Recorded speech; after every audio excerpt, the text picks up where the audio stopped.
All right, we're live. Hang on a sec. What's it gonna do? Oh yeah, change the thumbnail.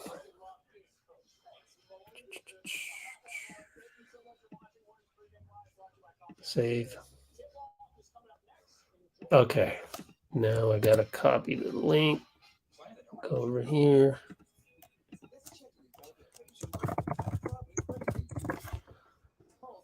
And copy the link here.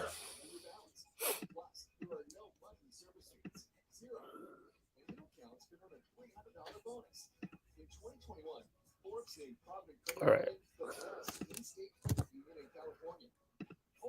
Give me a moment. Hope everyone's well. We're back. Okay. Yeah, it worked. All right. How's everybody? Oh, hey. What's up? First always gets on there. Hope you can get a good what you call it, profile pic. Anyways, what's up, Connor? I don't think I know a single Connor that I don't like, you know? Every Connor I know, I'm cool with. All right, I got to finish up some videos real quick. Sorry. Oh, Lord. So late to this. But it is what it is. Give me a moment.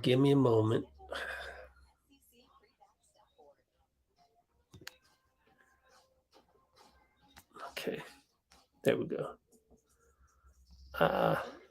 People think unusual circumstances means complicated taxes. But for a TurboTax Live expert like me, it just makes things interesting. So, give us everything you've got. What if not professional gamer? No. All right. Hold on, folks. Look through all this stuff. There we go. Okay, save that. Be with you in a moment. Okay. Where can watch the nowhere? Can't. I don't know. Live is not really possible because if I was there, I wouldn't be able to do it live because broadcasting rights, right? That kind of stuff. But anyways, let's go Warriors. Let's go. Go Warriors. Oops. Go Warriors. All right. Be with you in a moment. I'm still not quite there yet. Okay, cool. Let's go here. Select. Oh no. My stream hasn't started yet, so we got some time.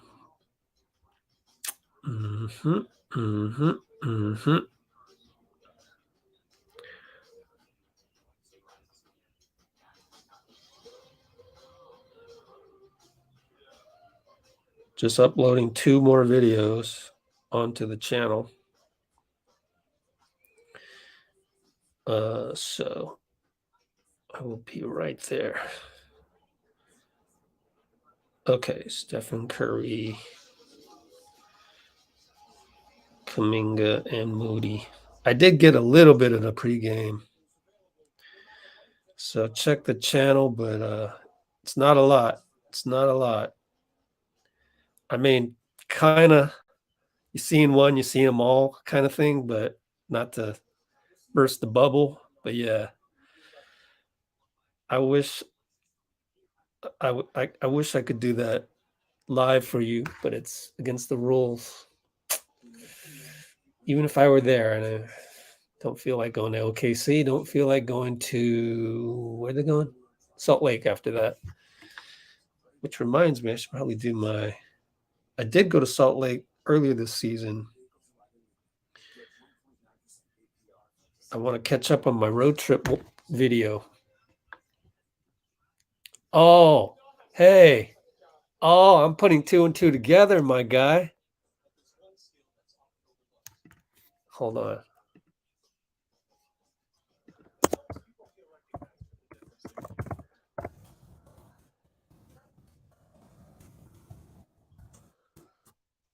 I'd like to invite you to the stream. If that was you. What do I call you? G-boy? I don't know. What do I call you? Come on the stream. Let's talk. Because you threw me under the bus on Twitter. If that was you, you threw me on the bus. That wasn't nice at all. Was that you? Give me a yes. Just admit it. I mean, it's the same name. Let's see. Who was it? It sure looks familiar.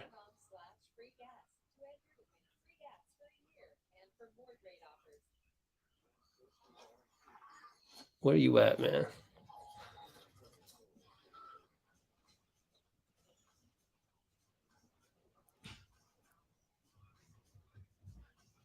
MCG boy, I'm connecting the dots. Same letters in your handle. We should talk. Let's have you come on the stream.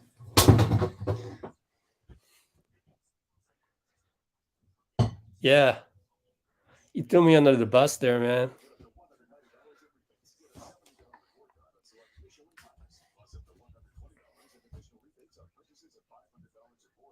I don't know.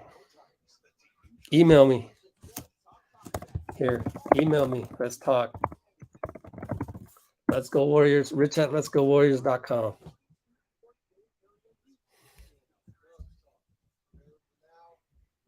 You shouldn't just tweet stuff like that out. Like, let's get to know each other. You see me here. I ain't got shit to hide. How old are you and where are you from? Because you said you're a CPA. If you were like 9 years old, I would have a lot more forgiveness for you. But you have a CPA, man, and you're throwing me under the bus on Twitter. That's crazy. So anyways, the stream started late, but I'm at 10:34, 10:33, 10:32. Klay just made 2 free throws. It's 2-2. I'm trying to enjoy this game. We'll talk later. Email me, man. Any one of you can email me. I'm trying to stay positive. You don't go onto social media and throw guys under the bus. Just stop doing that. Steph takes a charge, which, 99.9% of us would rather he not do, but he's playing basketball the only way he knows how. I don't think anybody would object if Steph were to tell Steve, "Oh, hey, Steve, I'm not taking any more charges." He'd be like, "Great, I've been waiting for you to say that." Anyways, Otto got the start at the 4. Wiggins up top, pulls up, 2-pointer, trickles in. Good. 4-2. So they got Giddey. It's good to see Giddey. Klay's guarding them. Comes a pick and roll. And there's Giddey. Ooh, man. That's why they picked him number 4 right there. You got by Klay. There's what you would classify as a mindless turnover by Steph. So, oh man, let's sit.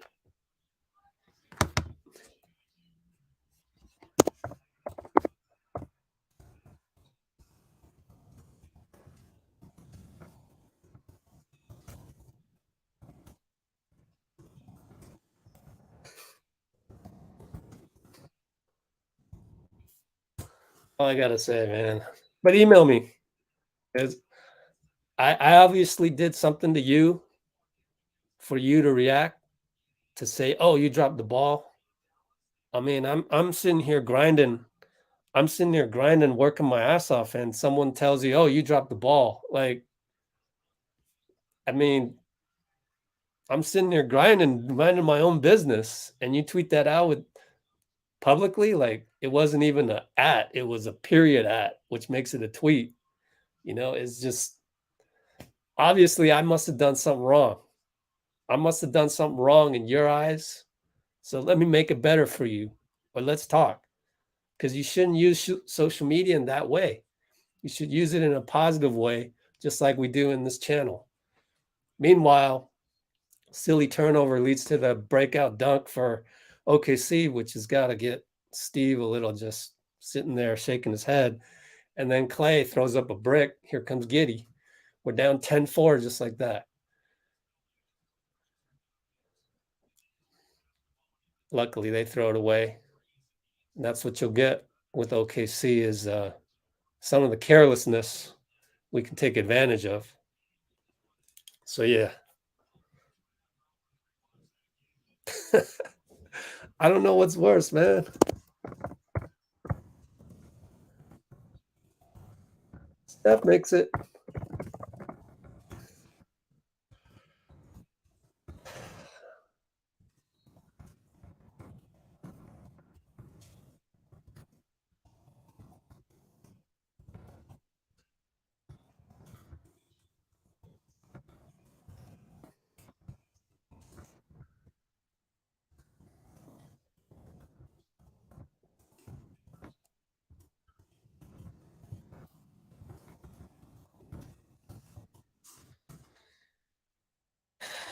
All I got to say is peace be with you, people. Peace be with you. Like, again, I'm just here giving my expert opinions, giving my expert observations. Expert meaning I've been following this team for like a decade. And before that, was a season ticket holder for mini plan, though only a mini plan back like with my dad, like, end of the run TMC era. I even got some season tickets for my dad. I thought I was a good deal. I got it from my work, and I'm like, "Yo, I got season tickets for us," and it was to Chris Webber's second year, but then he got traded after the seventh game. By the way, Lou Dort, one of my favorite players out there with the mask. First time he's worn the mask, according to the pregame.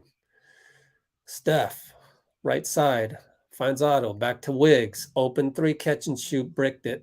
We're down 15-7, 7-12, 7-11, 7-09, 7-08. Here comes Giddey.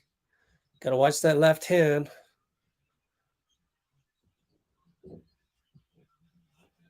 Oh, I got to pull up a box score. Oh, in and out on the three. Let's see. Man, Steph pulled up right there and missed it. We've taken 9 shots. 7 of them have been threes, according to Fitz. Pull up a box score here. Oh, Steph with the steal. Go, Steph. And he throws it away. Oh, my gosh. Oh, Looney with an easy block. Wiggins gets the ring. Watch out, Loon. Come on, Loon. Can't be mad at Loon. Can't be mad at him because he's been playing great. But they got to start locking in on this. Like, losing concentration. Timeout. I bet you Steve called that, right? Let's see. Thunder full timeout. Wow. Okay. Let's see. Steph has 3 of the 4 turnovers. I mean, every time. What do I tell you? Oh, my bad. Giddey went 6. Okay.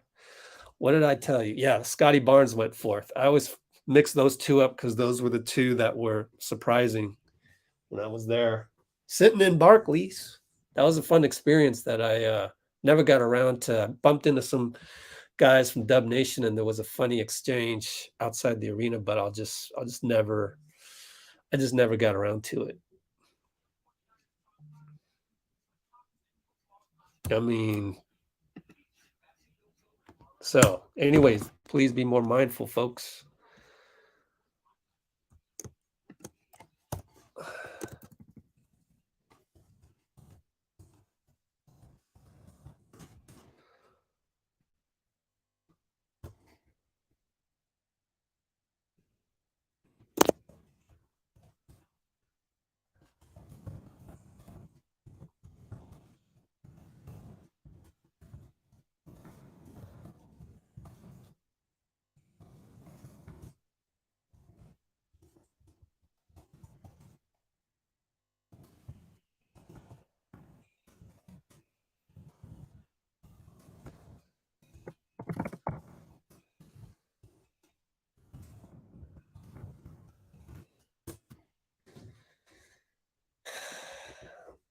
Let's try to talk about something else. Let's see. Steph, okay, cool.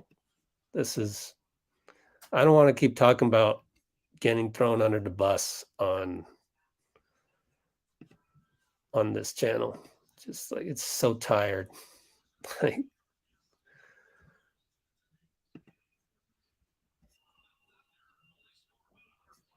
every week I find some tweet or some at like saying shit about me. Like, it's just unbelievable. Am I really that famous? Like, come on. You don't feel that way. You know what? Let me read you a tweet.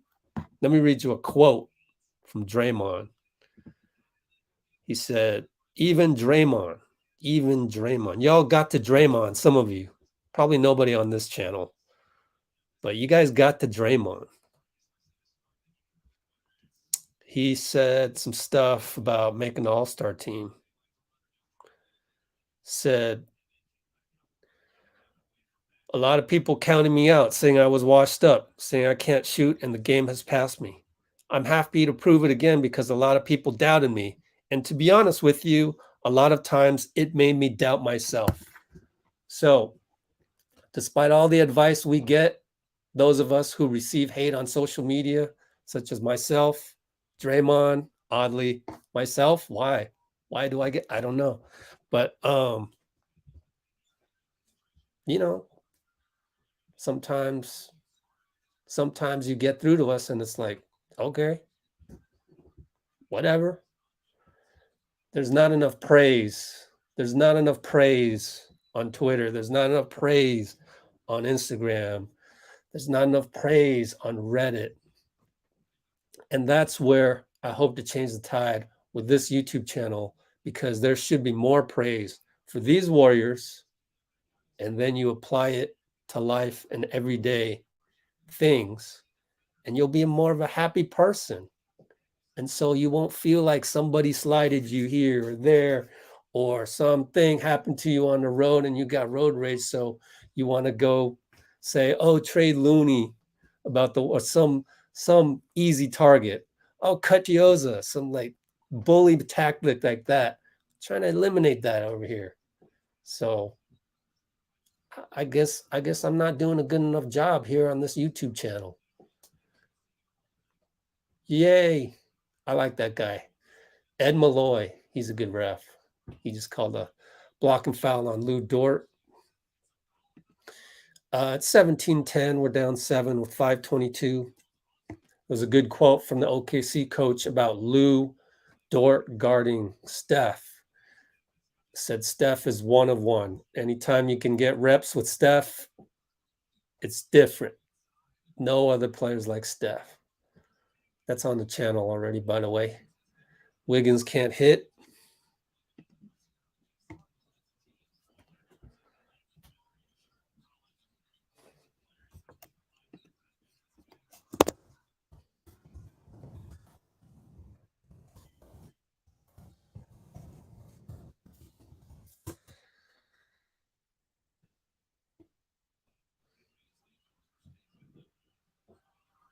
Steph.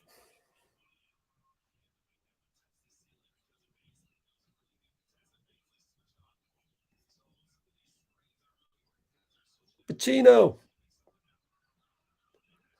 All right, we got another steal. The good news is with all these turnovers, we are getting some steals. And it's early. We're only down 5. Make that? No, Steph missed it. I'm at 419, 418, 417.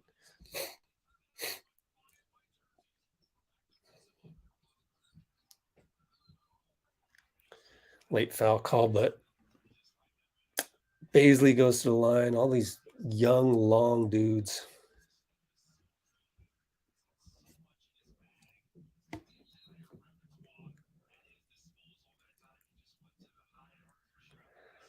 All right. 4:11 to go. Steph is still in the game. Be curious to see this rotation. By the way, GP came in. Here comes the OKC second unit.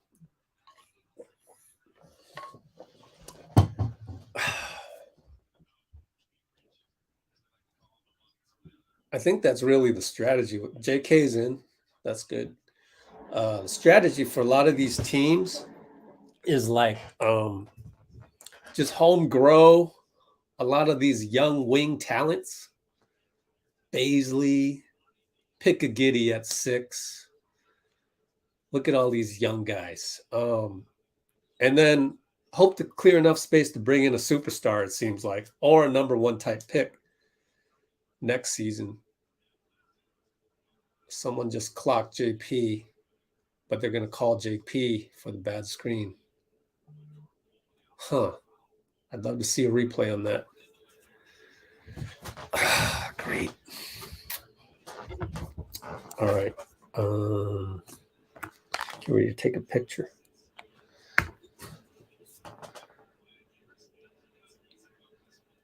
Man, I got to keep track of all these OKC youngsters. Baisley misses. Here comes Wiggins. 5-on-4. Spread out, people. They leave GP wide open. Misses. Oh, my God. Derek Favors started at the center. Didn't even realize that. Man, that guy's big. Diakite. I got to learn how to pronounce that. Diakate. Ah.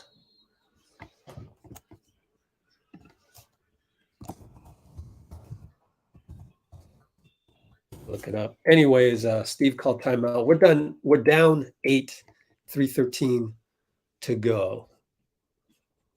Let's see.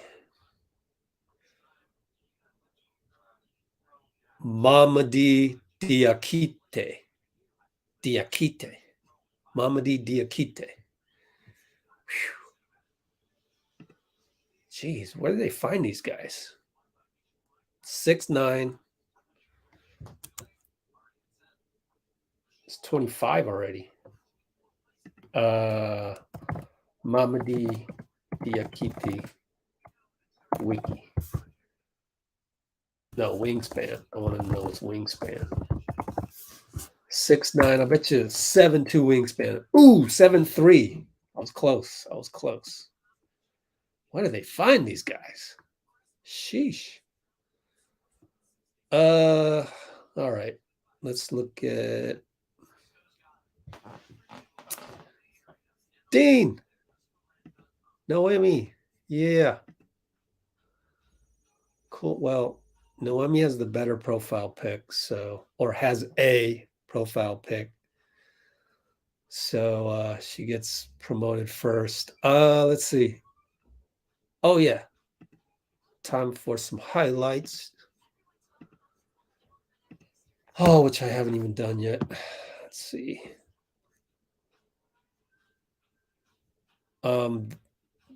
Well, here was a little Wiseman pregame. 28 seconds of What of is it. the most simplified game that you can give So he James shot some Wiseman threes. to be good enough? I hate it when the cameraman just focus in like, is he making any of those? I would love to know. Anyways, here's Steph. Hours. Rewatch that game. What a great force to game 7. Warriors won that at Oracle. Thought he got fouled. For Lou Dort to actually just get right there in his face. Man, I love Lou Dort.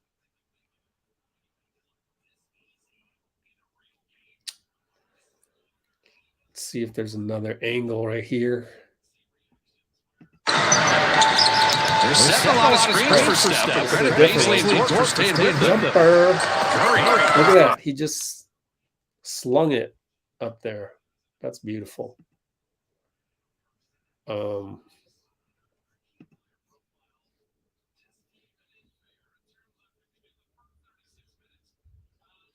Wow. He leads the league. JK leads the league in per 36 points and 1 out the gate. All right. So it looks like he might have a good, strong game tonight, you know, because it's kind of like flip a coin. First play he comes out with. Boom. Nice. That kid's so strong. 19 years old. How's that even possible? All right.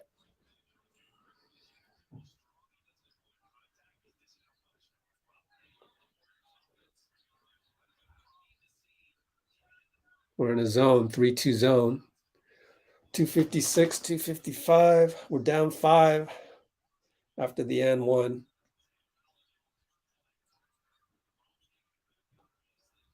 Baisley, no good. Tip by Wiggs over to JP. So it's JP, Wiggs, Damian, GP, and JK. Just 5 interchangeable guys. It's crazy. It's modern NBA. Attack by JK, gets cornered. Damian's got to throw it up. Oh, gosh. That was awful. That was an awful attempt, but there were only 5 seconds on the clock.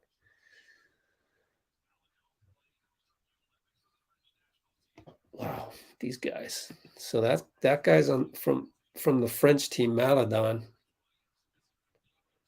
Sounds like a dinosaur. Theo Maladon. JK for 3, bricked it. And there's Diakite. Man, it's a tough matchup for anybody. Oh no. That guy missed. Jerome. I gotta learn all these guys. Ty Jerome. Wiggs over to JK, over to JP. Wiggs left side. We'll shoot it because they let him shoot it. Missed it. And we're just missing threes left and right. Fundamentalist basketball aficionados will say too many threes going on today. They might have a case. Jerome hits it. Not that time. Drive and kick. We're down 8. We got Andre Iguodala about to check in. 1 minute exactly. 59, 58, 57, 10 on the clock. Go JP. Little razzle dazzle. Back to Damian. Stuck. Wiggins, catch and shoot. Good. Man. We haven't been hitting a lot of those. Let's look at our percentage. 3 for 13. Wow. The only other person that has hit a 3 is Steph and Gary Payton. Oh, yeah, GP gets a hand on it. Whoa, go. 29, 28 seconds. GP tipped out of bounds, our ball. Good call, Ed Malloy. Yeah, thank you, Theo Mastodon. That's, man. You know, Jurassic Park is coming out with another movie in June. Jurassic World. Oh, my bad. New franchise twist. But all the original characters are coming back, I think. Obviously not the ones that died. But Sam Neill's in it. Jeff Goldblum. I like Jeff Goldblum. I have Disney Plus, and so one of the things they just put on there is Jeff Goldblum's National Geographic stuff. They had this episode on sneakerheads. It was pretty cool. And that's like, he did it like 2 years ago. So, but it just recently got on National Geographic, hence Disney Plus. Anyways, 18, 17, 16. Go JP. We got 7 on the shot. Oh, man. Oh, he gets JK. Yeah. Use the gravity of Steph again. Steph came up. 2 guys went at him. Found JK cutting. Beautiful Kerr system stuff right there. I'm going to take a picture.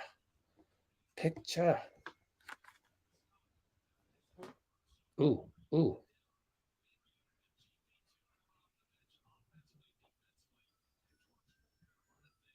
Yeah, pretty good picture right there. Okay, so where is everybody logging in from? We're a tad rusty, yeah. I think basically, I mean, I hate to always, I mean, I guess I'll be the bad guy, but as Steph goes, the rest of the team kind of mimics him. So when he comes out and he's a little careless 3 times, that's not good. Like, but that's just part of his character. He's trying to have fun, but messing up in the process. But I've grown to just accept that that's just part of his game. That, what are you going to do? There's nothing you can do about that. It just is what it is.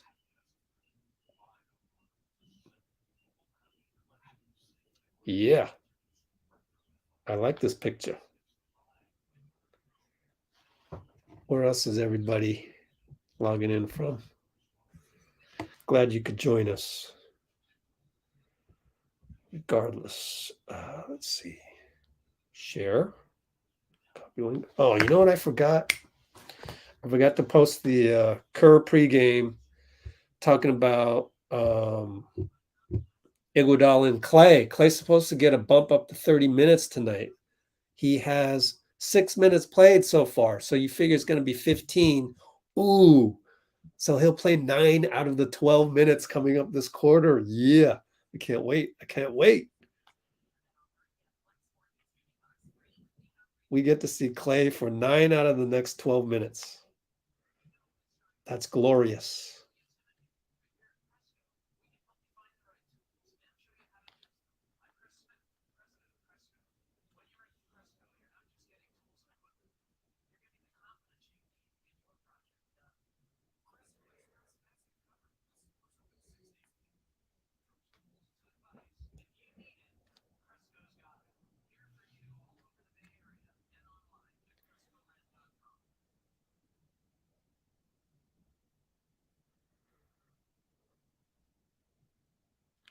All right. Warriors-OKC. Second screen commentary. Man, when are we going to get Rebecca back on here and Anthony? Oh, we're back. JP launches, no good. Clay's in. Klay and Andre. What a combination. Steph, Klay, JP, Andre, JK. Like, that says the most about JK. Like, yo, I can trust you to be in there with Steph, Klay, and JP, and I want you to thrive because this lineup can be deadly as I can't say it. Deadly as F. Klay up fake over to JK. Got a lane. You can see the lane. Oh, come on. Giddy fouled him. Yeah, he's even admitting it. Gets to the line. Oh, yeah. It's just glorious to see JK attack the available space, and it's just glorious.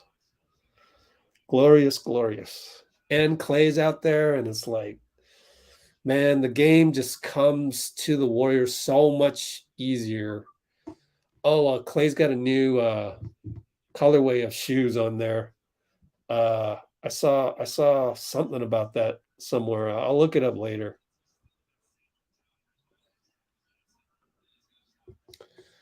All right. So, anyways, good to see Iguodala back. He's definitely not going to play more than like 24 minutes because Steve has been saying over and over again that I played him 31 minutes that game earlier, the one before he stopped playing, and I can't be doing that anymore. That was too much. Oh, I love the little fake by I love the little fake by JK, which then drew 2 people. He dished it up to JP, set the pick for JP. That's beautiful basketball. They got to call timeout. Mark Dagno in the casual. And by the way, Dagno is a friend of Klay's trainer. So very small, 6 degrees of separation or less in the NBA. I gotta update this.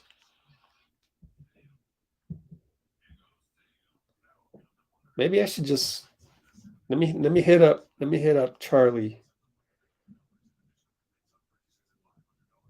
He's in Phoenix right now. Oh, he probably can't watch this game. Oh, I totally forget that. We got to get him on here when it's a national game.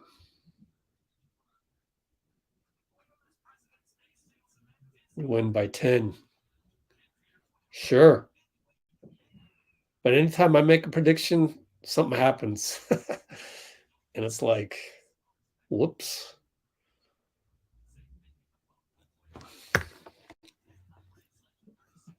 Let's look at some more highlights. Tweet deck. Okay. Wow, that's all the highlights we got. All right. To set that screen. Now Jordan attacking, breaking the paint. Neatly, another threatening drive. All right. Peep the arc on the shot. Wow. Anyways, here's JK. I don't know if people are watching, but obviously in the different situations. They didn't show the screen, unfortunately. They should show the one where the gravity went to Steph and he went backdoor and JP found him. All right. I need to update this because it's a pregame thing and I just never got around to it. Darn it. Godala, Klay.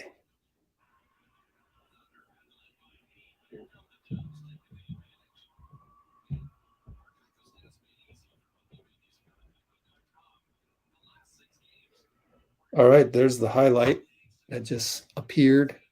Cleared for takeoff. Oh, man, it's not going to work. Come on, guys.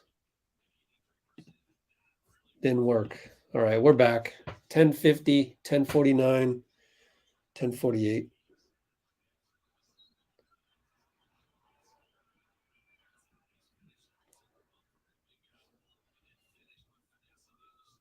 Oh, Lou Dort. Well, Lou Dort gets look at that. Man, Lou Dort and one.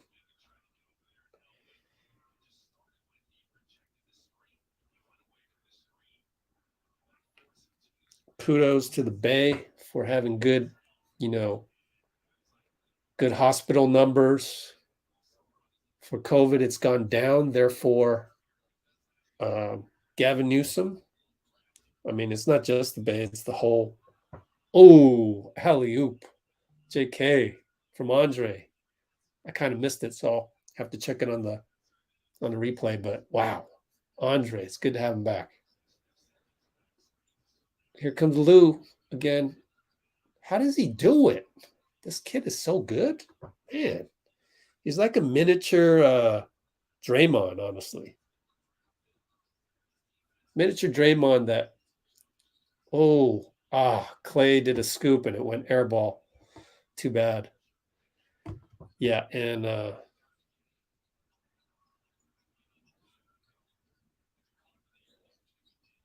Lou Dort is like no call right there, but it was a nice drive. Steph loses it. Come on, Steph. Those are the warts that I see with Steph, but part of the package. Part of the package. What you gonna do? I mean, it's really up to Steph. It's up to him. Like, that's the only guy that can really fix that is Steph himself. All right, we get a steal and one. Wow. Man, that's athletic as hell. That's like not a dunk. to JK, but like JP threw it up there and he had to absorb the contact from Jerome. Should have been an and one. I don't understand that one. Keep playing, JK. 907, 906. Here comes Giddy. Man, that guy can play. He got past the first line of defense, but bricked it. Andre over to JP. JK is going to shoot it. Oh, in and out. Can't be mad at that. That should have gone down. Careful, Steph. Don't pick up another foul. Yeah.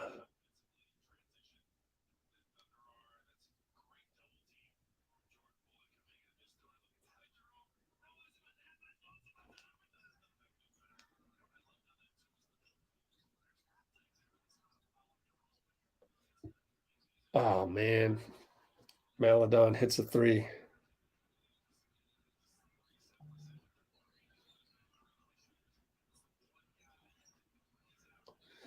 Oh, Klay, is that a 2 or 3? That's a 2. But it's a swish. That's what happens when I forget to post the videos pregame. Screws me up during the game. Here comes Lou Dort on Steph. Don't foul. JK takes a charge.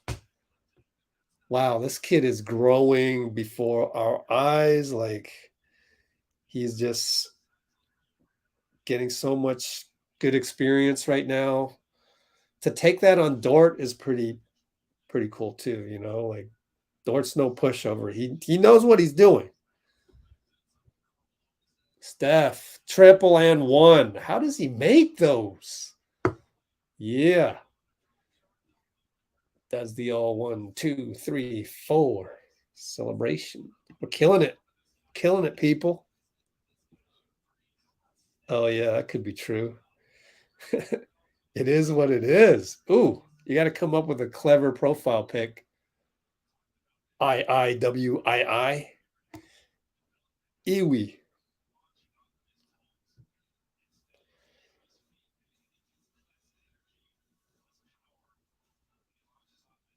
We can bump Klay up to 30 minutes tonight. Plus Iguodala's defense, his organization. All right, we got to look at some highlights.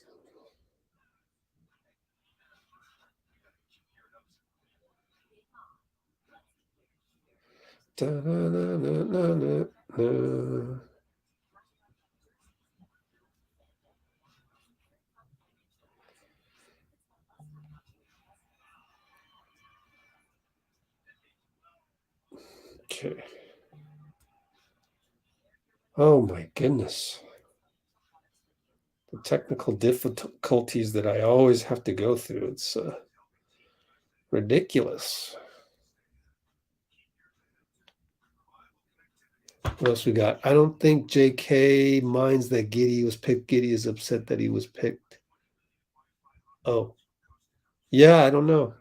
Appreciate the comment. I think we all are ready for Wiseman's return.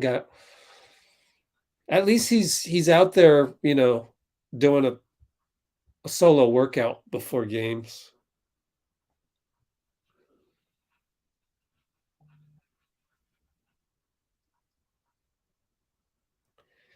Let's see. Okay, cool.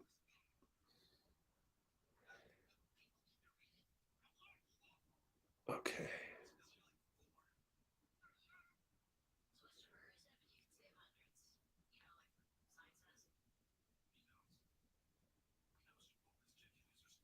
Almost done. Almost done.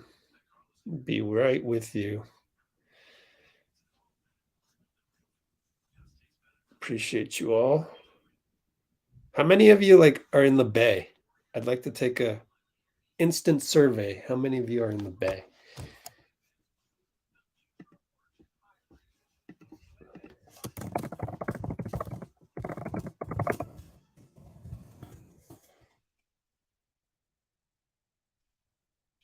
The wise thing to do is just wait. Yep.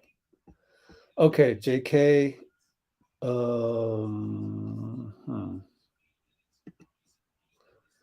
Where's it going to? Yeah, I know, right? Yeah. I love the spelling of kawaii. We got to come up with like a volcano on the island of Kauai. Sorry, and give that nickname to JK. Anyways, the wise things to, yeah. Always get asked about that. When's Wiseman coming back? When's Wiseman coming back? And it's like, whenever he comes back. Damian is in for JP. Oh, Steph got a rebound. He's gonna be pissed when he learns that it's a jump ball.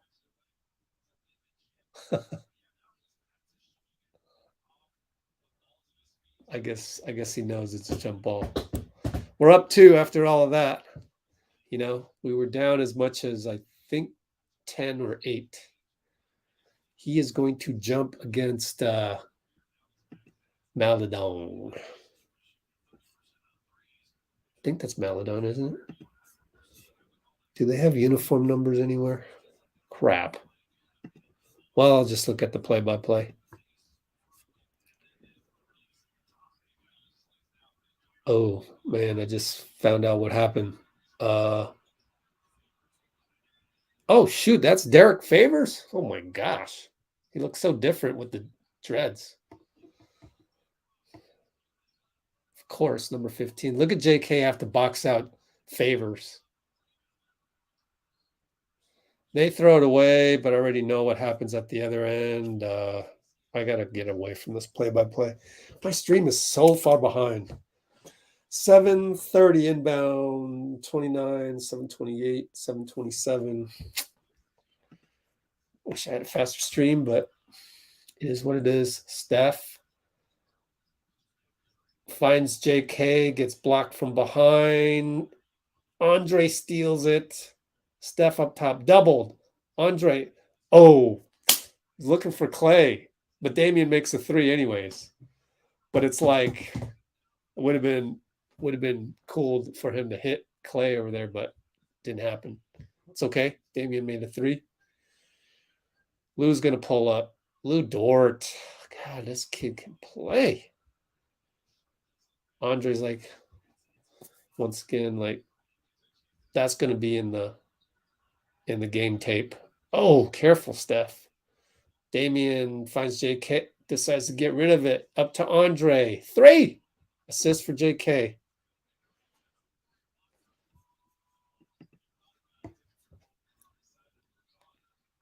Oh, man. More young guys I don't know.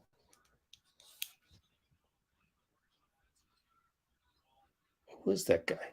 Oh, that's Maladon? Sheesh. Getting lost in all these young people names. Oh, Kenrich Williams. Yeah. Kenrich Williams is number 11.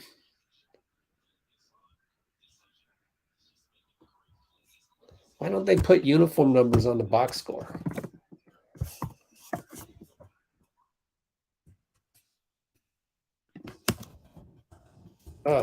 Uniform numbers.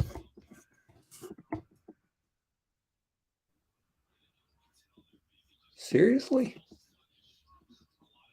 There we go. Maladon's 11. Jerome is 16. Got to memorize these. Wait, they have Trey Mann as well? He must be injured.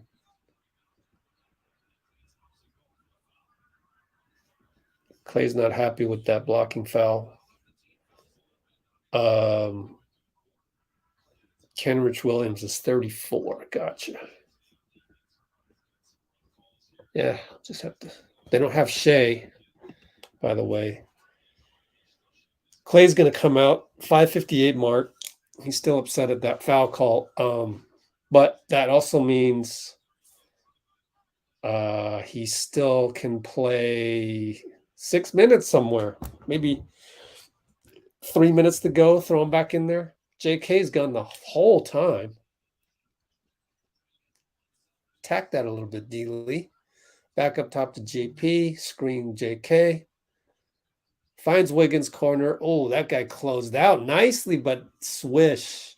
Left corner. He loves that place. There's some ridiculous stat. Someone looked that up for me. Wiggins left corner has ridiculous numbers.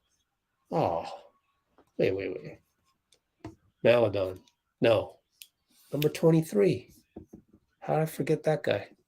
Damn it. Oh, there's Trey Man. I was just talking about him. My bad. Wiggins, lay-in. We're up 7. All of that, and we're up 7. Like, we're not even playing close to where we can play. So I think it is what it is, or was it the other guy, 2009, was saying we'll probably win by 10. Looking like it if we keep playing this way. I mean, we should play better, quite frankly.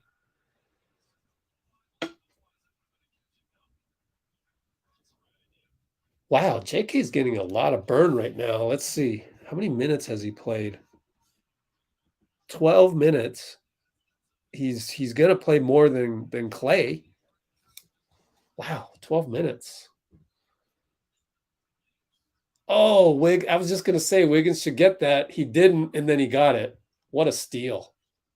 Man, put him on the all-defensive team.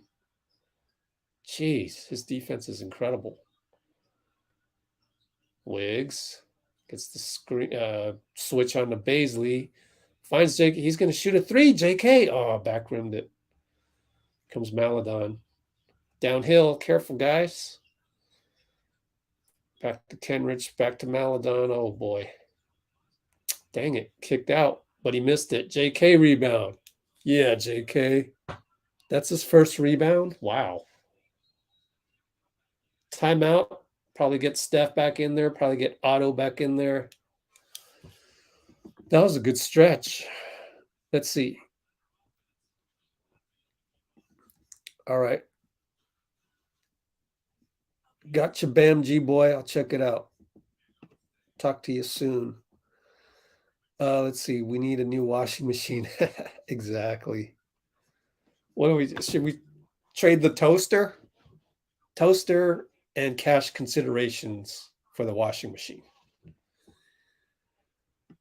Okay. Warriors. Start a chant. Yeah. Probably right on that. Holly. Okay. Time to look at some more highlights. Share screen.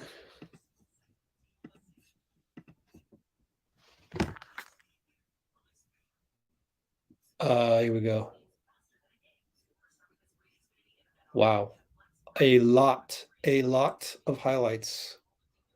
Let's go. Back, like you're saying. Kuminga moving What a out. pick. Bam. Nice pick. Let's go here. Is that just trying to figure out how to get a little craftier, a little trickier finishing? Oh, that's the one I missed.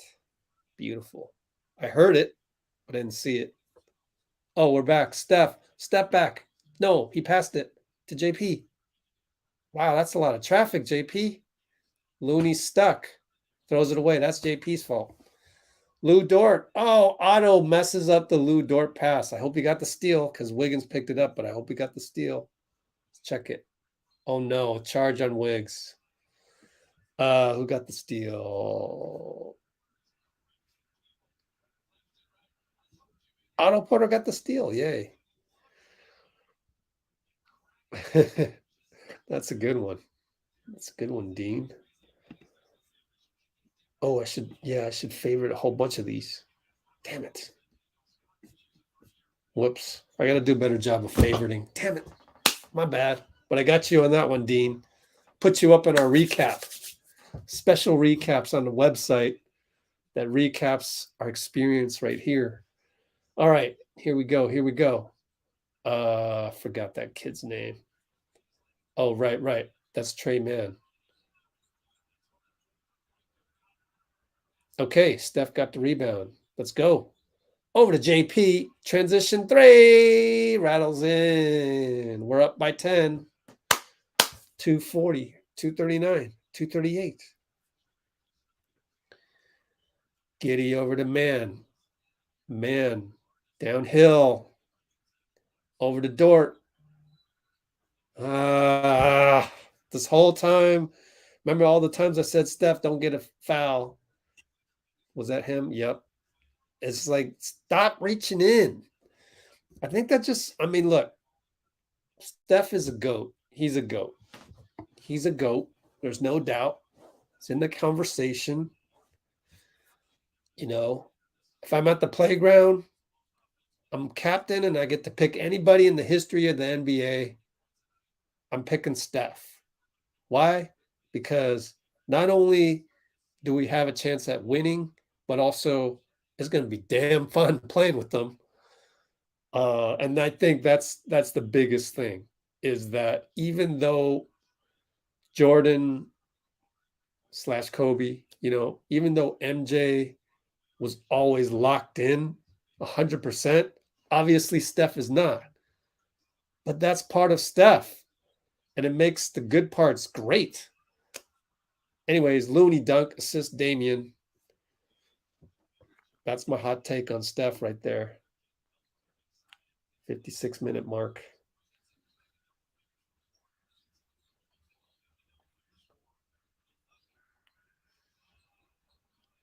Looney, another rebound.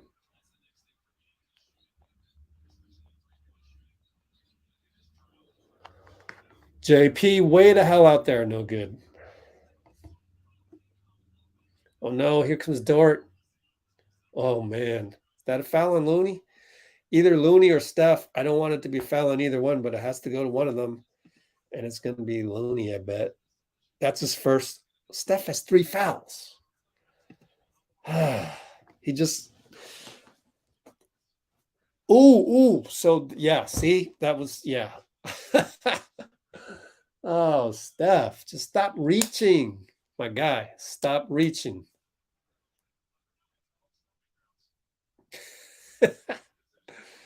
Oh, I can't believe. Why isn't NBC showing a replay? We need to see the replay.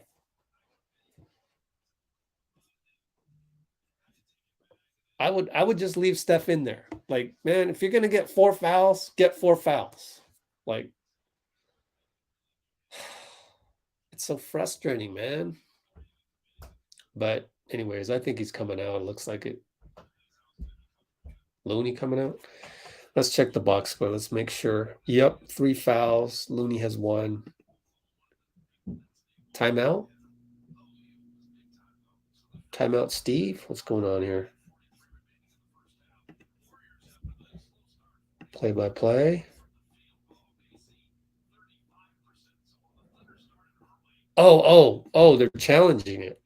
Is that what's happening? Oh, okay, no. It's doing a infection control is what they call it with Looney. Got a little scratch on the knee. It's got to sting a little bit. Anyway.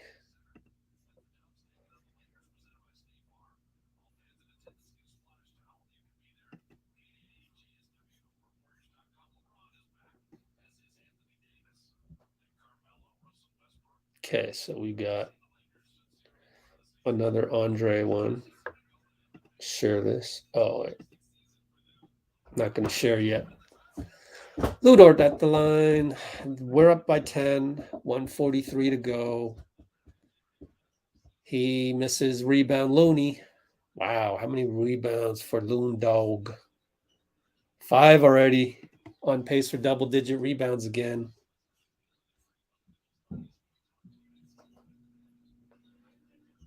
JP runner.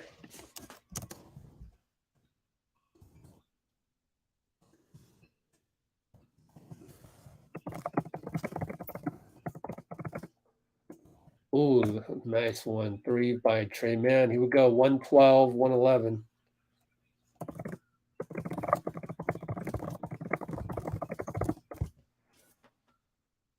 Looney.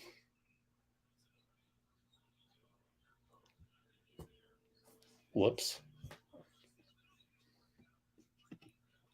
Giddy easy bucket. This is too easy, guys. Only up 9, 51 seconds. JP brings it up. Otto screen goes away. JP over to Wiggs up top. Steph left side, post up Looney on Baisley. Dribble handoff over to Wiggs. No good. Good rebound by Poole because Giddy fouled him. Giddy.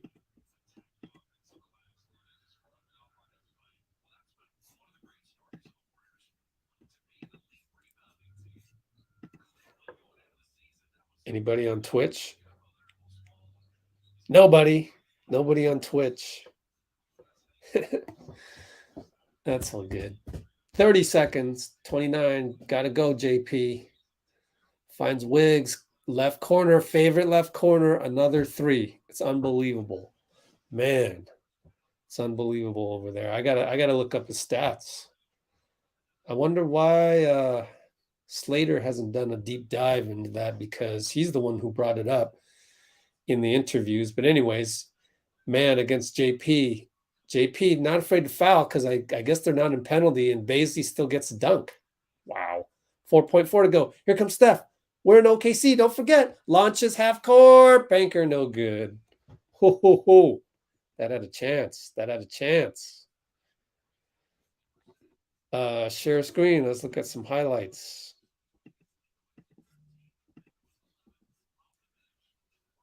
Oh, they're gonna what they're gonna do there? Interview Steph. We can look at welcome back, Andre.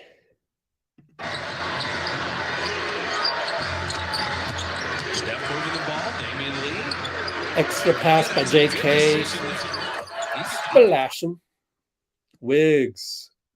Corner 3, pretty much automatic. Shot clock at 13. Damian finds Wiggs. Look at that closeout by Darius, though. That was a pretty good closeout, but Wiggs still managed to swish it. I'm not getting a response on Twitter for that JP. Why is that? Share that one.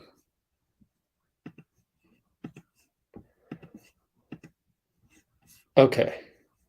Turn that on. Jordan. Go back Steph comes up with it to anyway. the offense. JP. Splashing. Dropping in the 3.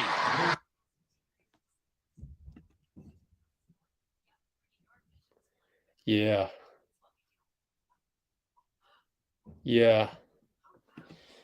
And you know what?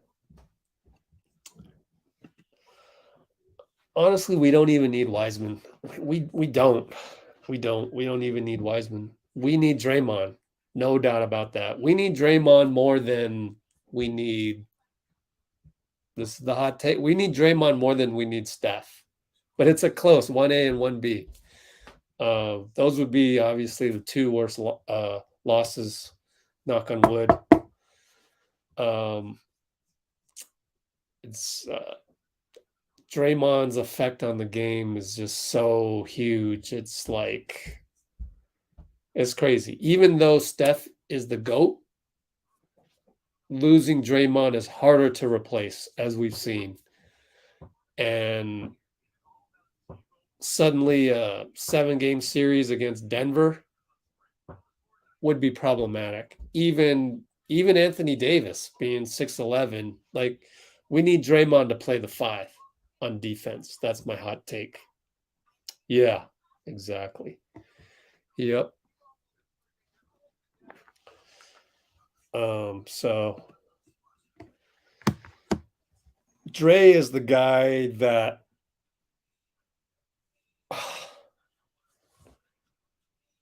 I don't think. Okay, here we go. Yeah, okay. I'm thinking along the same lines as you. And we're at the 105 mark because I always like to mark the parts. To me, you know how Steph revolutionized the game? And he did. He revolutionized the entire game. However, to me, Draymond he deserves some credit for revolutionizing the defensive game of the Warriors. So maybe not the same type of revolutionizing the whole game across 30 teams, but Draymond has definitely revolutionized his. Oh, which I might want to announce. PSA, we will have Travis Walton here on Wednesday. It's not next Wednesday. On Wednesday, Utah Jazz game. Yeah, exactly, right? Okay, can't agree with Dre over Steph, but think of Wiseman doing his yeah. I mean this is one of those hot takes, debatable things. That's a good debate. Like we are basically, I shouldn't be comparing at all. I shouldn't do that.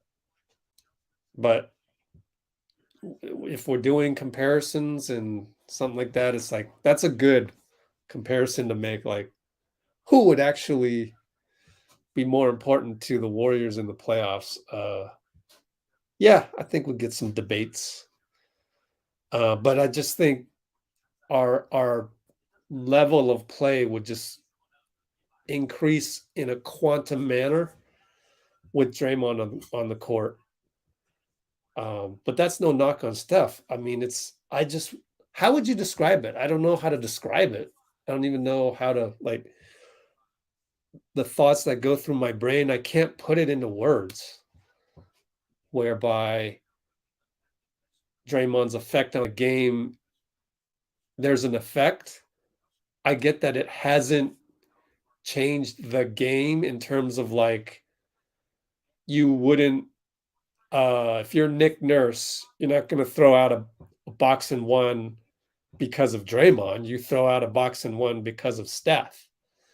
So I get that it's like, more macro for Steph. But it's like, we got no chance of winning the championship, and just the championship. We got no chance of winning the championship without Draymond. So anyways, yeah, I'm going to just, whatever you guys come up with here, happy to promote it on here on the channel. Yeah, it's hard for me to put in words. This is good stuff. What else we got? Tweet deck. Oh, we got another one. Wigs corner 3, yet another one. Oh yeah, no Moody today, huh? True that. I like that one too. Oh, no Moody today. I know, right? Isn't that strange? Isn't that interesting? Like, I wonder if that's something Steve talks to Moody about. Like, okay, me and Mike Brown, we sat down and we thought today's game, probably not the best matchup to have you in. I don't know why. I'm just kind of making this up, right? I'm just kind of visualizing it. And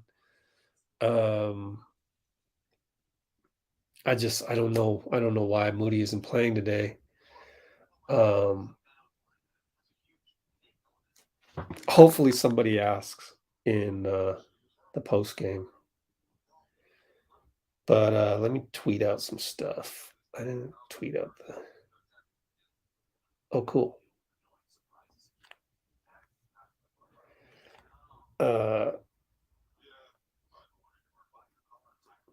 Stuff we've talked about. Oh, let's see.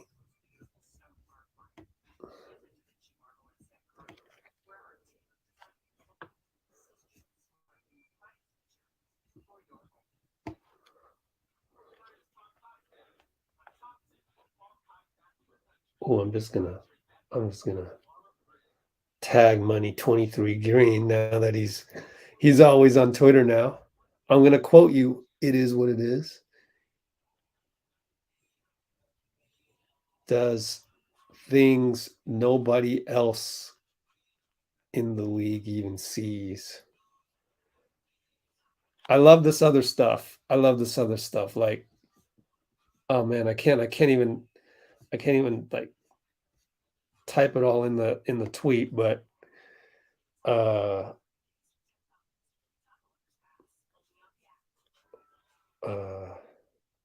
no Moody today. I love the emojis too. Gets me hype. I hope JK I love it. I hope JK keeps growing out his hair. I love it.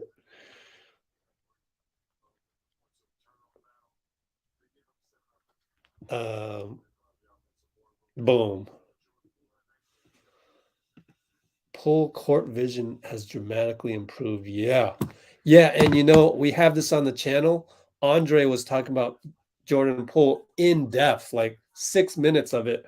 And he was saying that Poole has gone from like tunnel vision, where it's him in a basket, to opening up, dishing.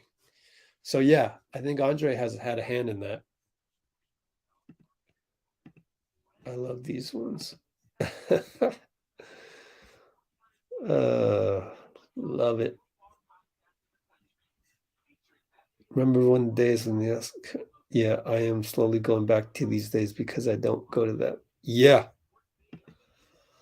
Yeah, me too. Like, I don't need to go to Twitter no more to like, I don't need to have a wider view on Twitter. I just get the notifications from like Anthony Slater and all those guys.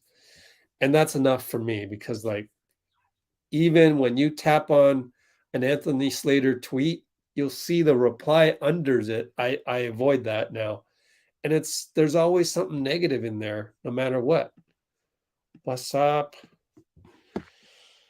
Okay. And more.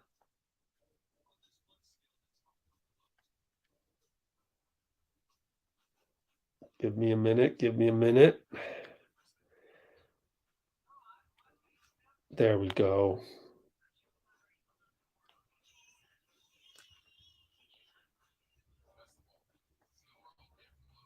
PVO. Yeah.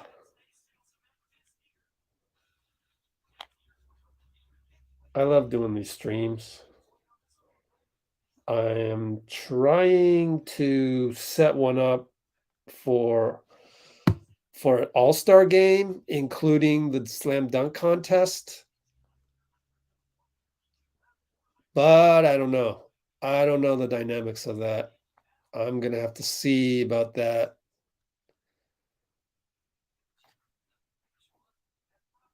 That one's iffy. Because it's so much easier to just stay at home and do these. Like, I have a lot more energy to do this. More Kuminga. Yeah, more Kuminga minutes, but look, he's played 13 minutes.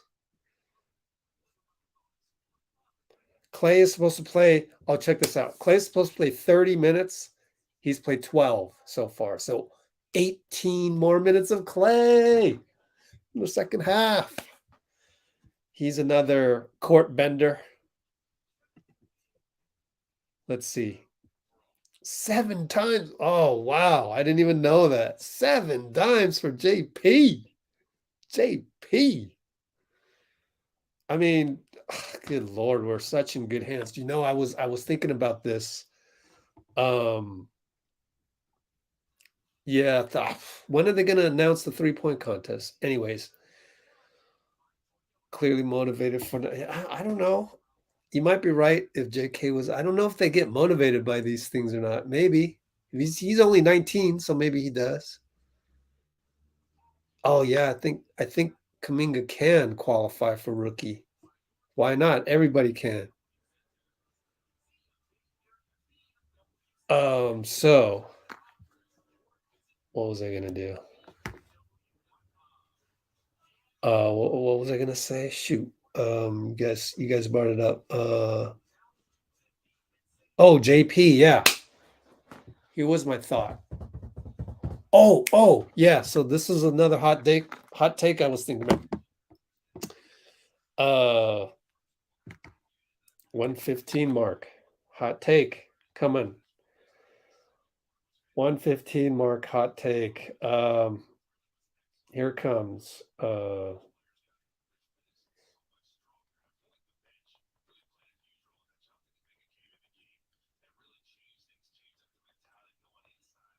Okay, I started thinking way into the future. Like, again, I've said this before. Other 29 GMs are looking at Bob Myers and they're going, damn it, how do they keep doing this? Like, they have JP, Moody, JK, and Wiseman, all potential franchise cornerstones. This is assuming Wiseman gets back to 100% because we've seen flashes. I don't want anyone to forget some of the flashes that you saw. So it's like all these lightning strikes in a bottle. You try and bottle it up, and you try and, just like Andre has mentored JP, you try and bottle it up so you can do it on a normal basis over and over again. And we saw some flashes last year of James doing that. So my thought was like, okay, if I'm looking way ahead, what do we need in that lineup? What are we missing? We're missing, because we have JP now, and JP is becoming the on-ball guy that can just distribute and find guys and hit the three. It's very Steph-like. Of course, it's different than Steph. But hey, Steph didn't become MVP until like his, 6th year. And so JP has time and he's only in his 3rd year. So I'm looking ahead. I'm like, wow. Okay. So I'm thinking, Bob, in the next 5 years, we got to land another Klay, right? We got to land another Klay. Looney misses coming out the break. But that's my hot take for that. We need to land another Klay somewhere along the line. Not saying right away, sometime in the next 5 years. We looking for another Klay. Of course, everybody is. Miami drafted. Klay pulls up. Speaking of which, jumper over a Giddey, 2-point splash. 2-point splash. Who's the kid again on Miami? How come I can't remember his name? Miami Heat roster. Jesus. Rebecca would kill me. Duncan Robinson. So we need another Duncan Robinson type that we can mold into the next generation of Klay. But somebody who just shoots lights out. We need somebody lights out, somebody out there. So keep an eye on lights out, lower in the draft, 20-something-ish, where we're going to be. Steph misses a 3, right? That's my hot take. Okay.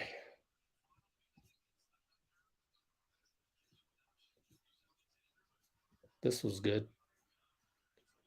Baisley makes it.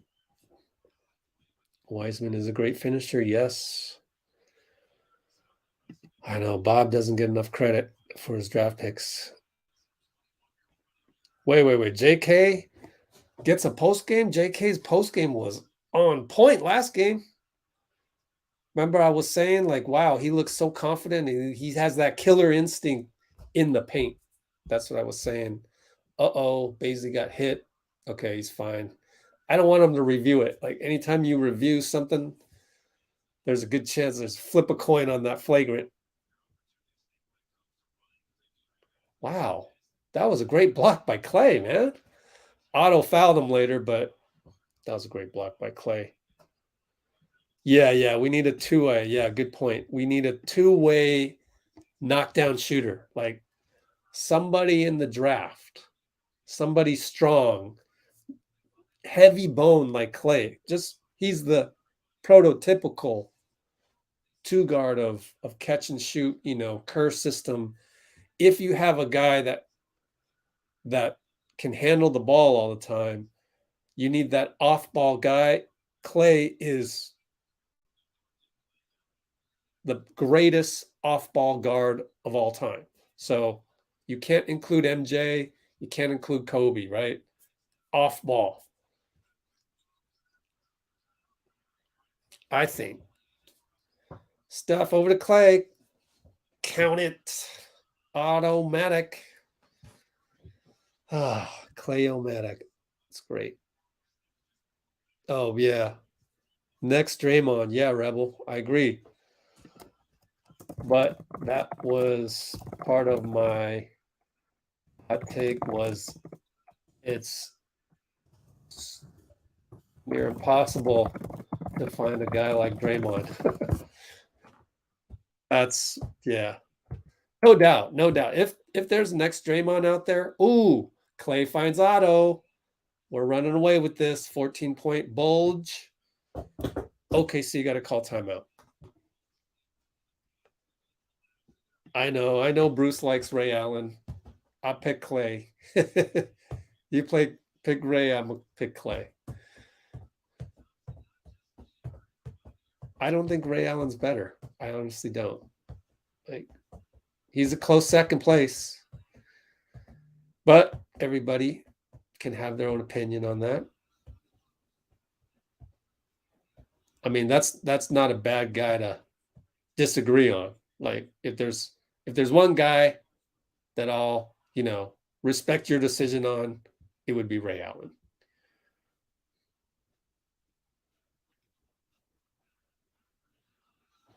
Okay, let's check more highlights. Let me see a Klay highlight, people. Let me see a Klay highlight.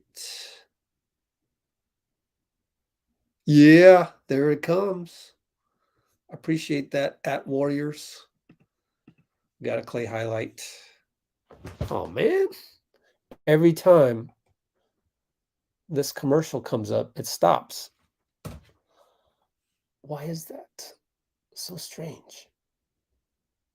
It's always the Black History Month commercial that kills everything on my stream. Strange. Okay, now I gotta watch the stupid Honda commercial again. So annoying. Let's look at TweetDeck. Here it is. Klay beats the shot clock. Curry drawing favors out of the lane and crossed him over. Look at that. Look at that. It's just so, so natural. Reverse waterfall. Not how I would describe it, but that's how Klay describes it. Reverse waterfall. Whatever, Klay. Whatever that means, it looks pretty. You want to call it reverse waterfall? All right. Reverse waterfall. Whatever, Klay. It's beautiful, though. Yeah. Klay all day, man. Yeah, I do feel that Ray Allen's jumper is like one of a kind. Like, to jump that high with that much athleticism and so quickly, actually. Like, Ray Allen probably gets a shot off from the apex of his jump faster than you and I could just normally shoot, right? Like, that's how great Ray Allen's shot is. That's amazing. Lou Dort with the crazy, crazy floater. How did he get this good? This is insane. Like, he makes a splash in the bubble, spends a year on a terrible team, another year on a terrible team, and he's this good. Man, got to tip your hat. Wiggins over Giddey. Nope. Baisley rebound. We're up 12. Well, I guess Dagno still trusts these five guys because he hasn't made any changes. Maybe Trey Mann came in. I'm not sure. But anyway, Steph driving. Finds Looney. Free throw. Oh, good. Yes.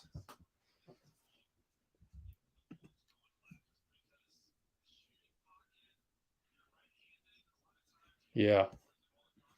There does seem to be two Ray Allens. Okay. Trey Mann against Wiggins. Step back. Good. Dude, all of these guys can play. They're just lacking experience. So it's like, we're waiting around. Is that the OKC strategy? Wait around. Oh, veteran free agent. Let's go get him. Like, what are they waiting for, I wonder? Oh, Steph, way out there. Splash him. We're up 14. Oh, this is a great little cruise control type game. Lou Dort misses from 3. That was ill-advised. Steph got giddy. Oh, air ball. He pulled up on Giddy. Oh, but it airballed. And he's shaking his head at himself. You know, they replayed the one he made. I wanted to see the one he missed, see if there was any difference. But I wasn't doubting Steph until it actually airballed, right? Like, go ahead and take that shot. Anytime you feel it, go ahead. Now Giddy misses. See, that's the difference. Like, they don't have a system that's going to be able to beat us in 48 minutes. There's really only one team, and that's us. Oh, careful. Klay drives in. Oh, look at a hang time, Klay. Oh, I got to ask Charlie about that. Wow. In fact, I'm going to hit him up right now, man. 6:48 to go. Hit up Charlie. Where are you, Charlie? Damn it. Bucketsworth. Oh, there you go. 6:48 Q3. Hang time by Klay. Got fouled.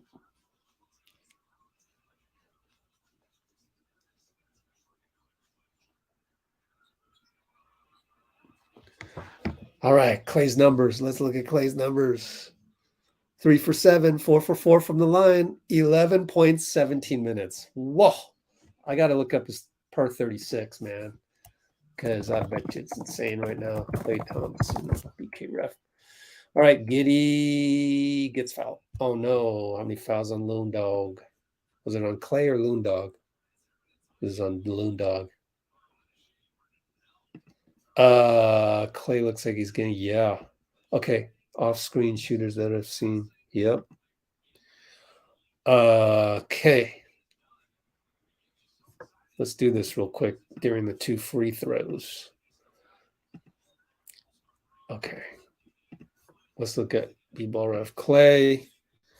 Let's go down here per game. No, per 36. Where are you? Per 36.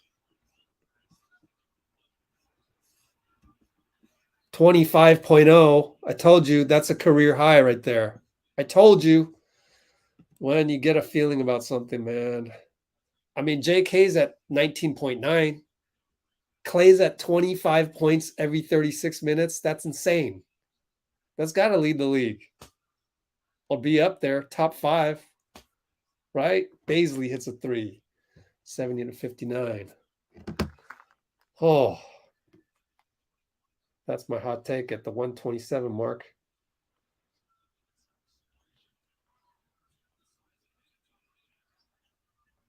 All right, Steph, right baseline. Lou Dort hacked him. He finally got a call.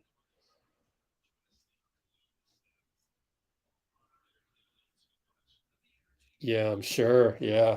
I mean, it looks like Giddy was going to be the pick, right? We've heard those rumors, and I would have been pleasantly surprised, honestly.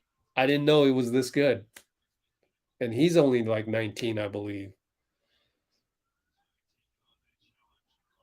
Yeah, it's hard to look at the, multiverse. I agree with you. I'm happy with whoever we have. Like, I've always been that way. Like, I don't really like to do the what ifs and stuff and just, look back in the past and just regrets and things like that. There's too much potential of regret when you have what ifs. There's my platitude of the day.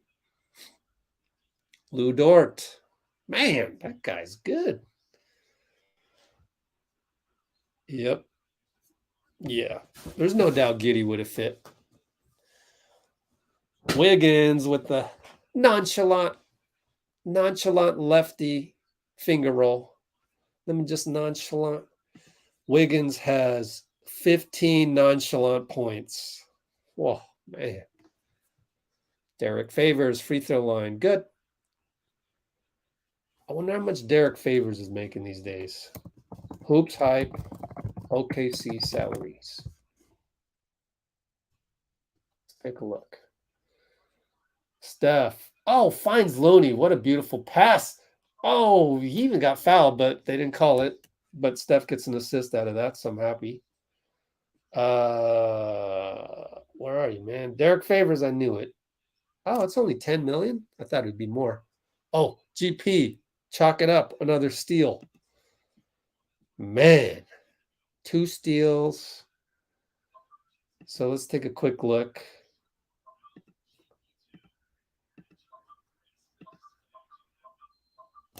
Wow, my phone's blowing up. What's going on there? Here's Derek Favors, by the way, right here. 10 million. Timeout. That's, you don't want to be paying. Oh yeah, they have Kemba Walker. Yeah. So that's, you see how they're playing with these salary slots. Look at everybody else. This is unbelievable. Well, Shea's going to go up. So there's no way Kemba's going to stay on this team, right? When Shea hits 29 million, yeah, there's no way they're going to have another, guy clogging up that salary cap, right? This is why it's important to school yourself on these salary cap tables. I don't see Derek Favors staying with the team. I mean, that's too much. That's too much. What's the blue mean? Probably means player option. Where's blue? Oh, there we go. Player option. So they're stuck with him. They're stuck with Derek Favors because he's going to opt in. Who else is going to pay Derek Favors 10 million? Like, we pay Looney 5 million to do the same thing. Then that's another reason why Looney's awesome, is because we're getting $10 million worth for 5 million, right? But really, I mean, Looney pretty much should set the market on these types of fives. So Looney's basically the mark. So Derek Favors should be worth, half of that. So it's unfortunate OKC is stuck with that. Meanwhile, what was I going to look up? What were we talking about? Kemba. Yeah, Kemba. What's up with Kemba? Let's go Hoops Hype Kemba. Hoops Hype Kemba Walker. Let's see what's up. What's up with you? Wait a minute. Okay, so he's on the... Wait a minute. Oh, he got traded to the... Wait. All right, my bad. So basically, they didn't update this. Are you kidding me? You're kidding me. They didn't update this. So that's when you go to Spot Track. Ah, man. Spot Track OKC salaries. Disappointing. Disappointed in Hoops Hype. Yeah, look at that. Derek Favors is the highest paid player on this team. That's good management of your team. Why do they have Kemba on that? Yeah, that hasn't been updated in a long ass time. So never mind that. Never mind Kemba. But anyways, yeah, Kemba's on the Knicks now.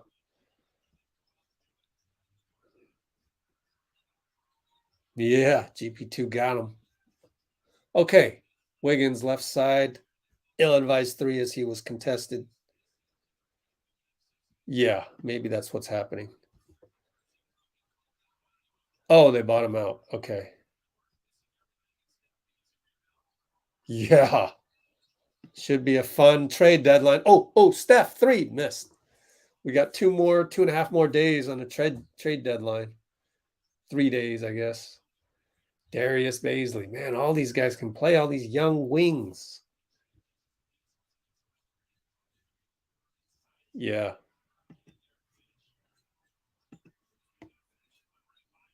They bought him out for how much? How much did Kemba Walker get bought out for? The Thunder were willing to take on the $73 million Walker was owed over 2 seasons in order to obtain more draft capital. Wow. Never mind. Hoops Hype is still okay. Well, Hoops Hype still on point.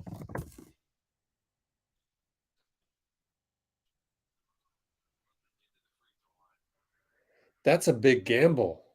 That's a huge gamble on that Kemba Walker stuff, right? AK back in on the line. Already got fouled. So anyways, we talked about Kemba Walker at the, what mark are we on? 136 mark. All the things we talk about.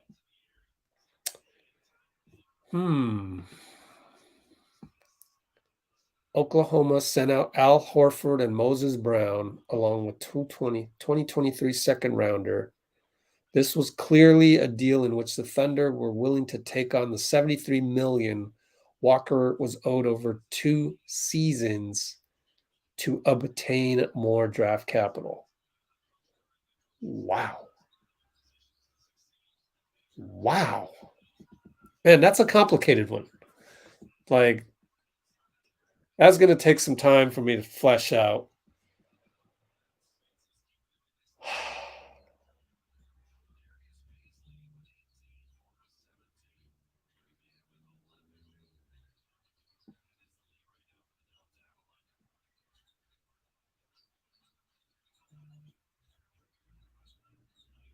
But Kemba surrendered $20 million in Thunder buyout. Damien. Which one do I want to click on? I don't want to click on any of the Sports Illustrateds or the you-know-whos. I'm going to click on thunderousintentions.com. Oh, that's fan-sided. Let me go to Loud City. Welcome to Loud City. Is that SB Nation? It's SB Nation. Fine. I clicked on both. We'll go to fan-sided. All right, we're only up 11. 134 to go. GP mid-post. JK. Spin. Fem. Oh, pump fake. No, good tip in. Wow, JK. Man. Energy, baby. Energy. 5 for 10. 14, 2, and 3. Oh, JK. No good. We're up 13. Approaching 1 minute now. 59, 58. Wiggs. Between the legs. Pulls up. Worst shot in basketball because it's 22.9 feet away from the bucket, which is not a 3. And he missed it. And here's, is that Jerome with the ball up top? Yeah. Here comes Baisley's screen. JK containment. Oh, look at him. Look at JK hang time on the block attempt that never happened. Wow. Look at the hang time. Oh no, JP throws the ball away. Here they come. They're going to just wind it down. Last shot. Oh well. Well, we're up 13 and Klay has only played 18 minutes. He can play the whole fourth quarter. Ooh. Foul by JP with 6.7. No, I don't want to use that. No. No Fitz nicknames allowed. Sorry. No, we got to come up with our own. I'll come back to your comments, people. Next time out, I'm going to read up on Kemba. Okay, here they come. Jerome against GP. Last guy you want. Oh, he got past him. Missed it. I thought there might have been a foul call. No call. Missed it on GP, even though he got by him. All right, let's see. Thank you, Dean. Yes, you do have to have a floor on that. Excellent, Dean. Excellent. I mean, this is what we do here, right? We try and educate, always be on the lookout to learn things. So I'm going to share this. Okay, OKC bought out over the summer. Tim shipped the right. Walker did not last long in Bricktown. Oh, wow. You just throw Boston under the bus like that. Not even thinking about it. Okay. Thunder had a clear plan. Let's see. Going to the Knicks had to be great for Kemba to give up 20 million, right?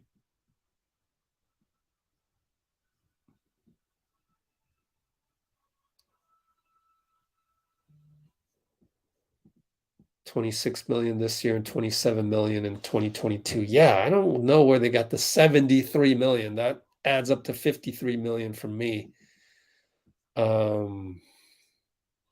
Yeah, that didn't really say a whole lot. All right, fine. I'll click on Bleacher Report. Why not?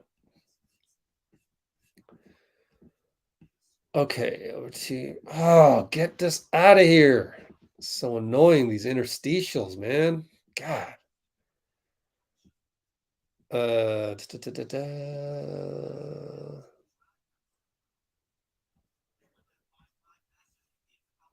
he gave up 9.8 million and I see. Okay.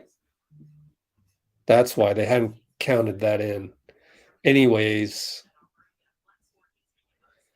the Thunder can afford to handle the dead cap left from Walker's salary as they continue their rebuild. The only problem is the rebuild has now occurred for how many years? It's like, sheesh. That's a long-ass rebuild. But, I mean, is anyone, like, Philly did the whole process thing? Like, is anyone really chastising Sam Presti for this method of rebuild? No. I mean, here comes Moody, by the way. So here comes Klay, and I predict he may play the entire game until the point where it's in the bag. Experiment.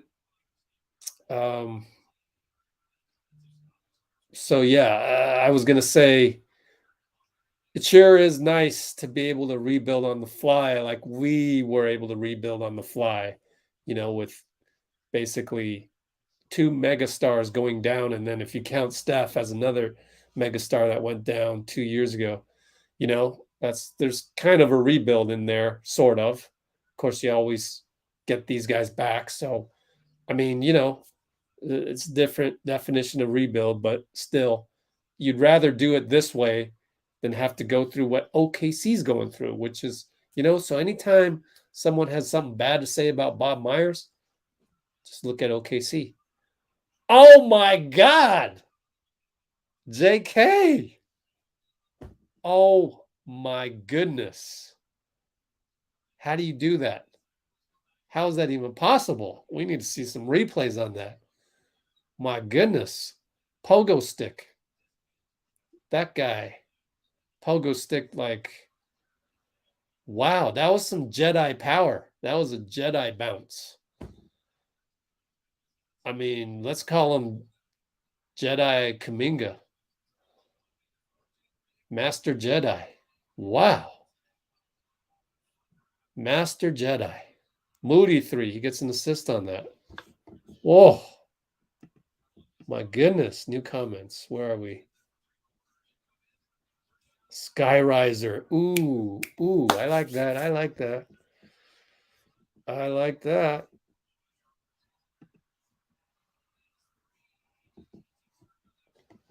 Oh. Young, but he's a young Jedi, so I can't call him Master Jedi. Huh. Damien gets a late call. Thank you. Oh, we actually have 2 female refs tonight, breaking barriers. Dean Chambers. Okay. Kuminga is the sky riser. Ooh. Ooh. I like that. I like it. Yeah, that's the question. Is Klay going to play the whole fourth? I think so. Oh, man. Lower back tightness for Andre. Oh, man. Who tweeted that? Let's check.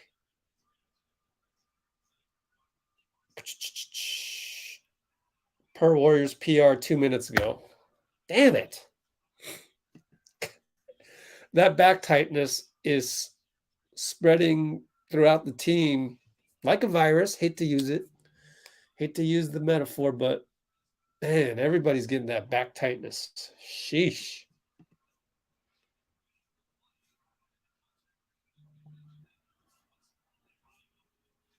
Let's go, Warriors. Welcome. I know, he's Padawan, man. Remember the latest episode on Boba Fett, which somehow became The Mandalorian in mid-season? Dort against JK. Reached. Should have waited, like Wiggs would have waited and then jumped up. So the latest episode, hate to spoil it, but the latest episode had Luke Skywalker training Baby Yoda. And remember when the little lasers shot out of the training droid? Baby Yoda like jumped like Grogu. That's his name, Grogu. So we need a little nickname that's kind of like a reference to that. Padawan. Let's just call him Padawan. That's good enough for me, man. Like, dude, this kid just jumps like a Jedi.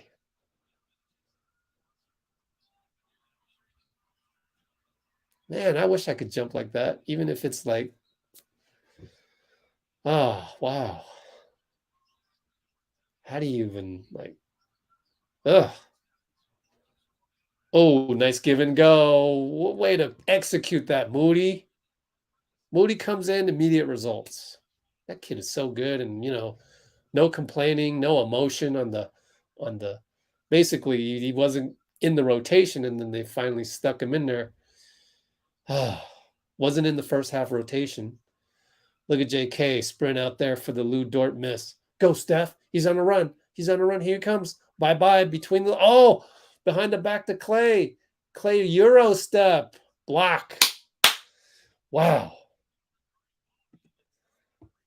Oh, this is vintage Warrior basketball right here. And Klay to do a Euro, just beautiful. Beautiful.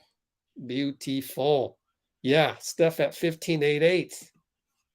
Ooh. Beautiful.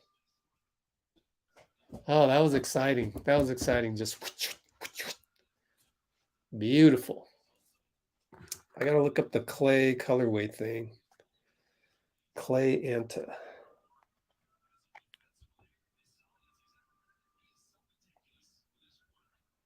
What?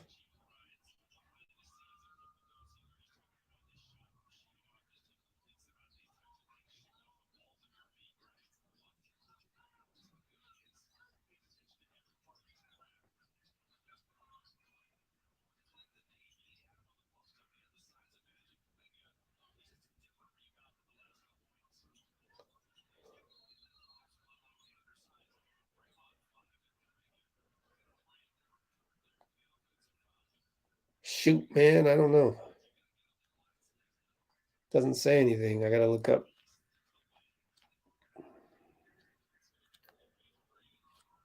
Look up my Instagram people on that who would know about Klay.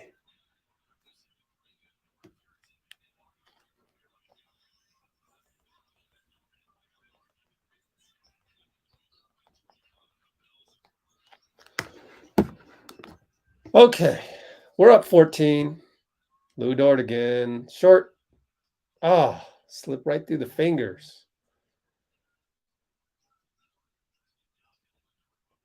We're up 14 still. They got shot clock. Man's got a fire. No good. We can't rebound that. Come on. Oh, JK gets it stripped from Derek. Oh, man. Tough night at the office on this possession. Please, let's get a rebound. No. That's 4 tries, I believe. And they get Lou Dort.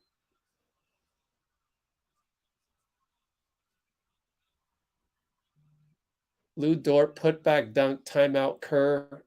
I don't know if there was anything else on that. Was there a foul call? Hope not.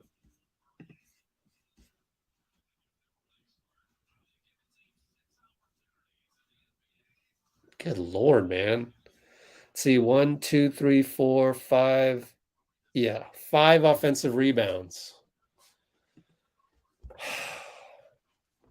That sucked. Yeah, definitely missed Draymond. Dort is a baller.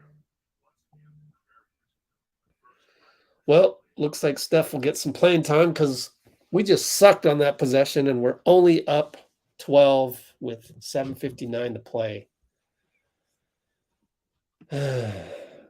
But anyways, we got to see JK again. JK, baby. Look at this. Sides. Klay with a reload 3. Good Lord. What the hell? What is that? Go into him. Look at this. This is Kaminga. Watch him just get a running start. That's the perfect angle because no one even got. Ferocious. Man. Man, oh man. JK. Padawan. Padawan. Man, JK.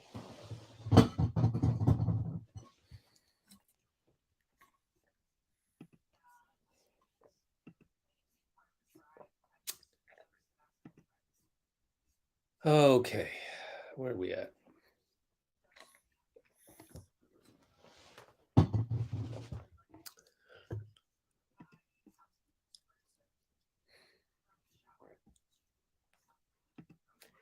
Any other tweets? Let's check.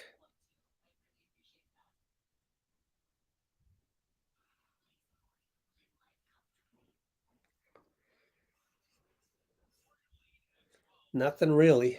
I don't see a whole lot.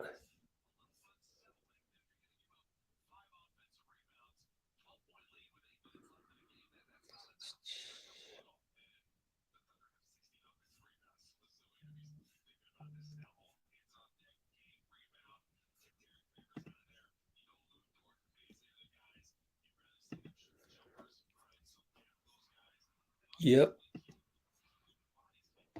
Here we go. Anyways, JP's in there now. So Damian came out. Klay up top against Jerome. Is that Jerome? Ah, man, never mind. That's forget it. Anyways, he's on Dort now. Fade away jumper, good. You can't stop that. Can't stop that. Klay has 15 points in 23 minutes. JP got a rebound, spins, finds Moody wide open, no hesitation. Oh, in and out. But he didn't hesitate, which is the best thing about Moody.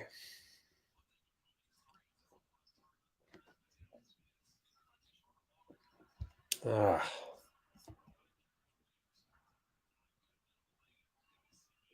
Yep, Kenrich Williams. Oh, yes. Steph finds JK. JK, again, gets fouled. Moody's playing, by the way. Moody's playing right now. There's only there's only so many spots in the rotation. So every game you're going to be saying, where's Moody? Or every game you're going to say, where's Kaminga? Or where's Otto? Where's Belly? You know?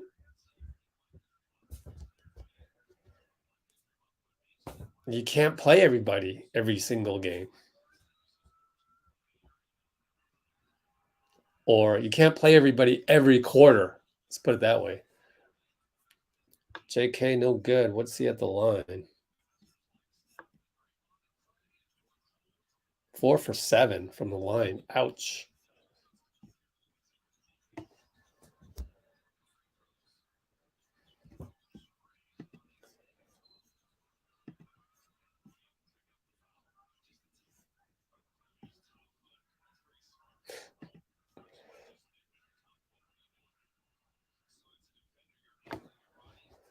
Yeah, I'm satisfied. I don't have no complaints about this team. I wish everyone would feel that way. Like, we are not entitled to perfection. This is the best functioning team I've ever seen.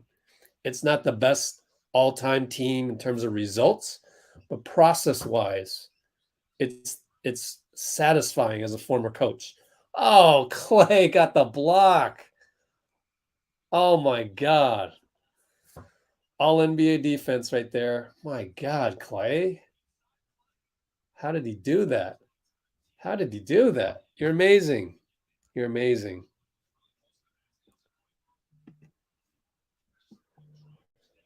I'm sorry about this, Karen, but it's the same answer on Looney. Looney's 22 minutes. He's, usually plays 24 minutes. So, I mean, I just, when I watch the game, I usually don't have any problem. There's Looney. So, literally a minute later, Moody with a dunk. Wow, he drove in there. So, a minute later, Steve answered your question. So, I just, I just sit back and I enjoy it. Whoever Steve puts in there, I'm happy with. I just wish other people would share the same joy as me. I don't have any problem with this team. Zero problems. Moody, Klay, corner. Oh, missed it. I'm at 5:33, 5:32. We're up by 11. Fourth quarter. You wonder if Klay's going to play the full fourth quarter, meaning he'll get the 30 minutes played that Kerr had said in the pregame. Moody almost stepped up a little too late. Jerome could have shot the ball right there, but that's the 2022 NBA for you. We're forgetting we're at the free throw line. That should be a layup. I was taught in high school that a jump shot at the free throw line should be automatic. Should be automatic.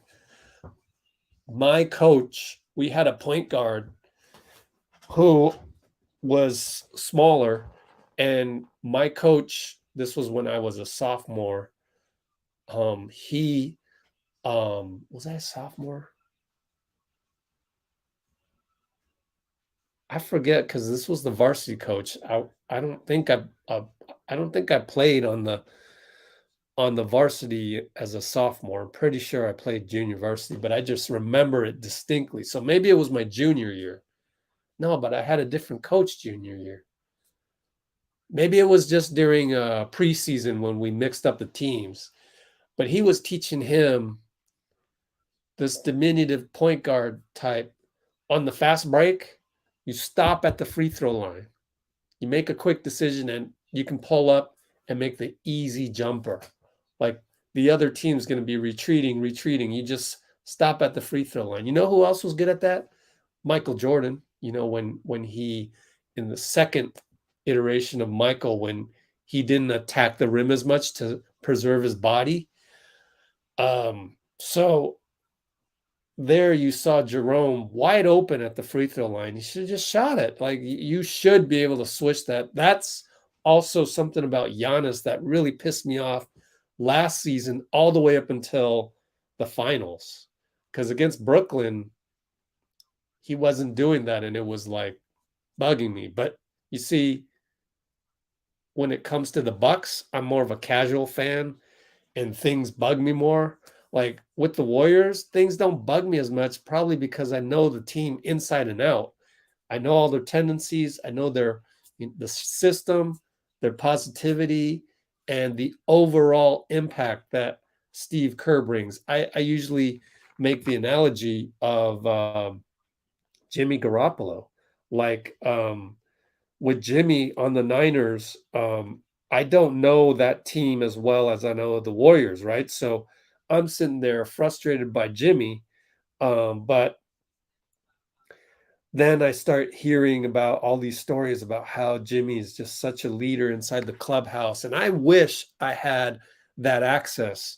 Not saying that I wanted to be in the locker room. No, I just mean I wish there was more reporting about that I could read, but there was like a few things here and there, like from the Athletic, and like I learned to respect Jimmy G for him bringing out the best in his teammates. Maybe he didn't bring out the best in himself, but he brought out the best in his teammates. And I would rather follow a team like that, like intimately like that.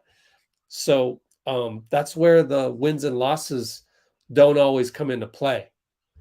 Like sometimes it's more than the wins and losses when you're covering the team or when you're consuming content of the team on a day-to-day basis. That's the wisdom I want to impart on you guys, is maybe there's a better way to enjoy our experience rather than just wins and losses and who happens to get minutes and not, and things like that, which are, like someone said in the comments, is like a video game nature of the game.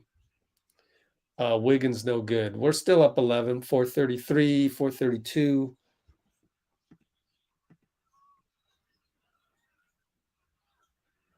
Looney, another rebound. How many rebounds? 7. Keep collecting those rebounds.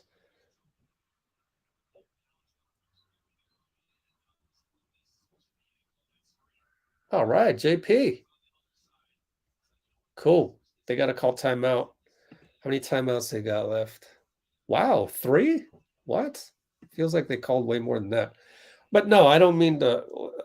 We're not here to throw anybody under the bus either. So I'm just trying to explain. Appreciate the support though, Bruce. But yeah, not here to throw Karen under the bus or anything. But anyways, just trying to stay positive overall. Everybody,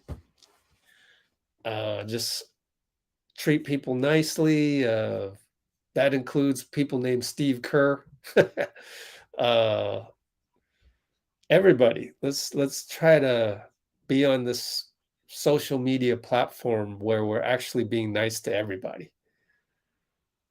Unlike Discord. Not my Discord, the other one. I'm still bitter sometimes with the negativity.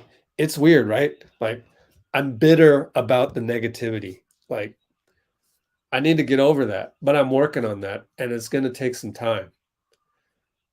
When I get there, I'm going to let you know, and I'm try to impart some wisdom on how you can do that. But it is through positivity. But that part's the most difficult part, where I can forgive some of these people for their negativity towards me. Like, for some reason, the original negativity is forgotten. So when I call out that negativity, as I did with the Reddit Discord, now they're calling me out, and they forgot that they threw X, Y, and Z under the bus in the first place. Like, suddenly they're absolved because I fought negativity with negativity. That makes no sense to me, but it is what it is. Moody misses a bunny. Could have been a nail in the coffin, but we're still up by 13. Looks like Steph is going to come back in. So yeah, if you fight negativity with negativity, for whatever reason, the original negativity gets completely forgotten, and it's all about the next guy who called out the original negativity. That's why social media platforms have gone so south, because the guys who are actually positive, they can't say anything. Good layup by Jerome. Clay's mad about that. We're only up 11, 330, 329, 328. Man, this game passed by quickly. But anyways, here we go. Looney up top, pick and roll Steph. We got the switch on Baisley.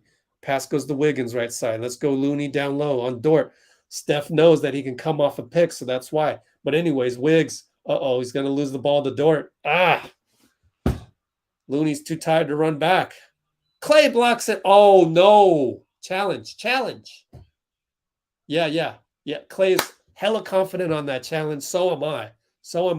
Challenge that. You got to challenge that, Steve. That's a clean block. That's not a good angle, though. Because from that angle, it looked like Klay got body. Oh, come on. They can't call the left arm, can they? Oh, he's not going to challenge. Come on, Steve. Okay. How many timeouts? See, we still have 2 timeouts. We're up 10. I think if it was a closer game, don't challenge. You guys with me on this? But it's easy to second guess, right? Again, I don't mean to just throw Steve under the bus. Look out, Moody. You teach that in high school. Timeout. See, now you use the timeout anyways. That's my hot take. Should have challenged, but hindsight's 2020. Should have challenged, but hindsight is 2020. Like, how do you not challenge that? Like, you're supposed to support Klay. I just 2 timeouts left. I mean, it was a timeout anyways. You guys with me on that? Like, to me, that's obvious. Maybe OKC's got a replay we can watch.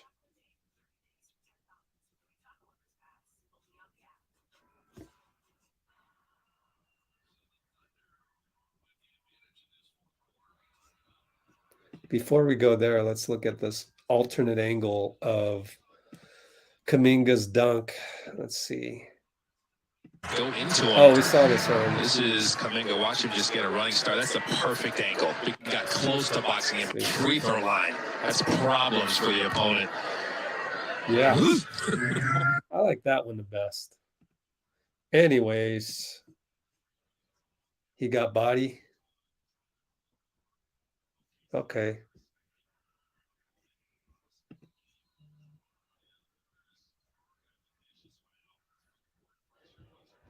Oh my gosh. Lou Dort almost got a steal, but no, deflected. I don't think he got it. I don't think it, maybe tiny bit. I don't know. But you had a timeout anyways. JP runs into somebody. Lou Dort. Oh my gosh. We're back to 2:45 to go. Up 7 only, but they have the ball. I mean, that's an iffy call, but that's because Lou Dort is damn good. I tip my hat to Lou Dort. Oh, now you got Giddy downhill. That was a bad gamble by Klay. What are you like? Why are you pressuring Giddy way the hell up there? I mean, geez, you gave him a running start. The little nuances. Klay, can he make up for it? He does. Triple. Back up by 8. 217, 216, 215. Switch. Klay on Lou. Pulls up. Jesus. Who knew? Who knew this kid? Lou Dort is incredible. JP, don't lose this ball, man. Against Trey Mann, spins. Steph, pick and roll. No. Klay, left side. Against Kenrich. Crossover. Gets by him. Gets the shoulder. Nice. Oh, he missed it. Bank shot in and out. Good fight by Looney. Where's everybody? Nobody's there to help him. Oh, boy. Here comes Giddy. Here comes Kenrich. Here comes Baisley. Throws it away. Gets it back. Oh, yeah. Looney. Tried to throw it off Looney, but Looney actually got a hand on it. Beautiful defense. That could have been the play of the game right there.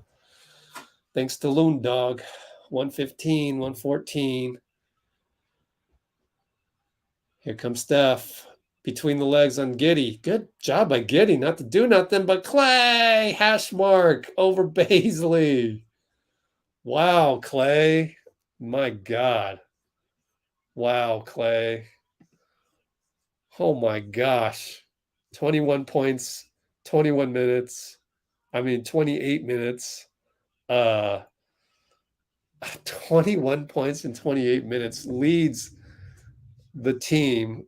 By the way, Lou Dort has 26 on 9 for 19. But my God, 21 points on 28 minutes. BK Ref, Klay Thompson. Let's do this one more time. Let's do this. My goodness. You are insane. You are insane, my guy. Because it's per 36. If I just update this, let's say one more minute. So let's just say he has 30 minutes. 21 points, 30 minutes. Where's my per 36? Here we go. Come on. Where are the totals per 36? Don't make me do the math. Come on, BK. Per 36. Crap.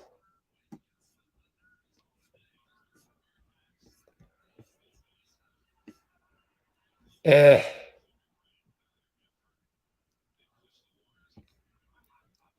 $11 games. So I could do a backwards thing, but it's going to go up from 25. It's going to average like 26. Does a good job to not foul Lou Dort on the 3 there. Steph in trouble. Gets away from 2 guys. Swing, swing, swing. Klay feeling it. Oh, wards off Lou Dort. Oh, in and out. Oh, JP, way to go. Way to tip it, Looney. Steph, no way he's going to shoot that.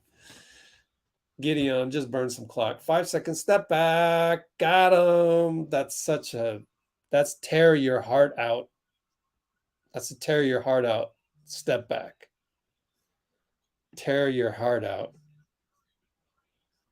Wow. Tear your heart out. 10 assists, 9 rebounds. So he just falls short of a triple-double. 18 points for Steph. 4 turnovers. Man, that was a tear your heart out step back. We're going to win by 12. Oh.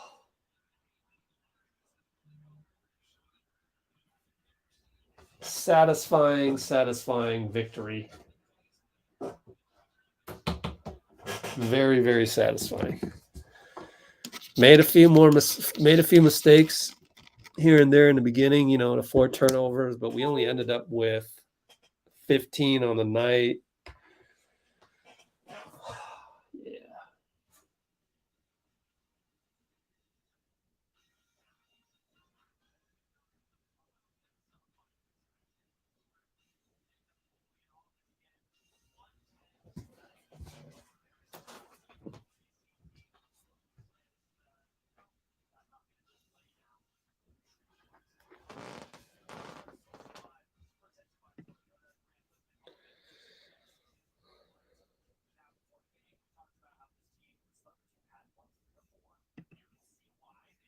Yeah, the versatility of Steph is amazing.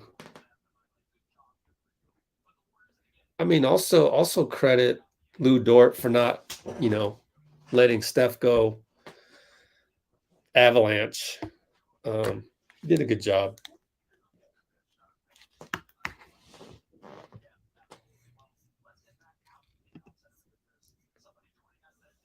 Here we go. Let's get some highlights. Ooh, JK. JK is at the. Let's turn this up a bit. Let's turn this up a bit.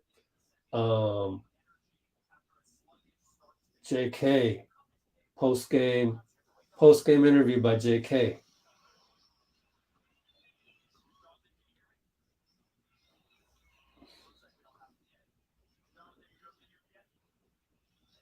Hold on, folks.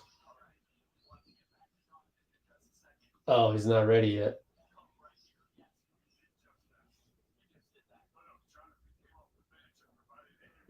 Oh, they don't have him. He can't hear him. So that's not going to work.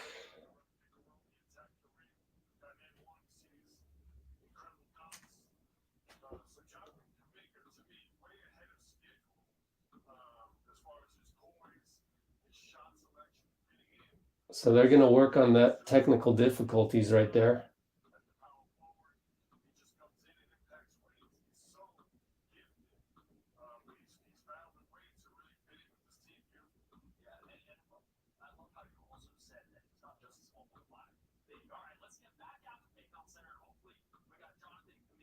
Okay, we're going to try this again.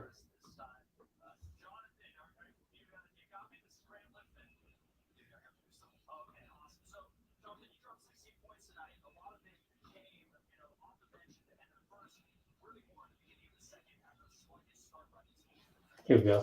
You got me? This is Grant Liftman. Yeah, I got you this time. Okay, awesome. So, Jonathan, you dropped 16 points tonight. A lot of it came, off the bench in the end of the first and really more in the beginning of the second after a sluggish start by the team. Do you come into the game knowing sometimes you have to bring that energy and wake up the team? I always come out here, especially with the team we got, they always we got a lot of old guys, so they always need a young guy to just bring a lot of energy. And I think that's my job and that's my role in this team since we don't have Draymond every time. And that's what I did. And I came here and just brought energy, and then we had a good solution after that. What's up, JK? It's D right, man. Congrats on the win. Another good game for you. You've been putting some great games together these past few games. How has your preparation changed now that you're getting consistent minutes and you're going to be out there playing a bunch of minutes? Just pretty much knowing every time I step on the court, I just got to stay aggressive, knowing all the plays and just knowing my role. So that's pretty much what keep me on the floor. And that's pretty much my preparation. Jonathan, Chris Lowe, congratulations on another great game. Talk to me about your decision-making when you check in the game tonight. The team had been 2 for 10 from three-point range. We come out of a timeout. You attack the rim, get the N1, much like the San Antonio game, when you start attacking the paint, attacking the basket. What's your decision-making process of attacking the rim and then maybe shooting some open threes? Just pretty much like I said, coming out here, get everybody going, playing hard. If I do some good, just get my team excited. Everybody gonna wake up and they're gonna turn up. So that's pretty much my job, and just coming out here and just playing hard. You were the 7th pick overall in this draft. Obviously, Josh Giddey playing across from you tonight was a 6th pick overall. Do you think about that at all when you're on the court? Does that add any extra juice to the game? Not at all. That's just the past, I'm in a good position now, a good situation. All I'm focusing on is just helping the team to win. I don't really worry about whatever happened or who got drafted higher. Well, Jonathan, you definitely did your part in helping them win. Congratulations and great game out there. Yes, sir. Thank you. So, yeah, as you were... All right, JK.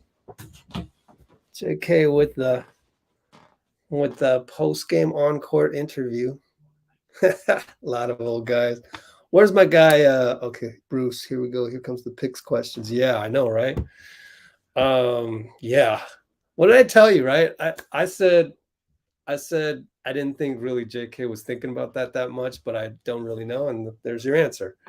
But let's go back to I Am the Bay. I Am the Bay. I like your avatar. I like your profile pic. But did you know what Draymond said about the tuck rule? I have that video coming up. I should have finished it for you. Oh, but it's so hilarious. Oh my gosh. He chastised you guys. I mean, I didn't even know. What's funny is I actually like the Raiders. Obviously I was rooting for them in that game, but I had no idea. I had no idea that game I forgot. I thought it was I honestly thought it was. I'm a casual fan for the Raiders. I honestly thought that was a championship game, but it wasn't. It was a divisional game. I didn't even know that. Anyways, I agree. It was a fumble. It was a fumble, but Draymond went on and on about like how many other things happened along the way, so that you can't claim it was going to be, Raiders in the Super Bowl or whatever. But like, I mean, I do think that that would have sealed the game, obviously. So I was mad about that, but I get where he's coming from, with the Raiders having to still, he thinks the Raiders would have lost to Pittsburgh the next week. But anyway, post coming. Yeah, let me put you. Yeah, cool. Anastasia, what's up? Yep, Grant Liftman from the Dubs Talk.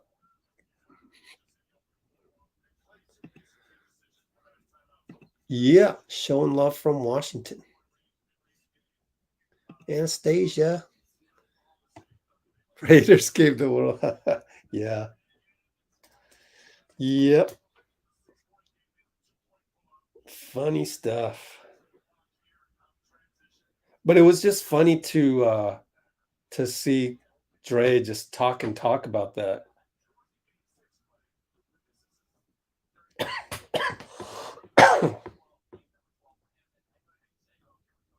Oh, what? Oh, shit.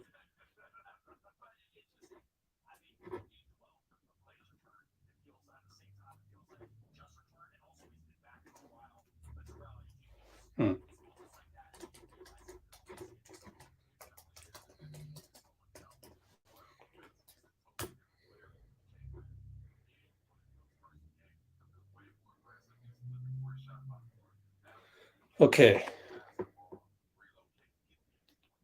Oh, shit.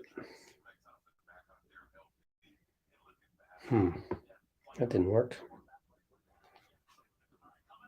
I got to reboot. Darn it.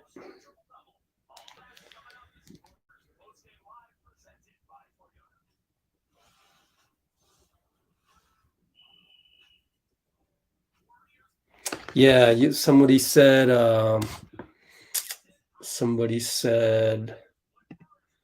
the only thing you would change is what was that? Oh, 15 for 43 on threes.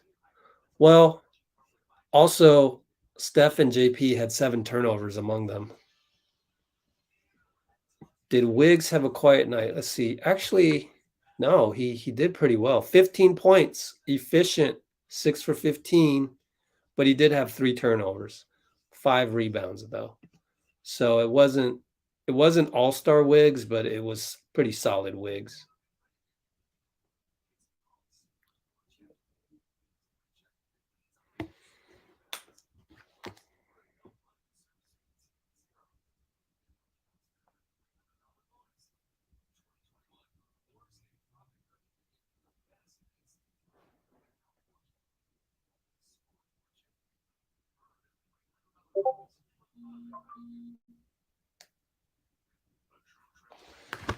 No worries, Anthony. Anthony just hit me up. Said, sorry you couldn't make it on here tonight. No worries, man. Appreciate all the times he's been on before.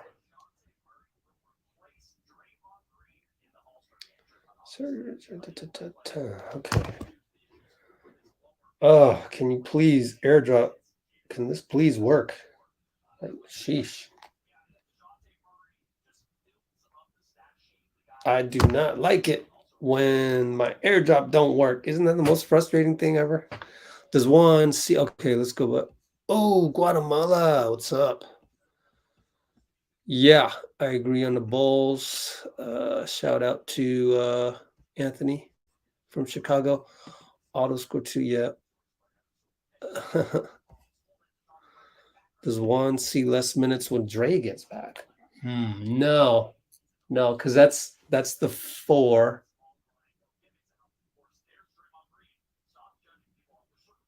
Ooh, Draymond backing up DeJounte Murray on Twitter.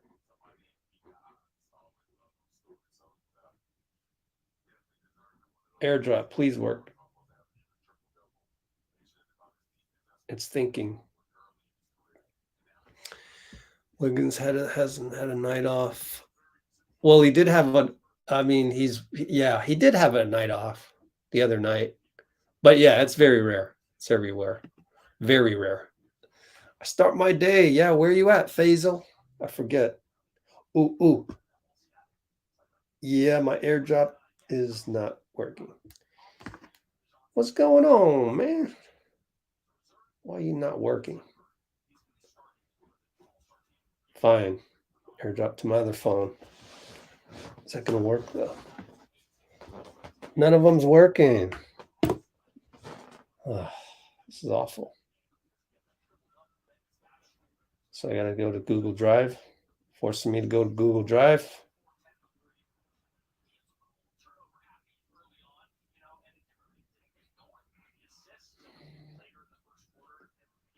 It takes so much for some of these older Apple devices to work.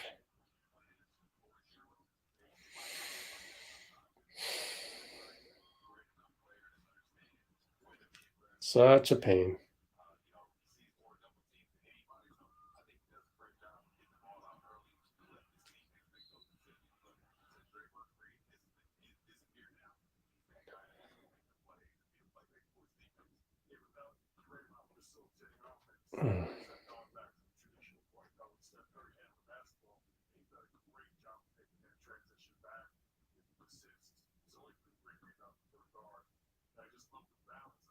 Cool. I'm good with it.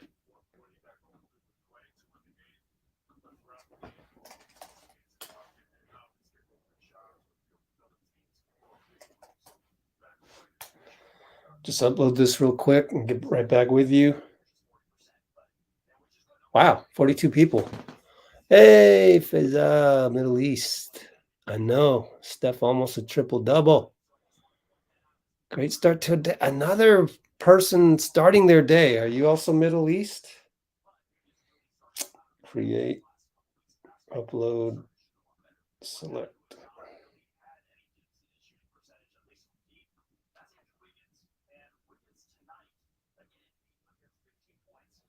Okay.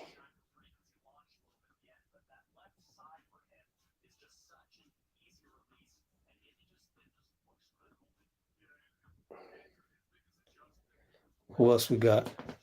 Noemi. Suns barely beat Chicago. Yeah, we talked about that. I don't care how what the Suns are doing. Only care about how we're playing, and so far we're playing pretty well. Tonight it was just a matter of cleaning up some turnovers and making more shots. I'm satisfied with everything else. Yeah, I don't have any other complaints with it, quite honestly.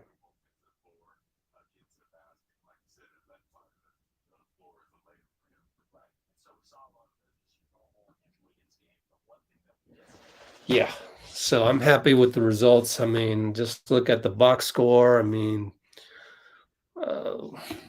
what is there to be mad about? I don't have anything to be mad about except the turnovers, the early turnovers. 3 of them on Steph again. That was upsetting to me because it was just like sometimes it doesn't come in locked in as if it were like Kobe or MJ, but that's different, right? They're totally different people. So it's kind of hard to get used to sometimes. Let's see. Klay. Yeah. Klay seems to have his legs back all right. Bumping up to 30 minutes now. I mean, they want Steph to play 34 minutes, right? So Klay's not too far away from that. He's not too far away from that. Like, it's imminent that he will get the same 34 minutes as Steph. Right? So you want Steph around 34 minutes? Yep.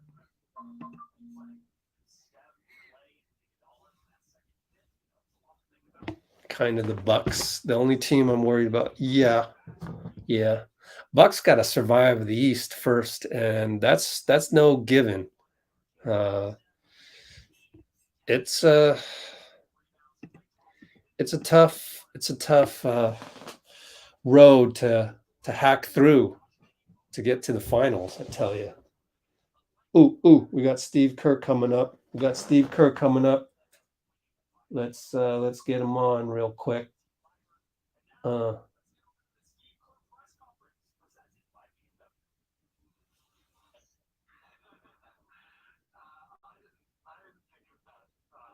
Hold on. Almost.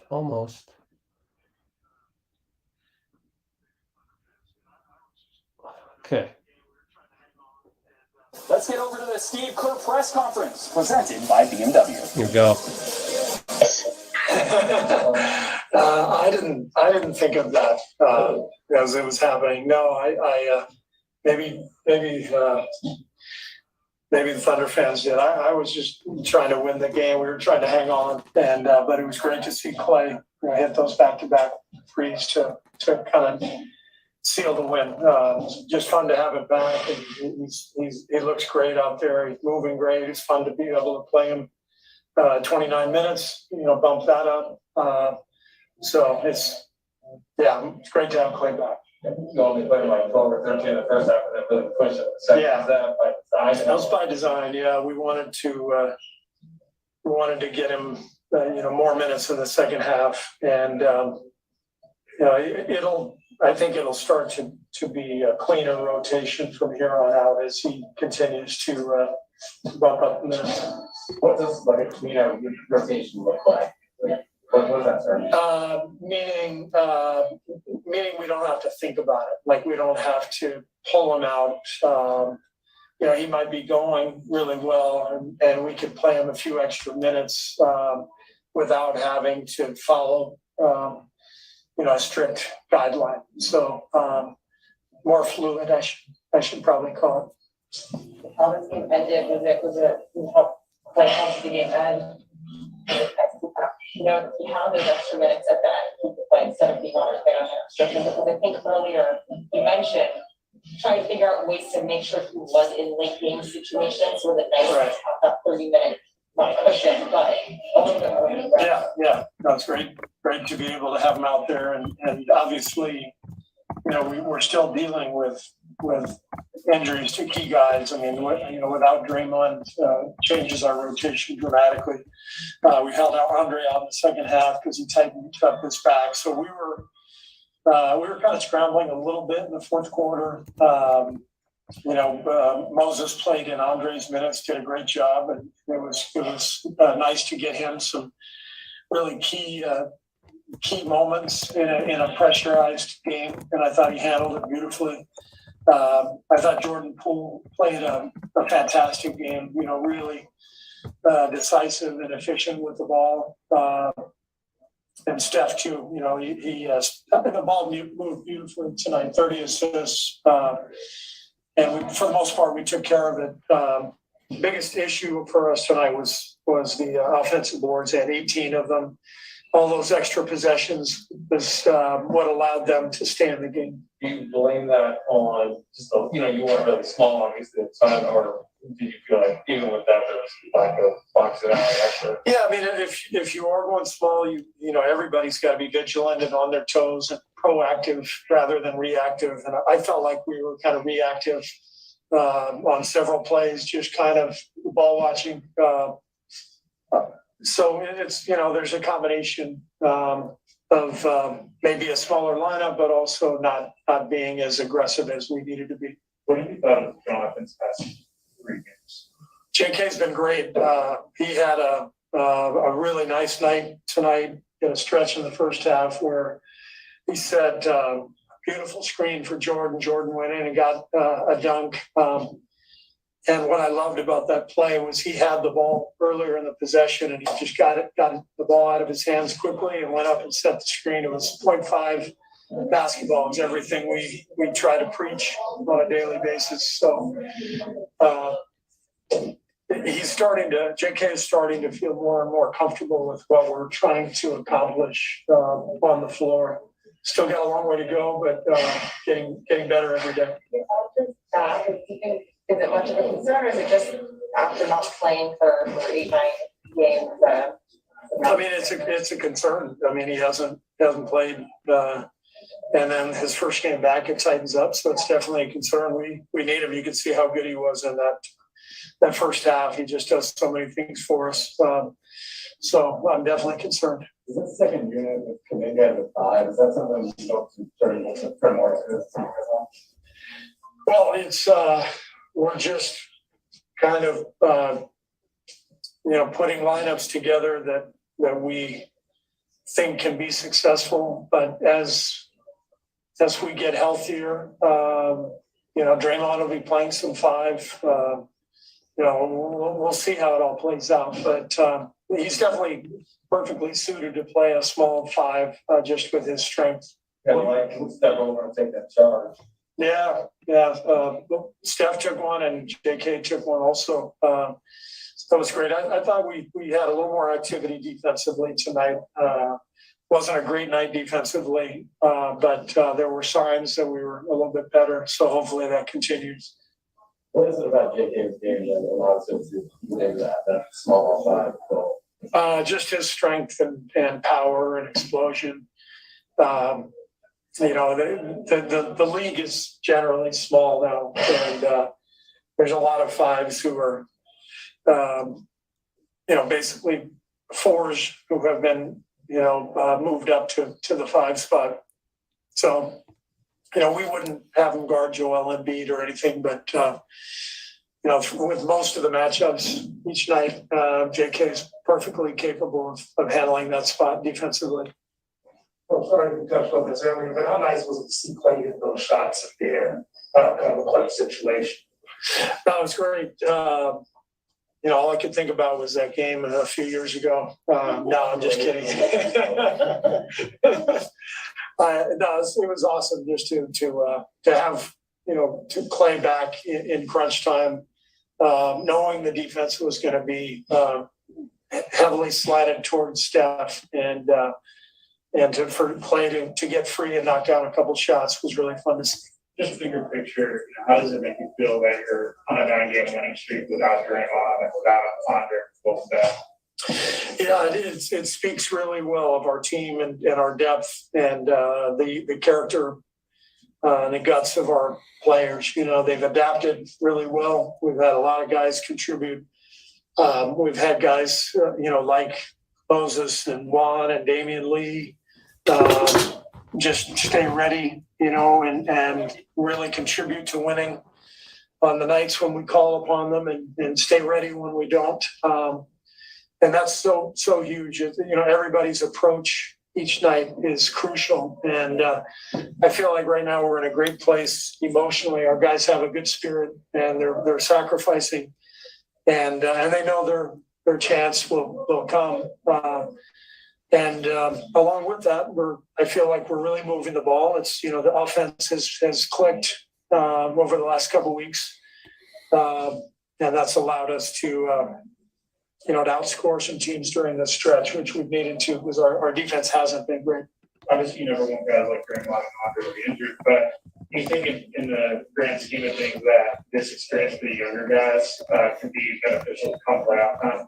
Yeah, 100%. Just getting JK and Moses time, in these situations is crucial for their development. So, you've got to use these opportunities as a staff, but also the players individually. Coming up after the All break, right. we will get an update. Cool stuff. Okay.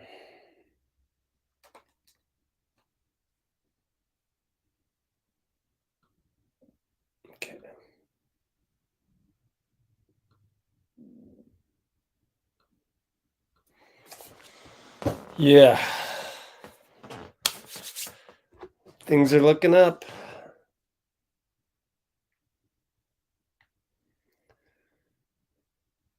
Really good time to be a Warrior fan. Not a whole lot to complain about, which is great.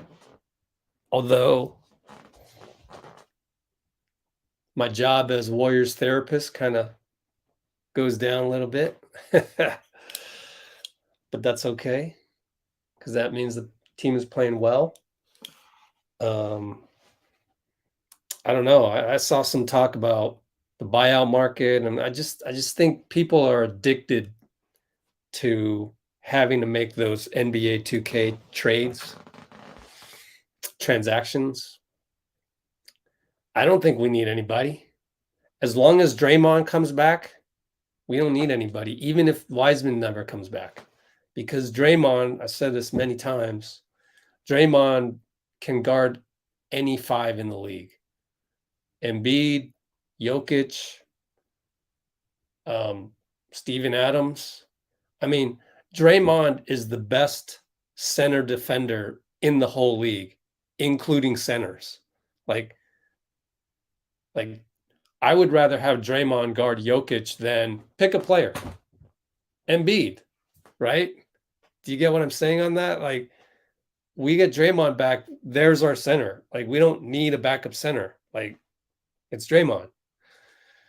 And then the other teams, they can't play Embiid 48 minutes a game. So we only need him. We only need Looney and Draymond to guard Embiid for the 34 minutes they're going to play. Same thing with Jokic. Am I missing anybody? I don't know that there's any other center out there. That's it, right? There's two centers that make me nervous throughout the entire 30 teams, right? So, yeah. Why would they? Oh, Robin, no. There's the problem. So, who do you cut to clear room for Robin Lopez? That is the problem. So it's a, what do you call it? Double-edged sword? No. It's a two-step process. Two-step process. And that's difficult.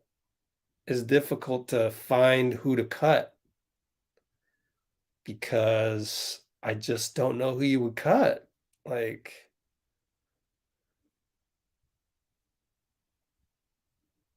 I don't know what you do there.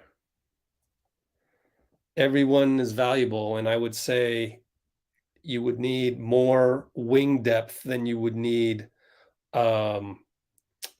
center depth, just in case of an injury in the playoffs.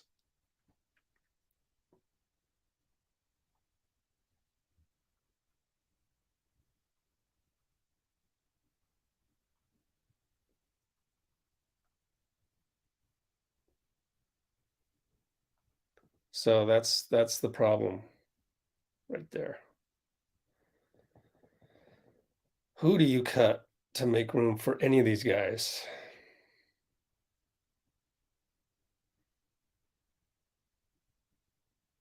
It's tough. It's tough to say.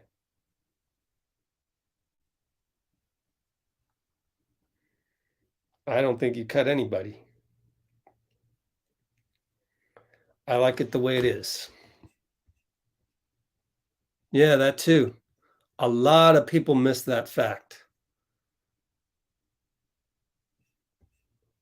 A lot of people miss that fact. Ayton. Yeah, I forgot Ayton. No, but Anthony Davis is okay. Maybe Anthony Davis, maybe, barely. As a center, I worry about barely. I think we might be okay with JK covering him and maybe Belly every now and then. But anyways, cut Belly, no.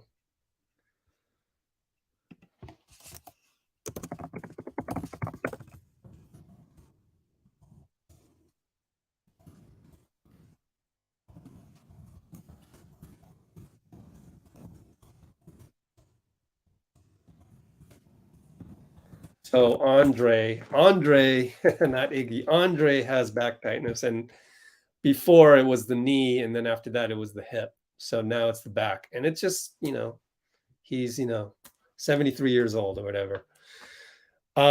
Yeah. So let's go back to who you would cut. I don't cut Belly because when Belly's on, that second unit 5 is unstoppable. When Belly is making threes, the Warriors' second unit is virtually unstoppable because you're not playing Steven Adams, JV, Ant Davis, Joel, Jokic. They're not in the second team. So when Belly's in with that second team and he's hitting shots, that's deadly. You don't want to throw that away. You don't want to throw that potential out the window. You said cut Lee. The problem with that is that where do you find the next Damian Lee as far as a backup 2-3 that can hit clutch shots, that knows our system? Show me a guy on the marketplace that has what he brings to the Warriors, specifically to the Kerr system. Show me a guy on the market that you can grab at a minimum, right? So Damian's spot, unbeknownst to a lot of people out there that really don't study salary cap tables at all, is, I don't mean to throw people under the bus, but I just wish more people would understand that having a Damian Lee type on a minimum contract is very difficult to find. It just is. It's hard to find a guy like Damian Lee at a minimum. And on this team, it's always going to be at a minimum because we have those 4 guys: Steph, Klay, Dre, Wiggins, taking up a lot of salary cap. You only can have minimums after that. We wish we could have got some back in the Kelly Oubre free agency, other than a sign and trade. Couldn't get a sign and trade because that would have put us on the hard cap. But we wish we could have got something, finagle something. Didn't happen. But still, we have 4 guys that can have their own maximum contracts, where most other teams don't have guys this deep into their career that we homegrown. Luckily, the Wiggins contract was enabled via D'Angelo, via KD, via 2016 cap hike. We got a Belly naysayer on here.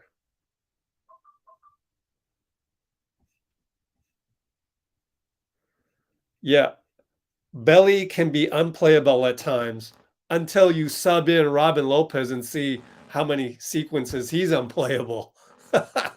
Y'all complaining about that right now. Oh my gosh. You have no idea. We got another somebody coming to the podium. It's Jordan Poole with probably a very short stint at the podium. I hate to say it, but it's true.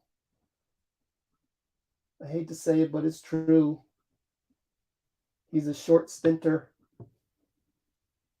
And let's turn up the volume on advantage this. of the turnovers and offensive boards that they got. All right, let's get back over to Paycom Center and let's hear from Jordan Poole. What have you seen from Jonathan over the past couple of games and just how he's grown acclimated? He's been playing really well. He's been really aggressive, letting the game come to him. I feel like we do a really good job of putting him in spots where he can be aggressive and just play his game.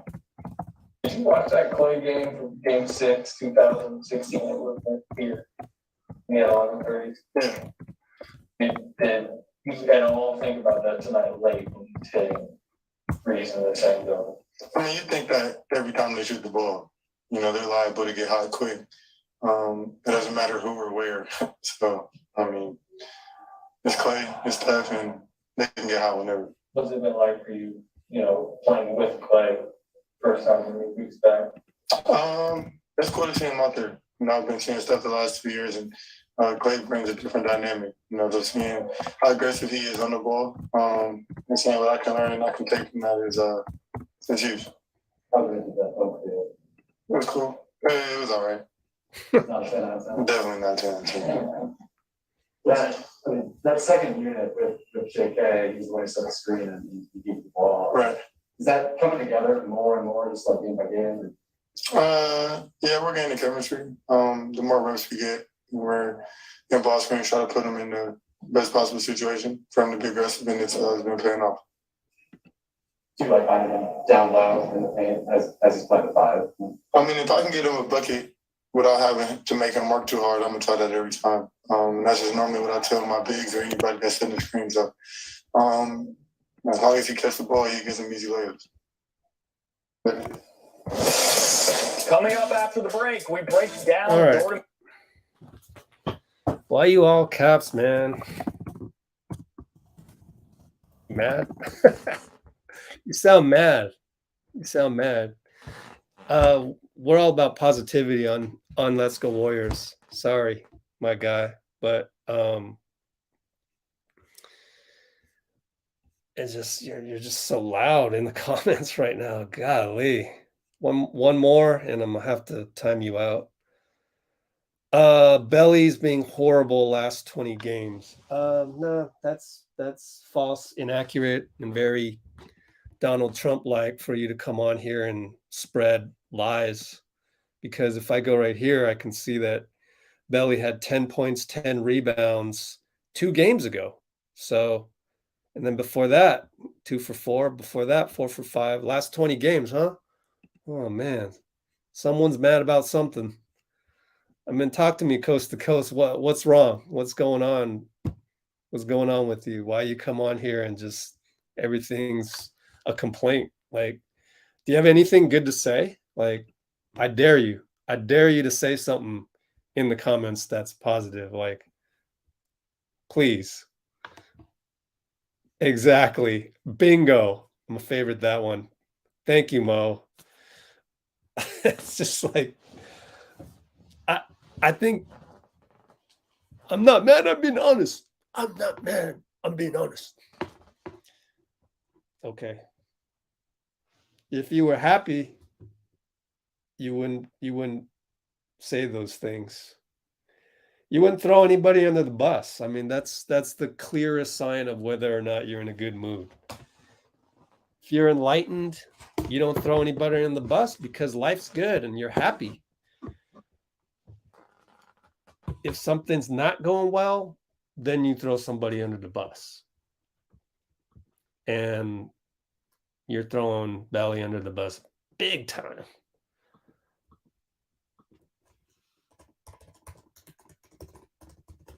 I just need to put my stuff on here. Yeah. We have 0 bigs. You do know JK played 5 tonight, right? You do know that, right? Oh my God. Rebel is correct on this. Well, we got Anthony Davis, Joel Embiid, who's in the East, Jokic, and Who else? Who else is there that we would worry about? Not worried about Nurkic.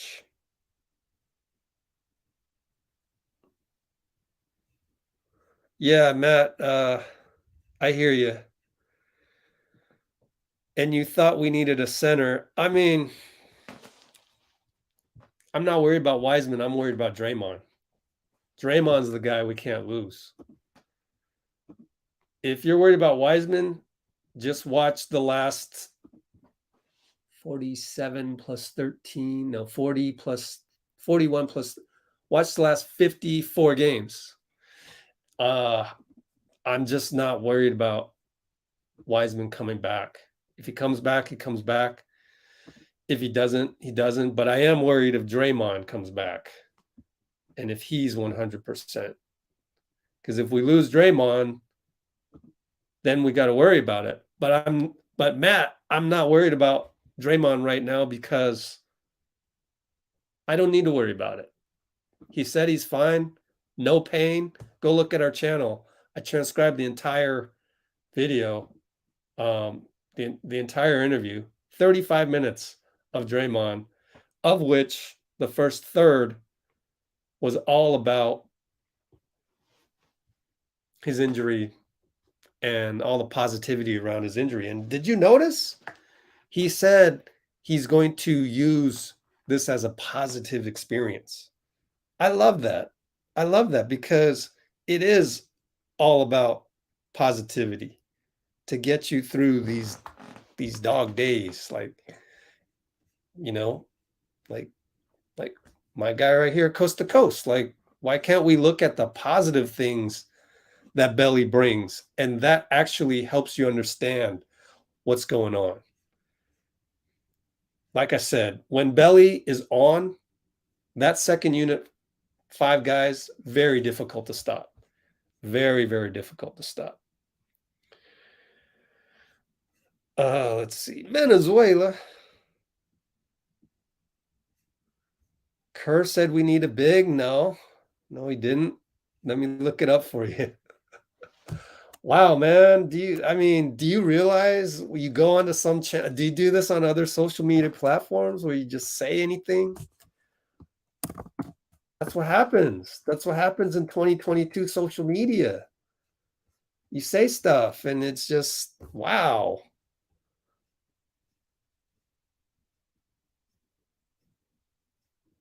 I mean, I just read it for you because I transcribed his whole thing. There it is. Share link. We don't need a 5. There are only so many centers in the league. We are good enough. Go watch it. Go watch it, my guy. God, you're awful. All of your comments are just awful. Say something that adds value. Please. Say something that adds value, please.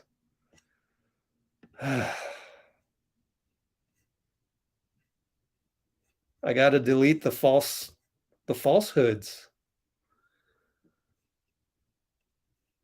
How many falsehoods do you have? Even Kerr said we need a big. Nope. Remove. Didn't say that.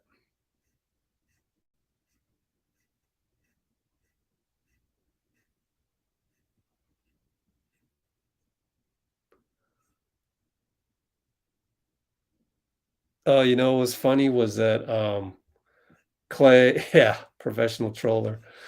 Klay offered up a boat, 2 boat rides and like $50,000 or something like that as part of an auction thing. So that was pretty funny that he did that.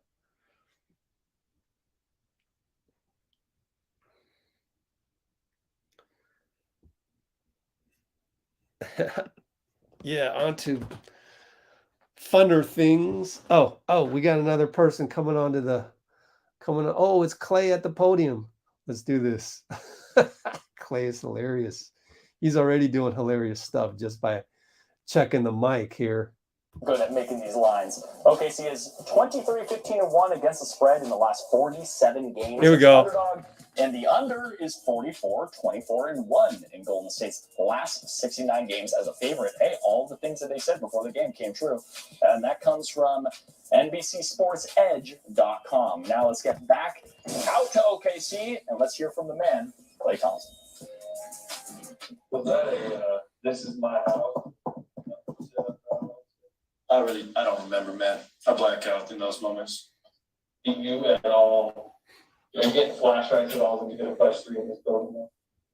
No, Really? that was a long time ago. Although that's a dear memory of mine. It did not end well that season. It was a lot of heartbreak. So 2016, although we accomplished something that might not ever be done before, it was a hard year. It was a hard summer. I had to think about that all summer. How was the 30-minute with the fans? Oh, it felt incredible. I mean, that's a big milestone for myself, and hopefully can build on it. And that was a lot of fun, especially to come back in the game the way we did. Do you like the way they kind of patterned it out where less minutes in the first half and then went pretty heavy in the second half? Yeah, I mean, I trust Coach and his rotations. He's been doing this a long time and very successful at it. So I trust him with the keys to the car. How important is it to get this increase in minutes and not have to necessarily come out while you're hot or on a streak or have a down rhythm? It was a ton of fun. I am most impressed with my no turnover game. I don't think I've had one of those this year, so I'm glad I was able to do that. And I'm happy playing almost 30 minutes. That's I don't take that lightly. That's a big milestone. When you were preparing to come back, or right before you came back, you were talking about how you were trying to balance setting expectations for yourself, but not getting ahead of yourself as well. Where do you kind of put yourself in expected or wanted yourself to be at this point? I feel incredible. I give our performance staff so much credit for why I'm feeling like this. They pushed me for a long time. So to feel like I haven't missed a beat on 12 games in, I'm very indebted to them. And Jordan Poole played a great game tonight. My goodness, that was yeah, wow, plus 17. I mean, such an efficient night. So. Coming up, the Toyota drive ahead. Wow, that was abrupt. Okay, so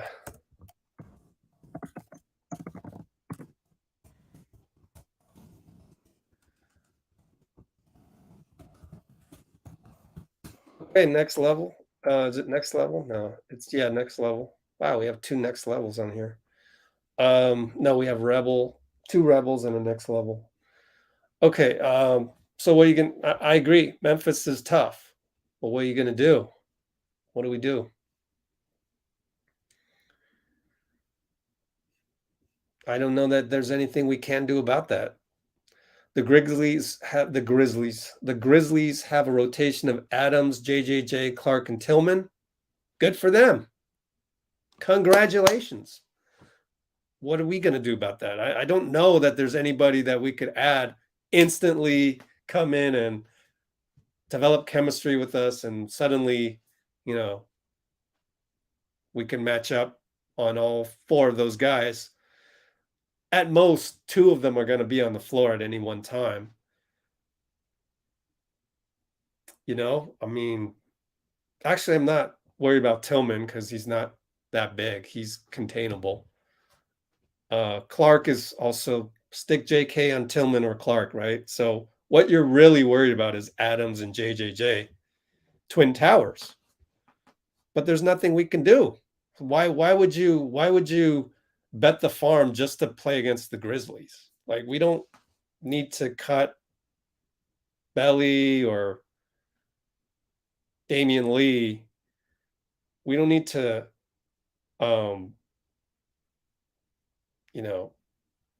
have surgery and get rid of those guys who are an important part of our ecosystem to then bring in a Robin Lopez, or who do you have in mind?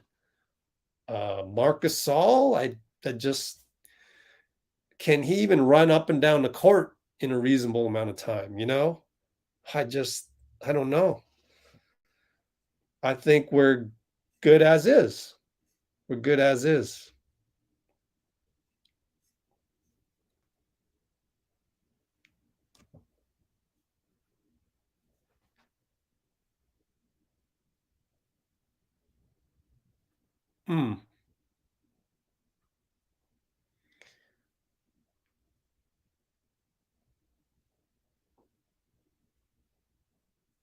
Buyout of Robin Lopez. I'm not excited about Robin Lopez. Aaron Baines, maybe.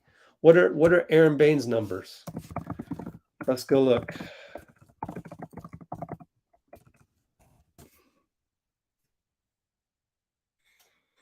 Come with me.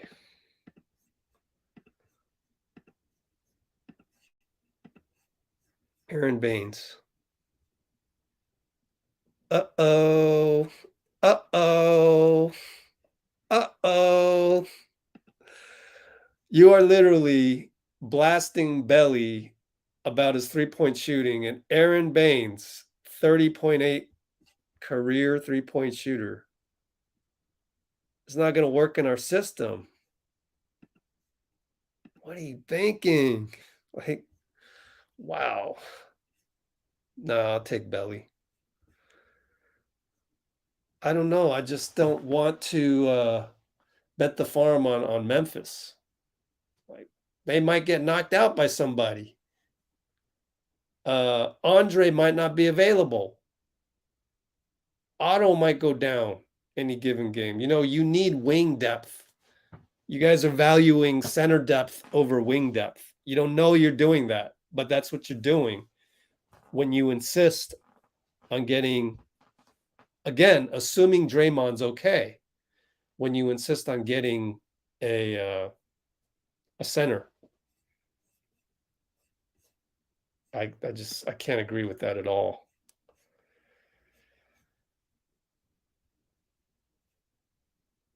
Let's see. We got another guy coming on board. No. And I better just do some work here. See, who else is live streaming right now and doing work?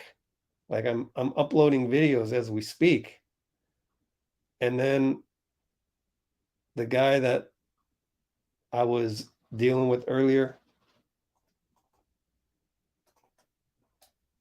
he's like,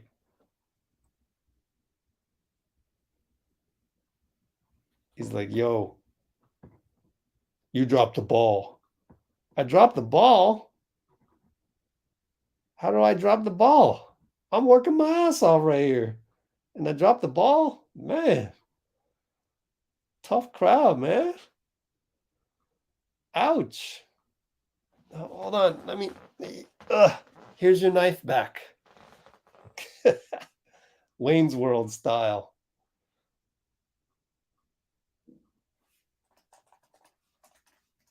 Right now, I am uploading videos so that it will get up there in time. I might go ahead and drive the 20 miles just to go get some Starbucks late tonight because, it seems like a long night.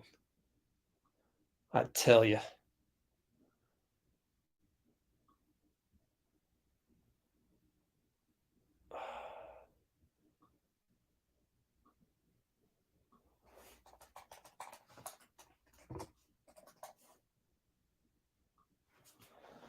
Okay, let's check the comments. I love pull off the bench. Oh, yeah. Were you here, Mo, earlier when I said that I just foresee JP to no one can be the GOAT like Steph, but eventually when Steph retires, it's basically JP with the ball most of the time, initiating all that. He has a lot of the same type of skills, So that gets me to thinking, okay, now we need a two-way Klay. And that's also a Draymond would be great, but I don't think we're going to find another Draymond. He's once in a generation. I mean, so is Steph, but there are similarities. Like there's a Trae Young out there. There's, Jordan Poole out there that are, poor man's Stephen Curry's. But anyways, I think you get my point. And I just think that JP is going to be so important 5 years from now. I think we spend the next 5 drafts trying to find the next Klay deep in the draft. Unfortunately, we have to find him in the late 20s if things keep going well. We need to find out what's going on with Wiseman. I mean, what's going on with Wiseman is he's healing. Didn't you see the pregame video? This pregame video, he just hasn't done the contact yet. So I think you're not staying in the moment, as Steph would say. So the moment right now is that Wiseman is healing and he's getting back. You're thinking about, Wiseman hasn't healed and he won't heal. But we don't know that yet. So we need to give that some more time. Now, if it ends up that Wiseman is chronically injured, then how are you going to flip him anyway? We're stuck. We're stuck with him. That's what happens with the draft. But we're also stuck with JK. And we're also stuck with Poole. And we're also stuck with Moody. And we were stuck with Steph. And we were stuck with Klay. And we were stuck with Draymond. So sometimes it's good to be stuck with a guy. Who else were we stuck with that kind of didn't pan out? Well, we got rid of those guys eventually, but we never flipped anybody other than D'Angelo, which, I guess we were stuck with in terms of the KD stuff. But anyways, trying to just look at the bright side. Yeah, there's that too. Yeah, Memphis has to worry about us too. Oh, man, stop with the caps.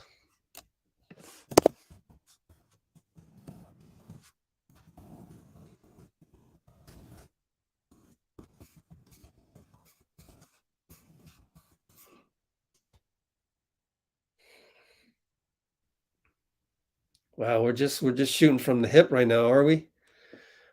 I guess I just gotta, I gotta just go over the lesson plan again. Exactly.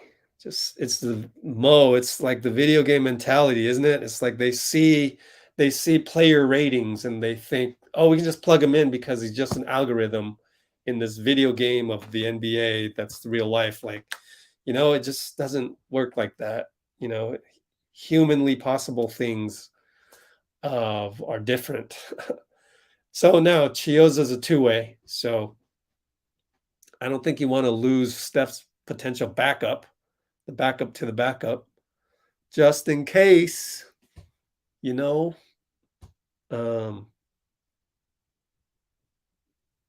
guys on two-way are always injury insurance. So that's what Chiozza is. And I don't know that we have another, point guard distributor out there on the marketplace that we can plug. Maybe there is. There probably is. Point guards are, traditional point guards are kind of dime a dozen. We worked out a whole bunch of them. Langston Galloway, et cetera, et cetera. Maybe he'd come back. No, he can't do it two-way. He's too old, So we worked out a whole bunch of them. And we concluded that we better just not get anybody. And actually, we got GP2 out of it. So I don't know what you want to do with two-ways, but Chiozza is a two-way, and that's not something to worry about. You don't worry about two-ways, really. Yeah.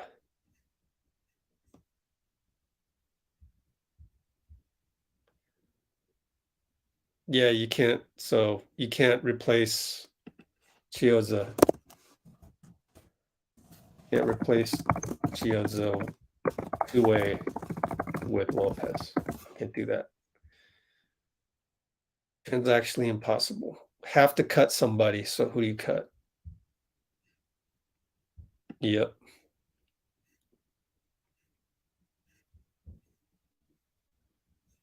Thank you. Exactly, right, Bruce? I don't know, but hey, that's what I'm here for. I'm here to be Warriors therapist sometimes, and just to say, man, there's nothing wrong with this team. This is the best 1 through 15 team I've ever seen. Close second goes to the 2015 Warriors, and I myself have never had a squad 1 through. I've had 1 through 9 amateur wise. 1 through 9 was solid, and that was nirvana. But to have 1 through 15 this solid, I that's beyond me. It's like I can't even fathom it. Like, this is crazy what Steve's done and the way he's been able to manage this. This is a master class. Bob, Joe Lacob, Steve, and everybody in the infrastructure, the performance team, it's just, this is the model. This is the model every franchise should copy. So,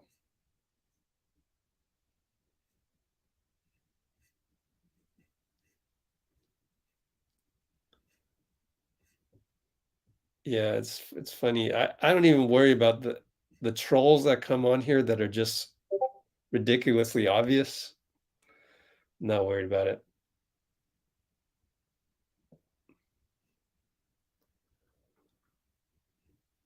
Here we go again. I mean, I am the Bay. Like, what do you want out there?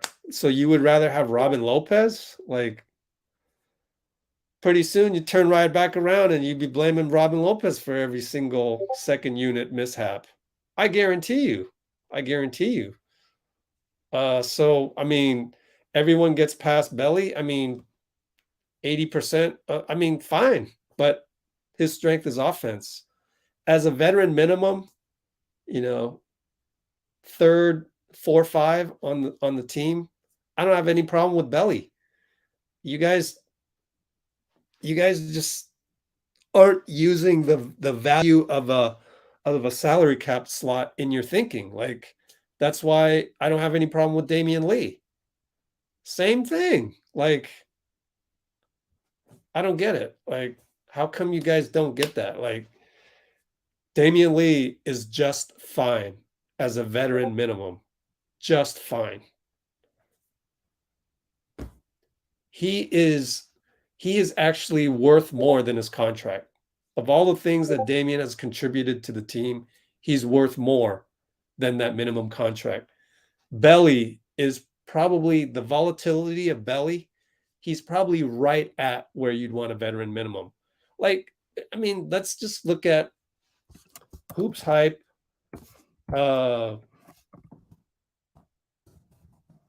Hoops Hype Lakers salaries. Let's just look at the Lakers.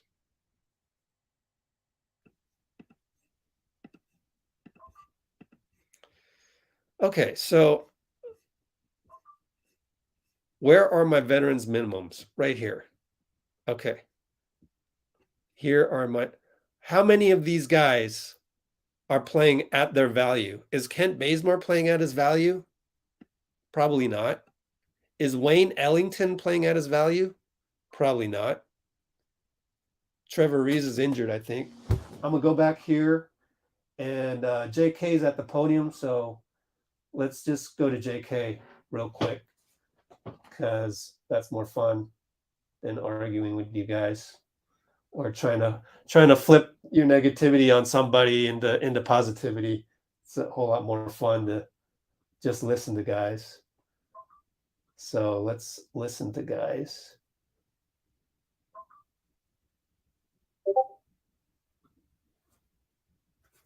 To what he's being told. Well, that is one of the reasons why we're getting wild tonight. We're calling him Rookie, our BMW Ultimate Performer. And let's hear from Jonathan Kuminga postgame.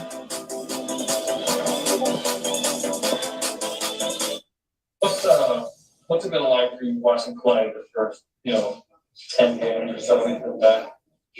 I haven't really watched him in his really prime time, but like whatever he's been doing since the first game we played, he has been way better compared to the first game. And I don't know how you feel like, but I feel like, to me, the way I feel like he's kind of back to where he used to be at. Did you watch him much back in, let's 5 years ago? How about the game here where, he had 11 threes in 5 games? I wish a little time of that, He only been back for a couple of games, but I think in the next couple of games, next 5, he's pretty much going to be back where he used to be at, for sure. That's several games. Things just felt like they're moving a little bit slower for you. Like you feel like you're figuring it out at this level. And it's just a lot of work and a lot of sitting down with coaches, watching film, and knowing where I need to be at, every position. And just pretty much on my role. How comfortable are you playing 5? Man, with the way we play, everybody played 5, so you just gotta go out there and do what you gotta do to help the team. So it don't matter if I play in 1 or 2, I'm comfortable in any position. Have you played much 5 before this? Not really. Is there any added motivation tonight knowing that Oklahoma City passed on you? No, I don't worry about that at all. I'm just focused on helping the team to win. If I just keep up with that, same idea in my mind, talking about the best for me, I'm always going to try and go out there and try to do whatever I'm not supposed to do. So I don't really be keeping up with that. I'm just focused on helping the team win. So, What's been the biggest adjustment for you picking up those minutes at the 5? like I said, it's just coming out in the game.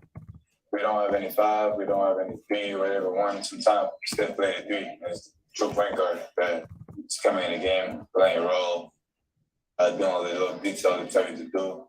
That's it. Is that small ball unit? Is that fun to play with? I mean, it is fun to play everybody else. Small ball with Lowen on the court, even having Lowen is even way more fun. But now everybody in the court is super fun. Is that the first NBA charge you've taken? I would say my first charge, I think, in my life. Or second. Yeah, I've never took a charge before. I'll say this is the second time because I took one in the gym, like night before. And everybody was really proud of me. This is my second time, so.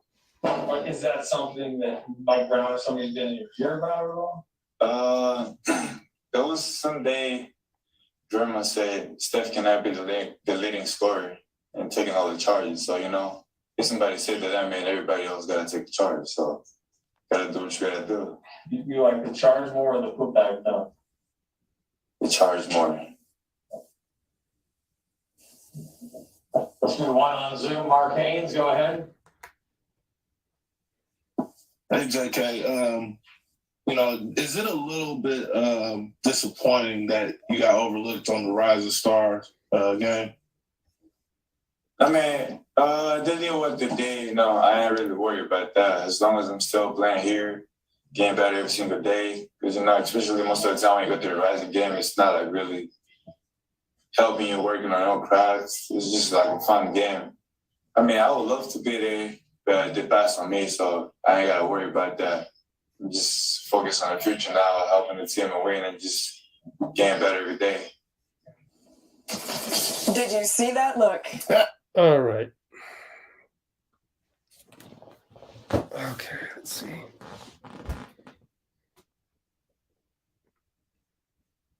Wow. Next level with the indictment on Wiseman. Let's come back to this. You're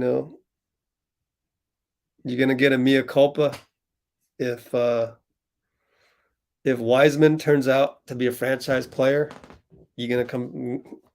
We should have you on live, and you're going to say apologize to Wiseman.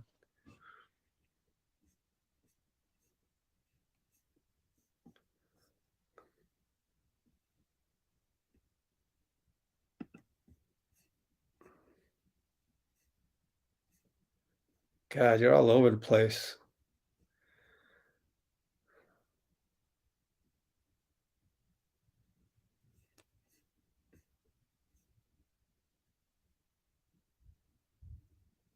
Oh, God. Duke, we just talked about the 5s.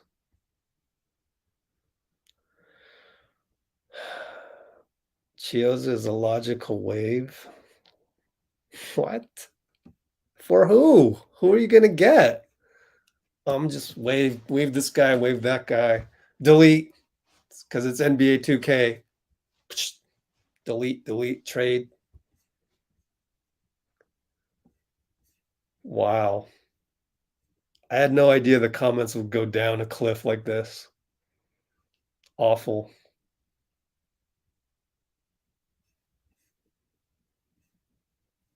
Right?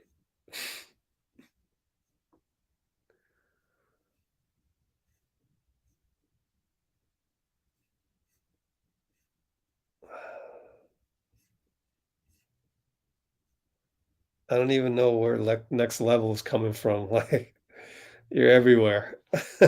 You're a mess. It's crazy. I don't even know how to help you.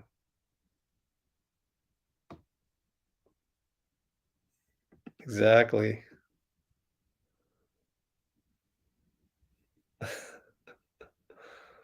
Oh my God.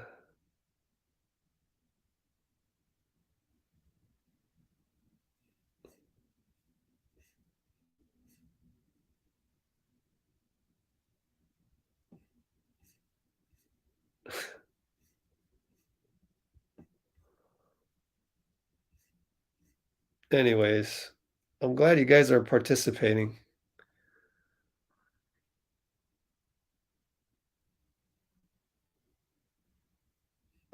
God. Don't need a 5, guys. As long as we have Draymond, we're fine.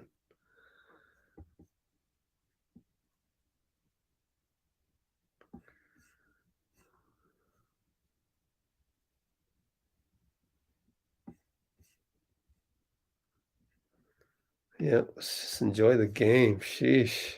Who would have ever thought? We just threw OKC in the trash can, and now we just getting all these things about trading people.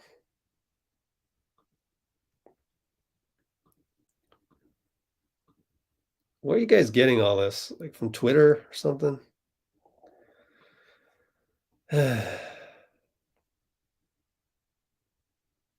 I should stop throwing Twitter under the bus. It's one of my my goals is to just stop throwing anybody under the bus. Whether it's you, Stephen A. Smith, you know, what's the next dumb thing he's going to say? That type of stuff. Just try to not throw anybody under the bus. I don't think it's possible, but you can try. Just try and be pure-hearted, just like Steph. Try and be a saint. That's my goal. It's a tough goal to reach. Really tough goal to reach. Don't know if I'm going to get there. I'm going to try. Yeah. Yeah, there you go.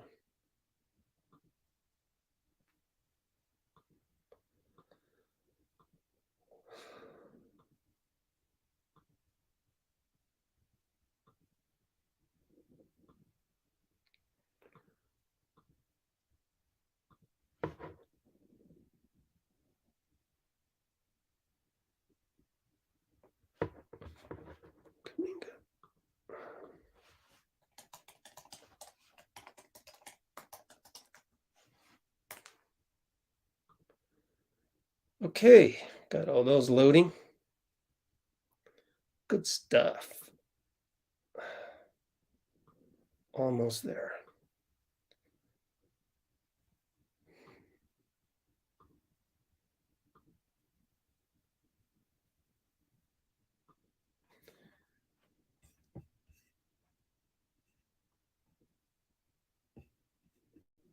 Yay. Someone likes our bench. What a rare find.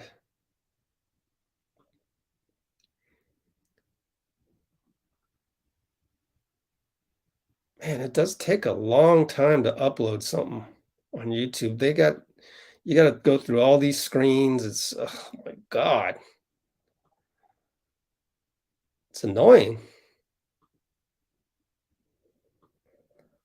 Oh, I had to hit submit 7 times.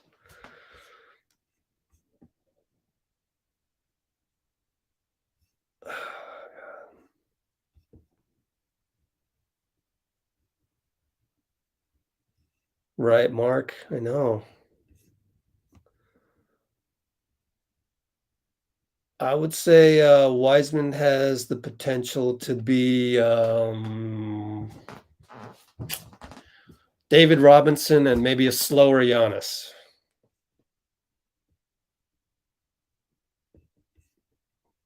There you go. Wow, this is a good take, Rebel. I like it. Oh, we have the best player to develop. I mean,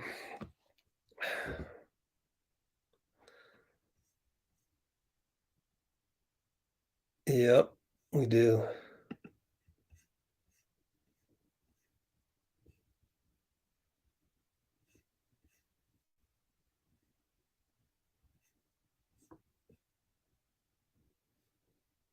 Yeah. Why is suddenly getting a center like a big deal? Is it because I don't know, like I thought Steve and Bob Myers just told these guys, everyone, that we're not going to go out and get a center. So the talk should be more about why rather than why not. It should be more about the reasons Bob Myers isn't doing that versus all of these scenarios and stuff. Mm-hmm.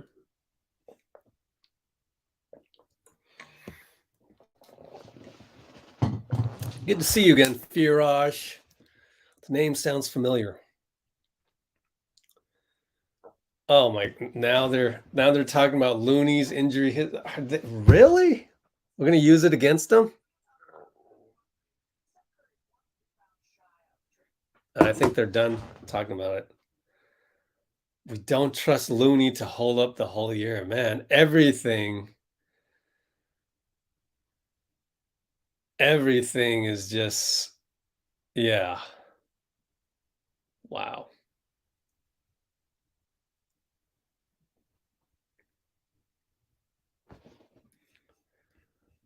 Yeah, I agree. That was the turning point right there. Was the Bucks game. Even my dad, he usually 99% of the time we're on the same page.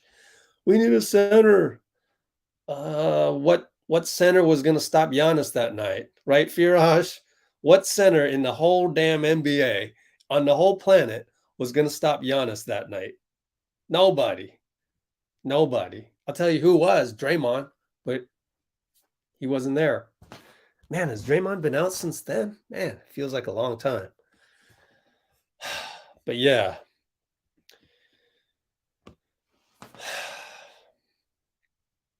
We don't trust Looney to hold up the whole year. What does he have to do? What else does Looney have to do to convince you of that? Like, I mean, yeah, he could get injured tomorrow, but man, it's like you treat people like shit when they are injured, and now he's fully healthy, played every single damn game, and you're still treating him like shit. Steph's at the podium, so let's do this. Come on, laptop. So damn slow. Wow. Come on, laptop. It's my old laptop here that I'm talking to that's super duper slow.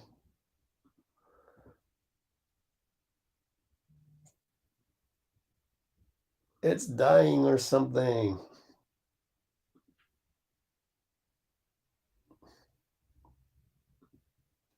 Well, as he's rising in this building, they go late 3 weeks. our offense. Wow. Slater's really hitting that nostalgia angle. Steph making his mark on this game. Let's hear from Steph post-game from the jungle of OKC. Klay trying not to. Did you at all, as he's rising in this building, to hit the leg breathing, think about that? Not right away in that moment. We thought about it yesterday at practice coming in. There's obviously a lot of history in this building. And it's his first time back in a long time. So I thought about that. I didn't think about that right after he made the shot. And then I think it's part of his little celebration. So it was on his mind. That's all that matters. Can you feel it? The crowd, is there any extra angst you feel in this building, like when he's rising for a three? In here? Yeah, just that extra.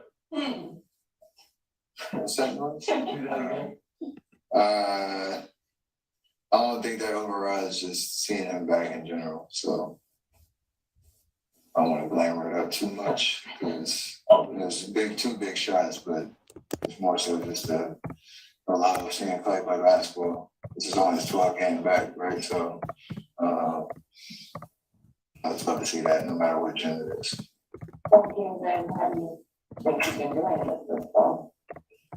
I mean, he's been playing amazing, trying to take what the defense gives him. I think, excuse me, especially probably the last 6 or so, just trying to stay patient and understanding he's going to get looks. And have to, rush right out the gate.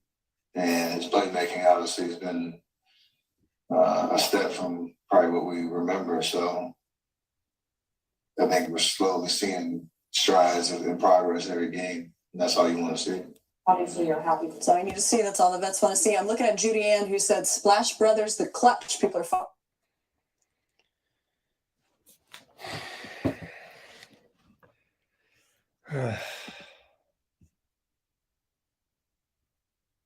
There you go. Now we just need next level to turn that corner and just like coast to coast, start saying some good things about this team.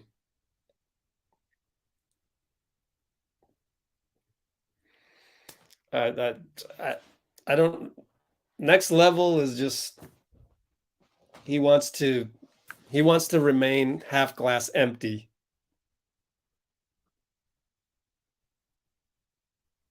I don't know that I can help you there. Trying to bring some positivity in your life, but you're refusing. So you want to eat the blue pill. You want to stay in the matrix of, but I get it. You know what's funny? Is that when I say I really don't have anything to complain about this team, that doesn't drive clicks. That's not controversial enough. That isn't fun. That isn't entertaining. So what people want to do on social media and Twitter and all those people is they just want to stir the pot because it's boring when you don't stir the pot. So they make up all these clickbait things. And it's sad. It really is sad. Wow.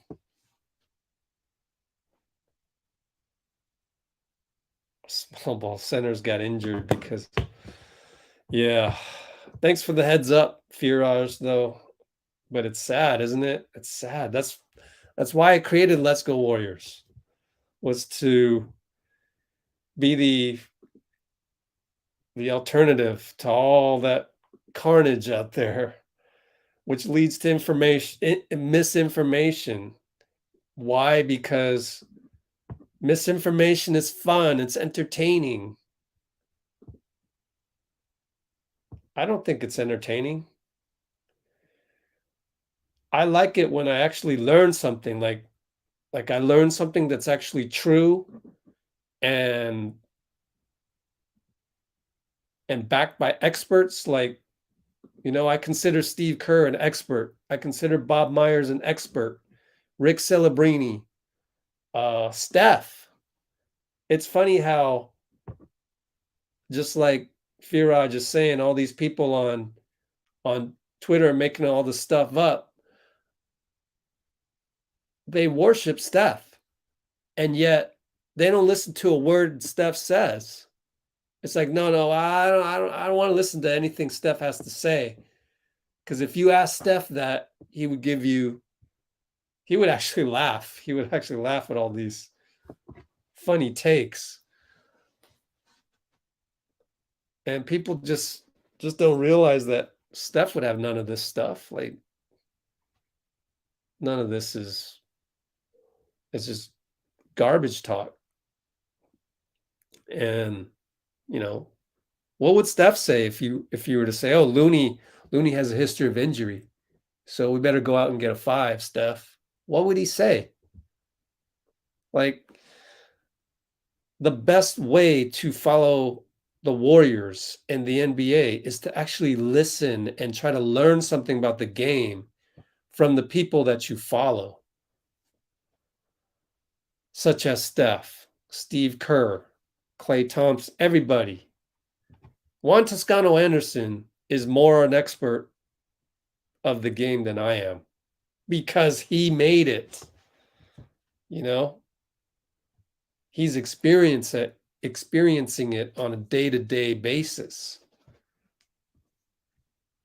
So yeah, I'm glad you're not on there too. Dre's an expert for sure. Let's go Warriors.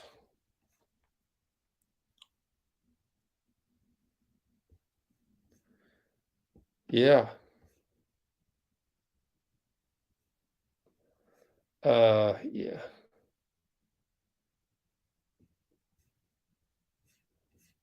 Where are we? What would the rotation be? Yeah, I don't know. Let's see. Yeah. Steph would say even keel for sure. There's somebody's listening to him.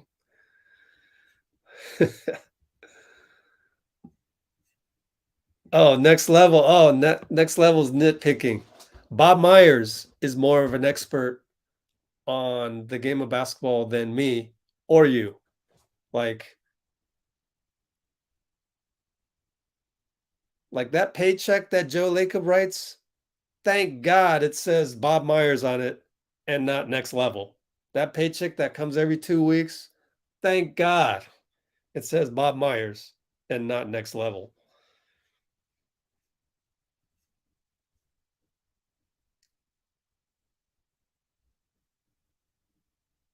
Yep.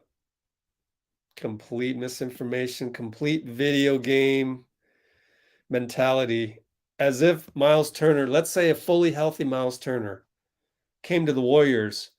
Oh, on day one, he's going to do dribble handoff to Steph and screen perfectly, just like Looney, just like even Wiseman. Like Wiseman isn't just sitting there not watching how Looney sets screens. He's doing something. He's learning. He's been learning under Looney for now 2 years. You expect Miles Turner to come in and not get called for offensive screen fouls? I don't think so.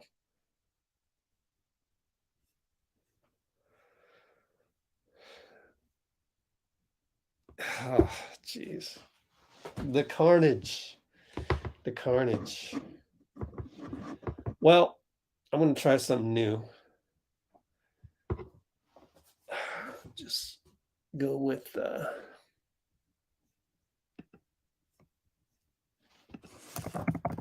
let's put all these things up on our YouTube channel.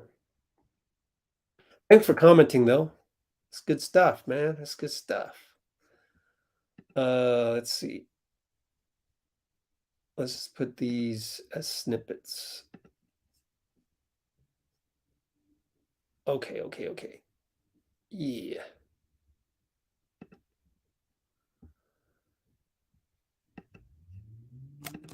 Okay. Steve Kerr post-game snippet after Warriors-OKC.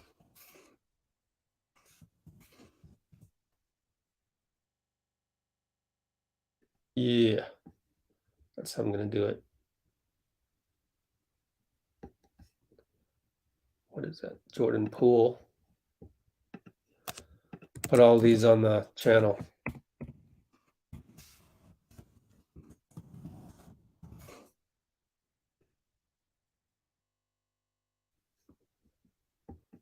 Klay Thompson.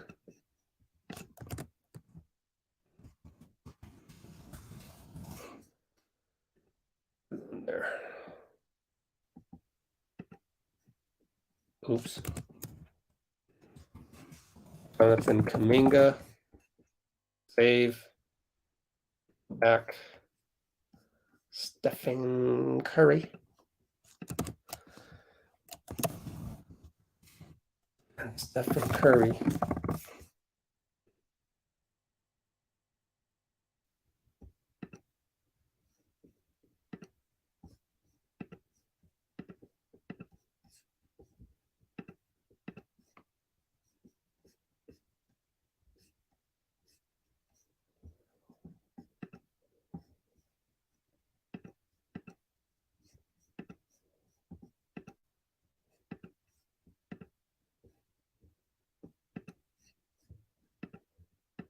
Let's make these public real quick. Okay, what do we got in the comments? Oh, recent Wiseman video. I think NBC Sports Bay Area has it on their Twitter, but it's 28 seconds. Oh my gosh, that's why I can't even look at Twitter anymore.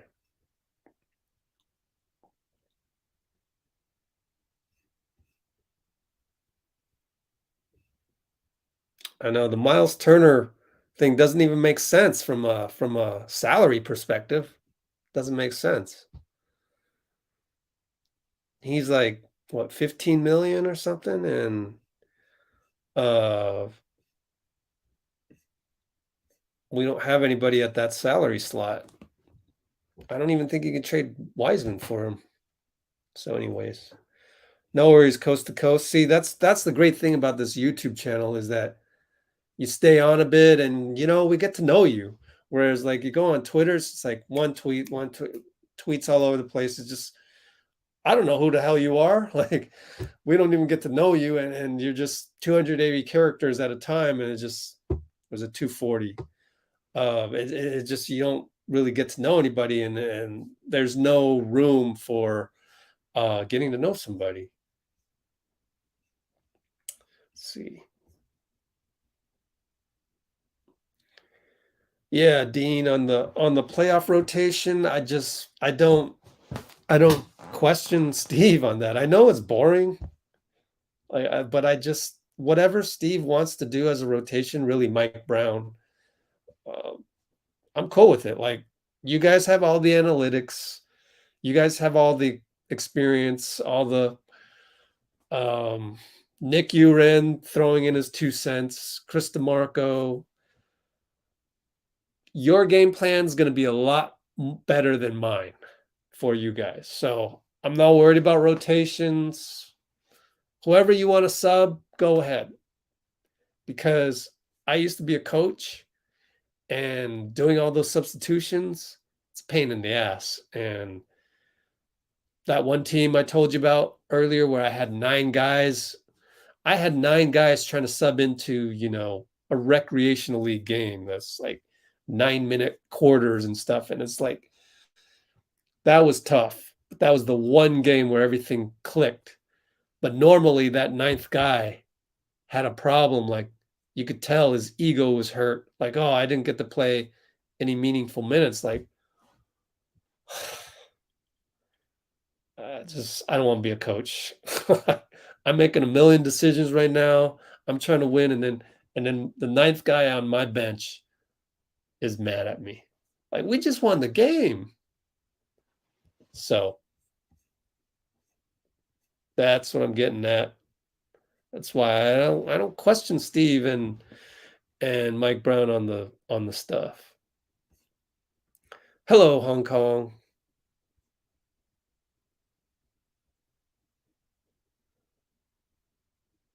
Yep. On Rebel. And also, the Pacers aren't going to give up Duarte. They just don't do that. Thanks, Avnish. Sure. Oh my God, K-Woo just got here a little bit too late. I'm so tired talking about the center thing.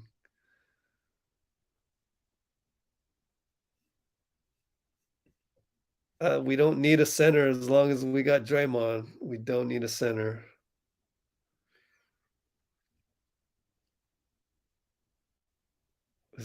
His on-off numbers. Oh, it's all good, K-Woo. His on-off numbers. Who's on-off numbers? His on-off numbers were bad. Oh, James Wiseman. His on-off.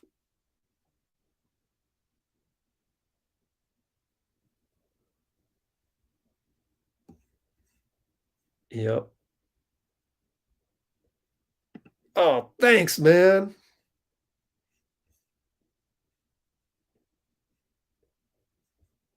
It's all good, K-Woo.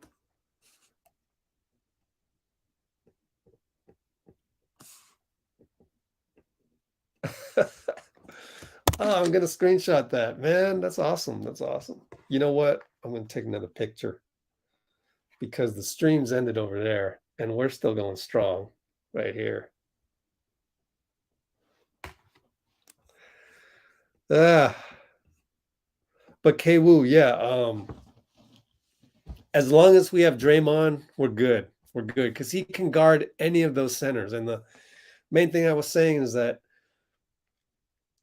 I would rather have Draymond guard Gobert than anybody else in the whole world.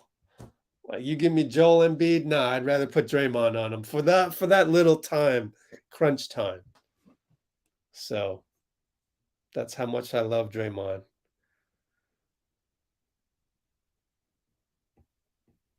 Yeah, for sure, Dean. Ooh, that's a hot take right there. Boom. Yeah, I love that. Ah, the Curry slump. Oh, okay. Okay. What? No. I don't question Steph Curry either. I did a whole video on that. Let me try and find it for you. Yeah, there it is. No. Yeah, it is. I found it. I called Steph Curry's slump a clump.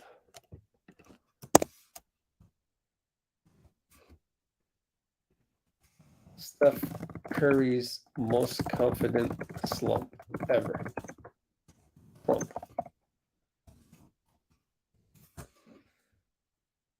He's super confident. Steph's going to be fine. He almost had a triple-double today. It's different when Draymond's not there, right? It's not the same. I mean, he has to be distributor, right? So in Draymond's absence, Steph is taking on Draymond's role more. So I think that's maybe the hot take that everybody's missing, is that Steph is taking on Draymond's role a little bit more.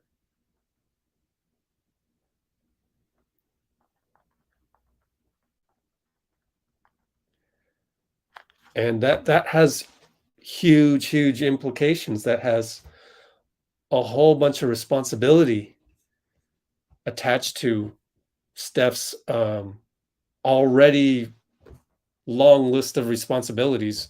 Namely, for example, I criticize him on those turnovers. Normally, Draymond would have the ball and Steph wouldn't have to worry about that. So Steph suddenly having the ball now all the time and like, oh, no, I also got to make perfect passes because Draymond's not on the floor to do that. That's a lot. That's a lot to handle. And I don't, getting back to a real point guard. Yeah. So anyway, yeah. Yeah, Firaj on the Wiseman thing again. We are 4th in the league and 12th. Ooh, that's nice. Yeah, I don't think it's like, yeah, I don't think I don't think Steph was ever in a slump. I refuse to use that word because it's not the same with this guy. It's not the same. Let's see. Yeah, no one's expecting Wiseman to be Hakeem. And as I said before, we don't even need Wiseman. Sorry, I love James, but actually, just to dispel all of the negativity on social media, is just kind of like trying to wake them up to say, which a lot of them won't. A lot of the people on social media would even get even more upset by me saying that we don't even need Wiseman. They would turn that against me. But what I mean by that is that Draymond is the key, not Wiseman. Draymond is our backup center, not Wiseman. Wiseman is icing on the cake. Draymond is the cake. So I am worried about Draymond coming back. But then again, I'm not, because he told us not to worry about it. He literally said that. I mean, not those words, but everything in his interview was like, do you have any pain? Nope, none. Before the reporter could even finish the sentence, nope, no pain. Yeah. Do you think Dre will play one more year? Yeah. Dre will keep playing as long as Steph and Klay are here. Dre and will be here as long as all those guys are here. And I'm even surprised Draymond said that he had to,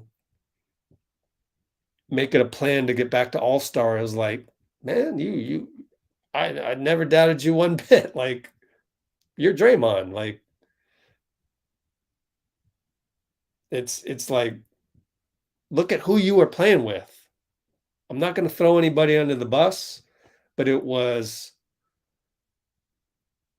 4 other guys that are no longer on the team, and all of them were role players. Kind of hard for Draymond to play with a bunch of role players and try to lead the team in points, rebounds, and assists. That's nearly impossible for a guy like Draymond. It's impossible for a guy like Magic Johnson. What if you gave Magic Johnson 4 role players? You got to have at least one other superstar. Kareem. Let's say you couldn't have Kareem. You could only have a center that never scores and never rebounds. You could only have Byron Scott. I'll give you Byron Scott. I'll give you 2 Byron Scotts. Poor man Byron Scott. And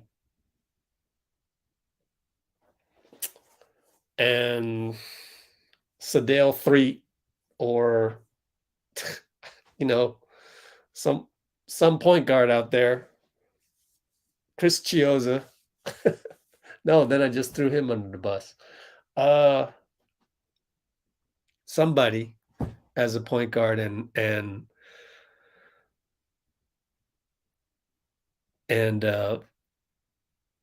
who else am I missing?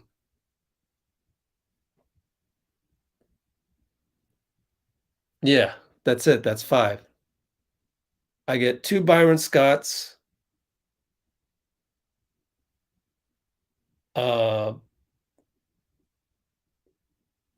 Frank Burkowski and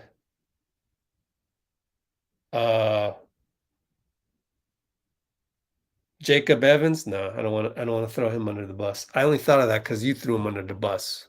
Next level. Who are some guys I can make fun of that's out of the league right now? So if Magic Johnson had Frank Burkowski as the center, 2 Byron Scotts, And who's the third guy was never any good? I'm trying to think of a Warrior.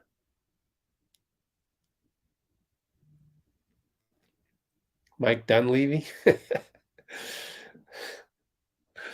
So if Magic had 2 Byron Scotts, Mike Dunleavy, and Frank Bukowski,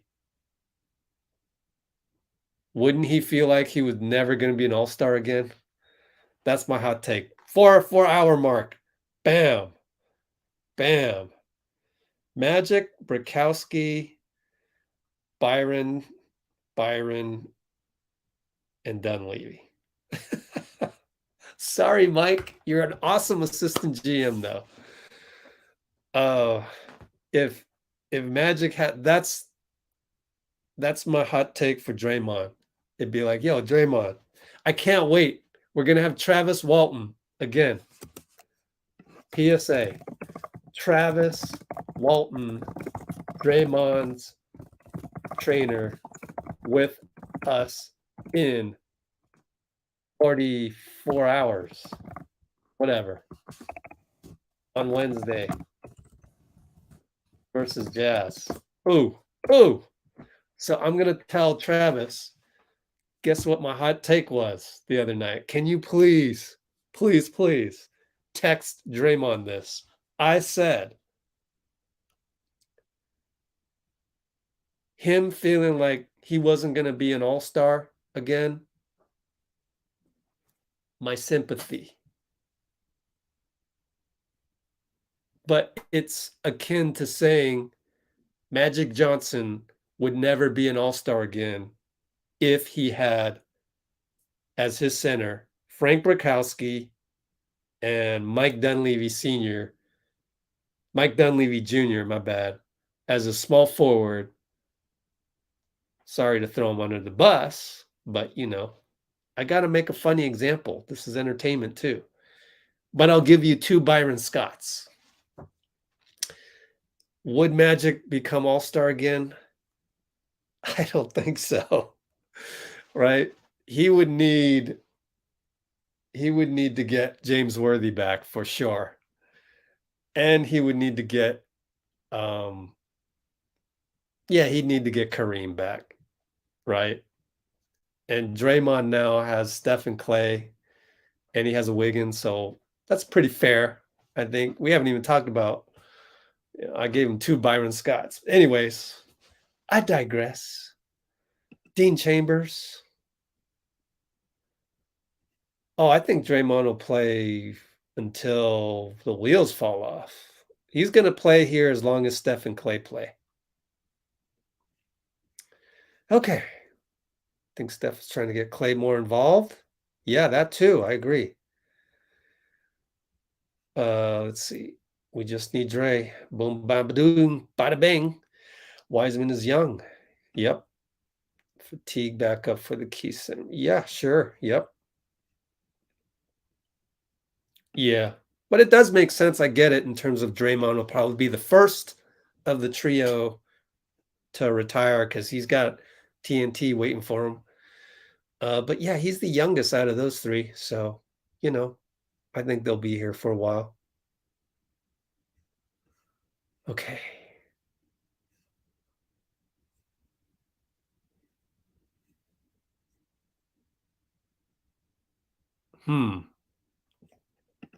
Does Draymond not get appreciated? I think he does. I think he gets appreciated. At least the Warriors.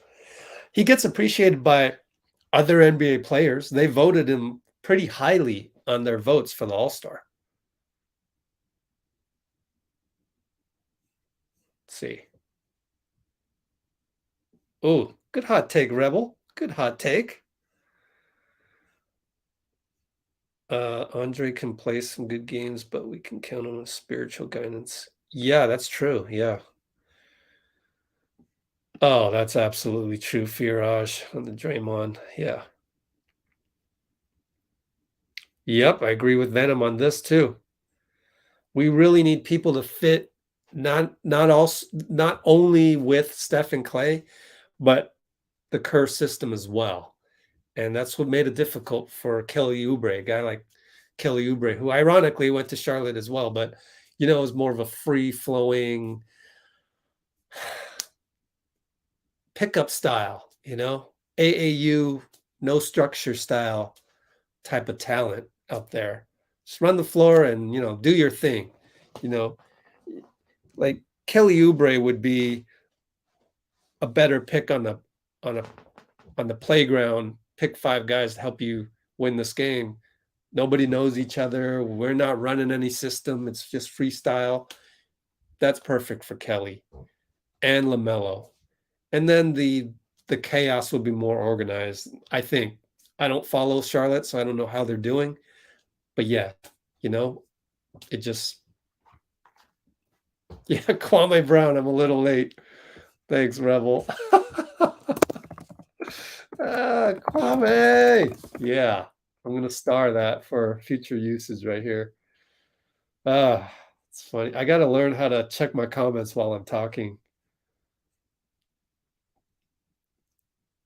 Yeah, good stuff. Ralph Sampson, that little car. Yeah, these are funny as heck. Colio. Yeah, I agree with that too. Oh gosh. Yeah.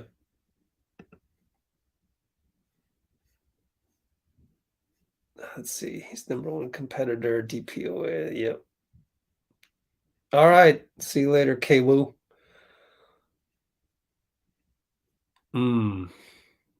Yeah. Do the Charlotte Hornets even have like a performance staff? That's one of the other things about the Warriors that just amazes me, you know, like they have a performance staff. And the staff isn't that small. They have a lot of people, like a lot. So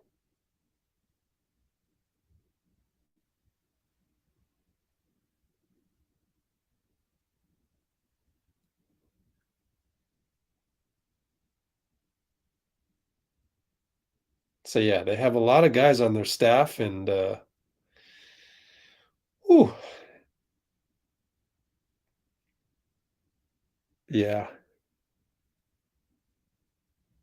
Ooh, that's a great take, Dean.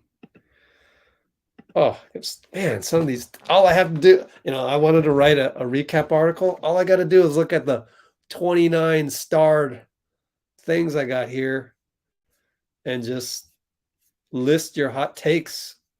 They're fantastic.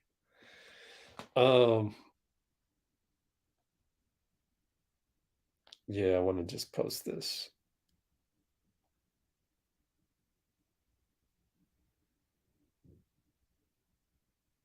Oops.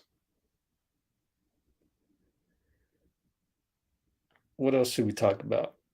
I think that was fun for me to go through the Magic Johnson example of just, I feel for you, Draymond, and I never want people to doubt themselves, right? We're all about positivity. Do that so I'm not blocked out.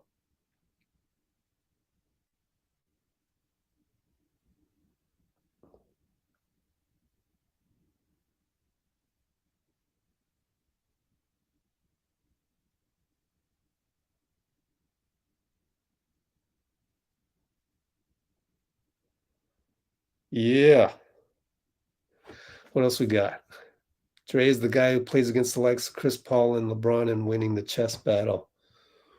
Woohoo! Man, we got to get Firaj on here more often.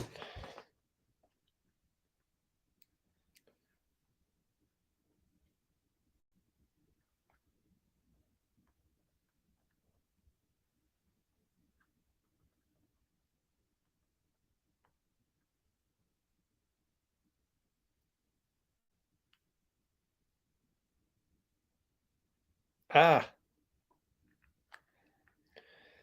hate promoting on social media. It's just so much work.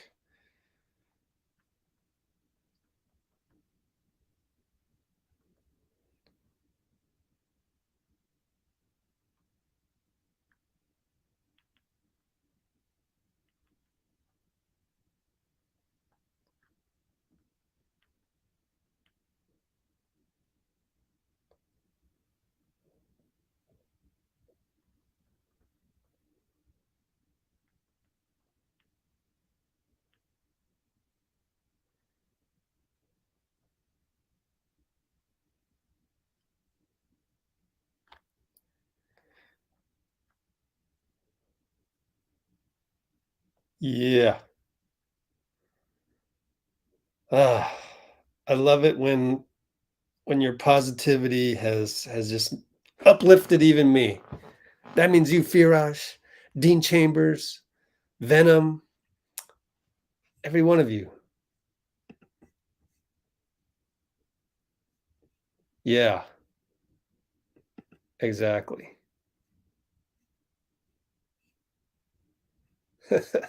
Oh, cool. Thanks for joining us.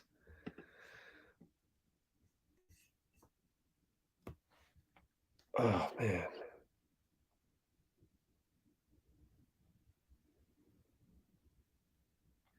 Woohoo! Put my Draymond GIF in here.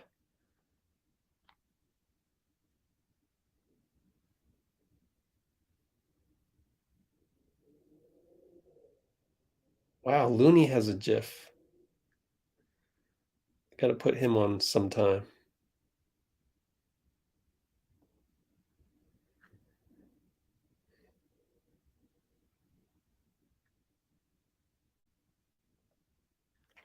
Is Magic Johnson on Instagram? Yeah.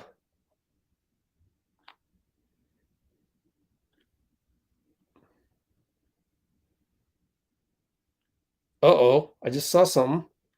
Whoa! Coast to Coast just donated $20. Man, you my hero. Look at that. Look at all the look at all the progress we made today. Just getting to know you. Like, it's not even possible on other apps to do that.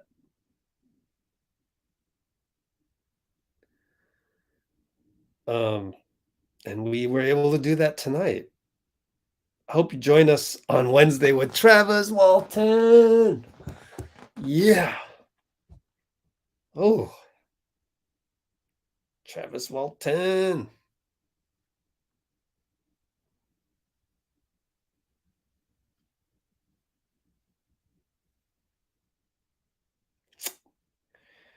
Man, I have some questions for Travis. Want me to preview some questions for him? First of all, Draymond in his oh shoot, I forgot to do a few things. Draymond in his interview the other day mentioned some things. One thing that he mentioned was that he's working on some things that's going to help him come back stronger and maybe jump higher and things like that. I'm sitting here going, what the hell are you going to do? Make you jump higher. you know? You know? So I would love to ask Travis that. And I think it's some core stuff. I think it's core work. That's my theory. But I don't know. That's why we were going to ask. We're going to ask my guy Travis about that.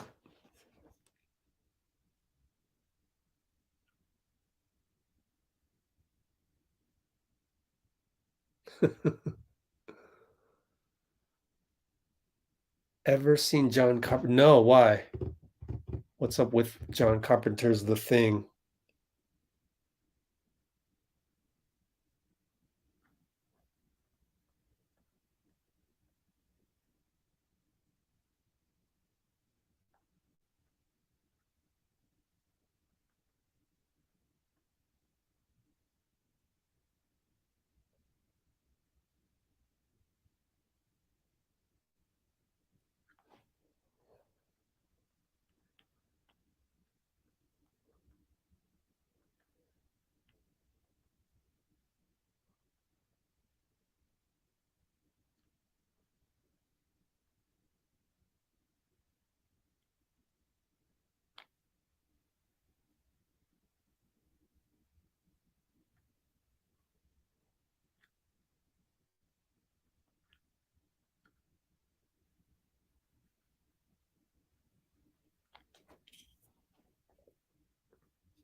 Yeah, that'll be my next article, I think.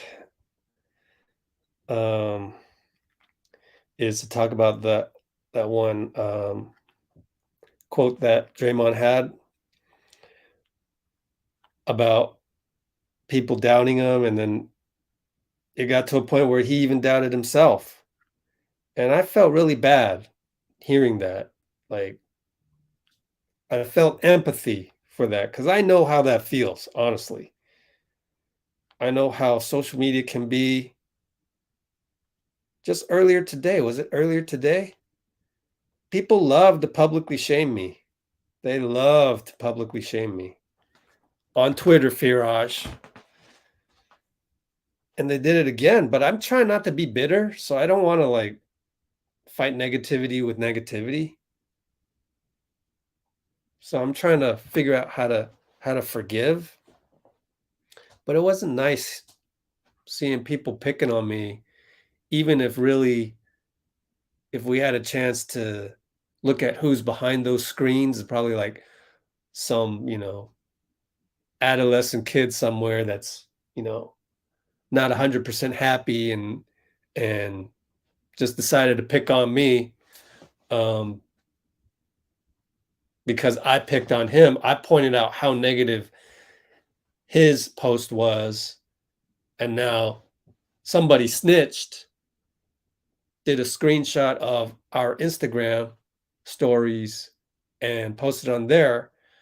And I hate to dwell on the negativity here, so I'm trying to figure out different ways not to tell you all this, but that made me think of how negativity spreads, and that made me empathize with Draymond more because I really, that resonated with me where, this basically there was negativity and I started to doubt myself a little bit.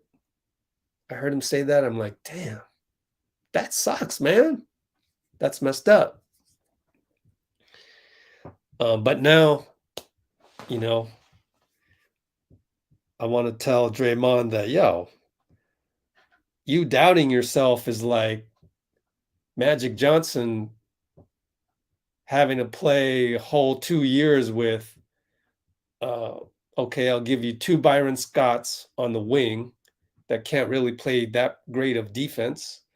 And I'll give you Kwame Brown at center and Mike Dunleavy at the 3. He's not winning any more All-Stars. So anyway, yeah. Yep. Definitely got a lot of people have me in their mind rent free.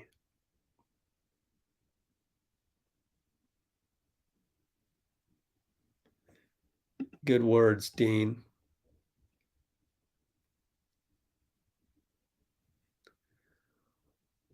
Oh, Alien. Oh yeah. I'm not really into the horror movie stuff, but anyway. Yep.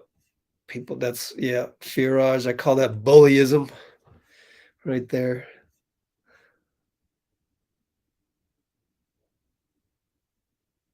Yeah, I believe it. It has to be core stuff that Draymond is alluding to. But Draymond was also very, very positive. He even is taking the positive high road, saying that, me being out this whole time, and not in so many words, I'm paraphrasing, and this whole injury thing, I'm using it as a positive learning experience. Those are exact words that he said. And I saw that and I go, yeah, man, positivity, baby. Positivity will get you to a W most times. It might take you a while, but it'll get you. Okay. Coast to Coast has a question. Let's see. Could have taken it with the Brady did with the Bucks. No, because these are all guaranteed contracts in the NBA. So they're guaranteed, and it's like the NBA Players Association, the NBPA, would specifically want you not to do that, because you don't want to set a precedent where an owner can give you a contract and then, oh, but wait, no, let's change it for whatever reason. They just want to be rock solid that you can never change a contract on us. It's fully guaranteed. Whereas that's different in the NFL, unfortunately. But in the NFL, it's more of a lot of revolving doors, and there's so many injuries that they will never get that to be guaranteed contracts, unless it's maybe some quarterbacks, I guess. I don't know. I just know that on the whole, not 100% of all contracts in the NFL are guaranteed, whereas in the NBA, they are definitely guaranteed in terms of, unless you sign a non-guaranteed one, which specifically says so. But in terms of like, it's non-guaranteed up until a date. It's not non-guaranteed in terms of, oh, let's change the terms so that you can fit in the salary cap when your contract isn't over yet. That would be frowned upon in terms of manipulating the salary cap table of your team. So I think it's, and again, I'm 99% sure of this, that you can't renegotiate contracts, and it is what it is, and you're stuck with that on the salary cap table until that contract expires. So yeah, later in their careers, but the contract has to expire. So let's just take, for example, this is what I do. Here's a cool way to become more knowledgeable about salary caps. So I would just type in, like, there's two places. There's Hoops Hype, and I will go Warriors salaries, and then click on that. So Hoops Hype, what I like about Hoops Hype is they show multiple years. So Andrew Wiggins comes off the books after next summer. One more summer. See that? Klay comes off the books after that. Steph signed all the way through pretty much, 2026. Pretty sure the next one would be a 0. Draymond has a player option here because it's blue. So you can see we're going to have to do something about Wiggins in 2 summers. Looney, we got to do something about Looney this summer, right? But I wouldn't worry about that too much because Looney is a system player. I mean, are the Spurs without Popovich a system anymore? I don't know. Otherwise, I would say, would the Spurs come out here and outbid us for Looney? I don't know that it's worth it. Like, that's the cool thing about Steve Kerr's system that not a lot of people talk about, is that Steve Kerr's system, one of the other reasons why it's a genius system is that it creates system players like Kevon Looney, and we only have to pay him $5 million, and nobody else wants to pay him that much because he really only fits in our system. Isn't that interesting? People never talk about that. The rest of these are all minimum contracts, except for JP, rookie contract. He'll get a spike after this, so he'll get extended for sure. Even Andre said that. So that's a team option, but we're going to give him a probably near max, maybe not exactly max, because you have to give the discount of playing for a championship team. You get that discount.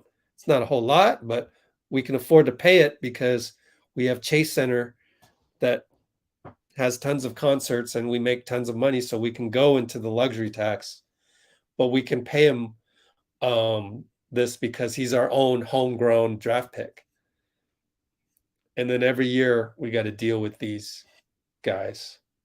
Wow. Oh, there's an option? I didn't know that. Let's not worry about two-way players. All right, so that's how you can kind of figure out where we're going with the salary cap. Okay, let's see. Where are we? Block that bot right there. Oh, really? Venom. Which one? Send me the link. I want to watch that now. Which practice video? NBCS Warriors pregame?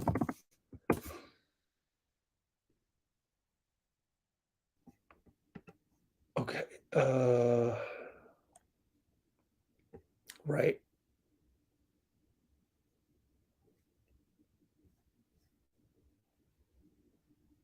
Okay.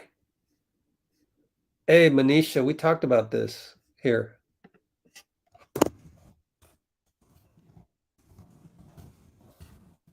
No, we're missing them.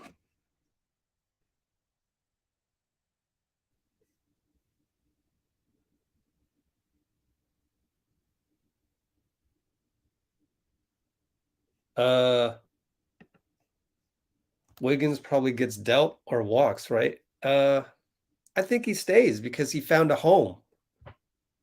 He said he found a home. And we can pay him. We'll negotiate it a little bit lower. But why are we worried about Joe Lacob's money? I mean, first of all, it's not our money. Secondly, we have a cash cow, and it's called Chase Center. It brings in a lot of money. And the reason why they made Chase Center, one of the reasons is to be able to do this. That gives us an unfair competitive advantage, which is pretty much Silicon Valley venture capital talk. You always want to do the SWOT analysis: strengths, weaknesses, opportunities, and threats. And one of the strengths of the Warriors is that, Chase Center used to be an opportunity. Now, check that box. It's a strength. And we're able to bring in so much extra money with Chase Center that we can use that money to pay for the luxury tax if and when that situation arises where we have to make a difficult decision between keeping a guy like Wiggins or, what? Can we find somebody in the draft? Is it Moody? You really have to analyze who's available versus what do you do if you keep him, and what's the bottom level he's willing to stay. I would think Wiggins would want to stay for less. So maybe we can get him for, cheaper than usual, and he'll be happy with it because he's already made his money. Thank you, Minnesota. And he's at a situation where it's time to consider the ramifications of leaving the Warriors.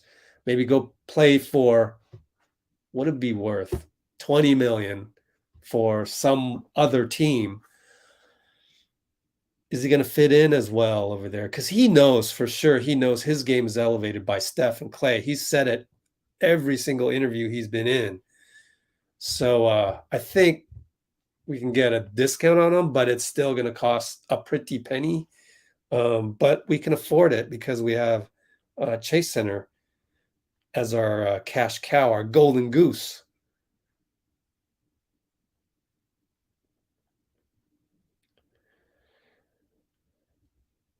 Let's see. So I think Wiggins stays somehow.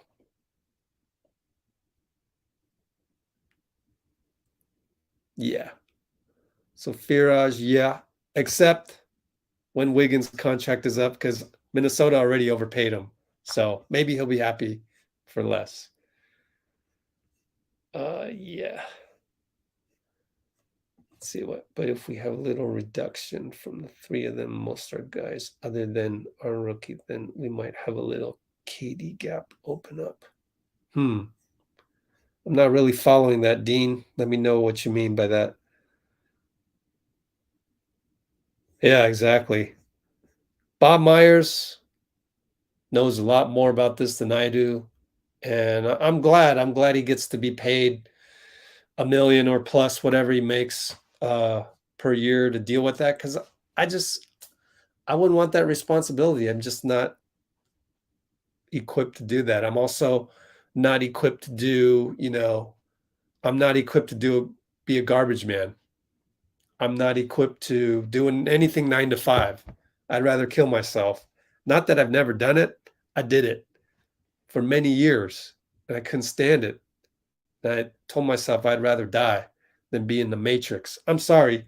I don't mean to throw anybody under the bus out there that works hard at their 9 to 5. It's just that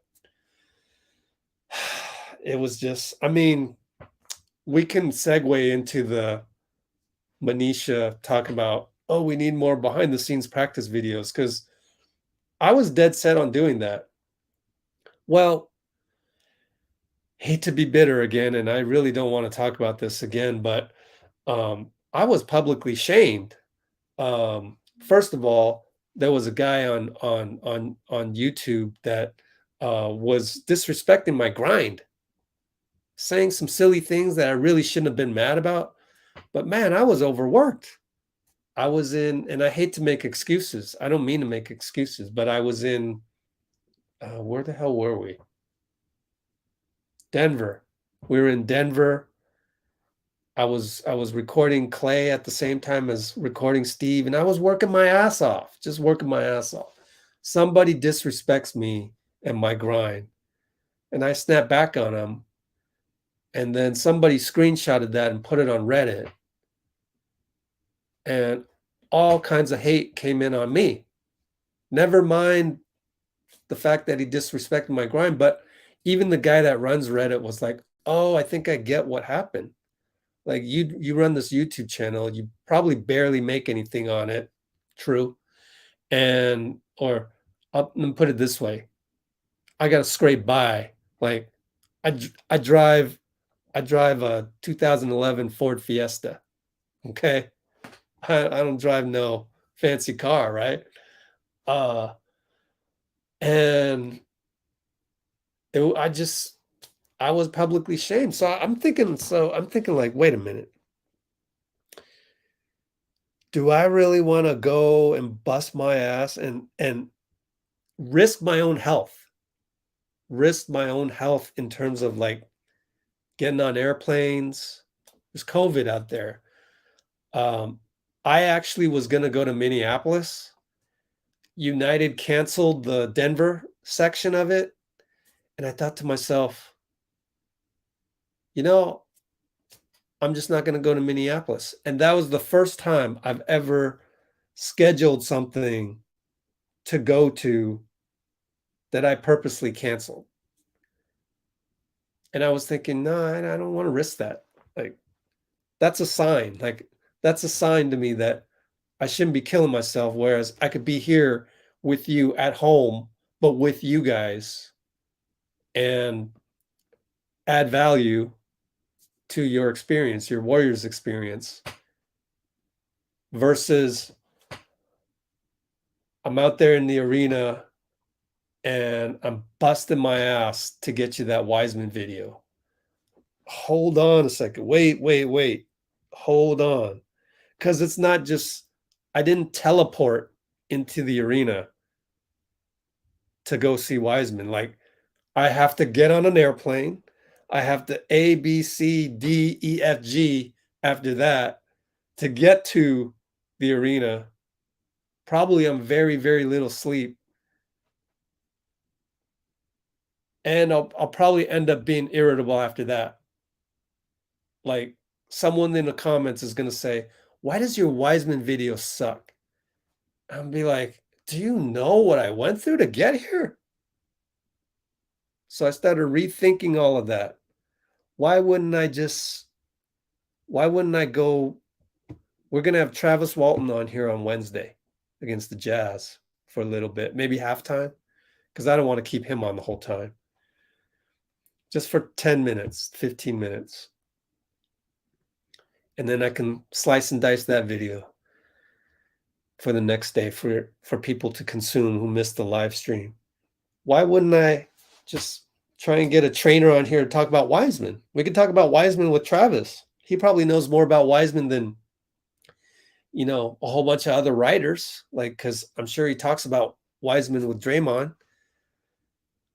Why am I killing myself, making myself in a vulnerable position? And also, I'm learning that I kind of don't like crowds, honestly. That's just kind of the social anxiety part of it. I'm not like, you know, the life of the party. I'm not like that. I'm the introvert guy in the corner that's doesn't really talk to anybody, you know, except you guys, because I'm comfortable here and, you know, I'm still like not in a crowd here. It's just my house. But also, I don't mean to be sour grapes. I really don't mean to be sour grapes. I just kind of rethink some of that stuff. Like, man, I've really been putting myself in harm's way this whole time. And a lot of you guys appreciate it, but there's just enough people out there, just like there's just enough people that, Firaj, you were saying, that go on social media and just spout negativity after negativity that ends up making Draymond doubt himself. Like, all the negativity in the world actually affected Draymond. He literally told us that. And same thing with me. Like, I'm exposing myself out there physically and then also to haters on my channel. What am I doing? But maybe in the future I'll figure out a way where I can go once in a while. But I was just trying to think, maybe I'd have to do GoFundMe's. Like, you reach a certain dollar level, okay, then I'll go, where you're like paying me the equivalent of a day's worth of salary to go out there, and maybe I would do it. But right now, like, just barely scraping by, I just it doesn't make sense for me. And that's too bad for all of you guys that were looking forward to consistency in that area. But at least, positively speaking, you're getting more analysis from me on this channel in terms of, like, I transcribe nearly every single interview. And what's great about that is I know exactly what people are saying.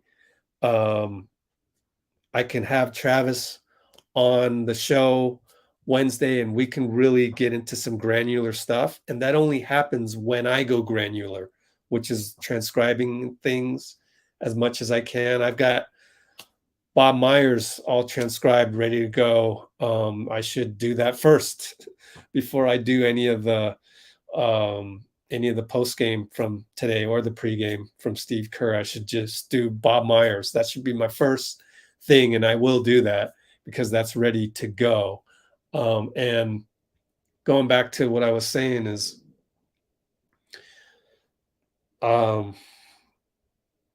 maybe in the future, maybe do a little GoFundMe. We'll see. But sometimes the negativity wins the day. They win the day. But we'll see. Like I said, I'm trying to get to a point where I'm not bitter about the negativity. Isn't that weird? Like, I'm trying to just become all positivity, period. And not fight fire with fire. Not snap back like Draymond. Like, even Draymond, right? Draymond on Instagram said, use the F word in his Instagram posts. Yeah, I did it, blah, blah, blah, F word. And it's like, even I don't even want to do that anymore. No negativity at all. Only positivity, which means I need to make my bitterness zero, and I need to forgive the people that have hated on me and that will hate on me from this day forward. We had a guy in the chat earlier today. I don't know if he's still on, but I said, hey, man, just email me, because like what you tweeted on your Twitter, that felt like an attack on me. And I don't even know you. Like, what did I do to make you do that?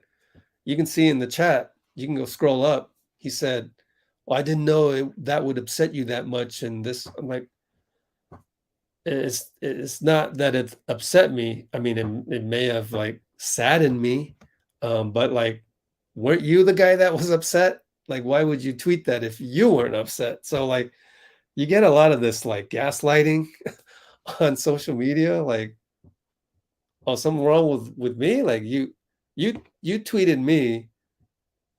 He said that I dropped the ball. That's it. So I failed you and I'm upset at you. No, I think you're upset at me, but I don't even know what I failed you at. And maybe it's these workout videos and things like that. Nobody appreciated that other than the people on this channel and stuff. Even I just know that people were wondering why I was doing those videos. I was doing that because of certain small segment of you on this channel, but it wasn't enough. If I had like 1 million subscribers, then maybe it would have been worth it. But then I'm thinking, nah, I probably would have burnt out at that point too, because you're always going to have somebody negative in the comments using social media for the wrong reasons, come on and disrespect your work. Like, oh, you know, your Klay video, your Wiseman video sucks.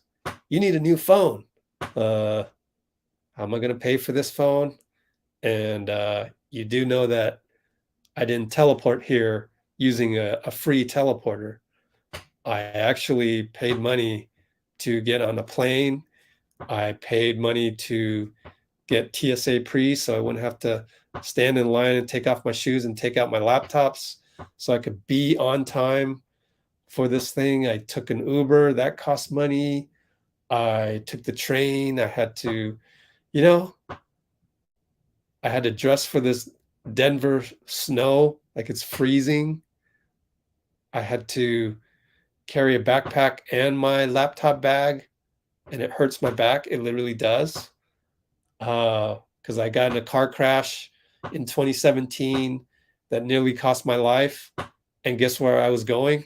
I was trying to get to Sacramento for morning shoot around to film workout. I mean, so that's why all the workout videos, I'm not enthusiastic about anymore. You still see some of it every now and then.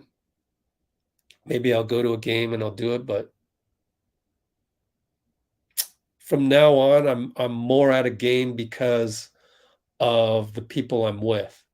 So that would be you guys. And so if I'm at the game, then I'm actually not at the game. I'm watching it at home with you guys, because I can't just stream from the arena. That would violate broadcasting rules and stuff. In terms of well, I don't know. I actually don't know the answer to that. Maybe I'll try it. Maybe I'll just try it.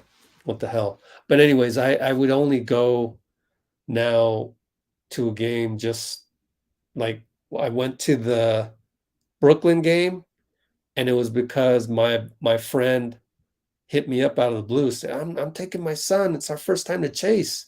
Be great to see you after all these years. It's like I hadn't seen him in a decade.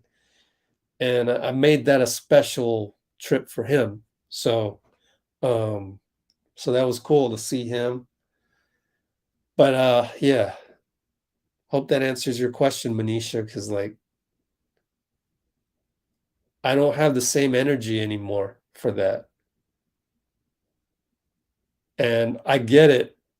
You can't tell me there's one person out there that is pro proactive with trying to stop global warming or to stop, whatever it may be, human trafficking, social work, homelessness. You can't tell me there isn't one person dedicated to that who just said, oh man, this is too much. I can't do it anymore. My mom used to be a divorce lawyer eons ago, and she quit because she couldn't handle the bickering between and the pettiness and the negativity. It parallels what I'm doing now. Like I'm repeating her history. She couldn't stand it, so she had to just stop doing that. So you can't tell me that there's one person out there that is dedicated to stopping global warming, but then just said, man, this is so political. This is so, I can't handle it anymore. I'm done. There's too much negativity. And even though it's the right thing to do and it'll make people happy, stuff, I don't know if I can do it anymore. So at least take a break from it. So we'll see, we'll see. But I think the days are numbered in terms of doing the workout videos. And, maybe someday in the future, maybe I'll have the motivation to try and get to a practice. But, I have to leave an hour before. I have to go find parking. I have to walk like 4 blocks to get there. There's a lot of steps. I have to go through security. I have to make sure I'm credentialed. Go through all the steps. I just don't know that it's worth my time to go through all those steps. So this is my long explanation. I hope it answers some people's questions out there. And I love the fact that you love the workout videos. I love them too, but some people took that love away, and it's hard to just regenerate that love again. And I don't know that it'll ever come back. However, it's made me a better person. I'm sticking more towards positivity, and I'm going to forgive those people someday, hopefully sooner than later. But it's not going to change the fact that you are definitely going to get less and less workout video, no matter what, because it just changed my whole perspective on life. And I said to myself, why am I killing myself, both mentally and physically? I don't think I'd even do that if you paid me $1 million. Honestly, I don't think I could. Maybe we go hire some people to go do that. And in many cases, a lot of the reporters are already taking video here and there. So yeah, I'll put that in my recap. And there you go. There's your 28 seconds of Wiseman or whatever, plus 11 seconds from Anthony Slater. Literally, that's what happened tonight. I'll put that in my video for you guys. Like, no problem.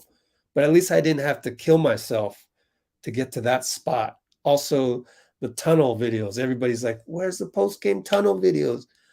I'm sorry. You don't realize how hard it is to get there. Like, I mean, I got to pack up all my stuff to walk down to get to the tunnel.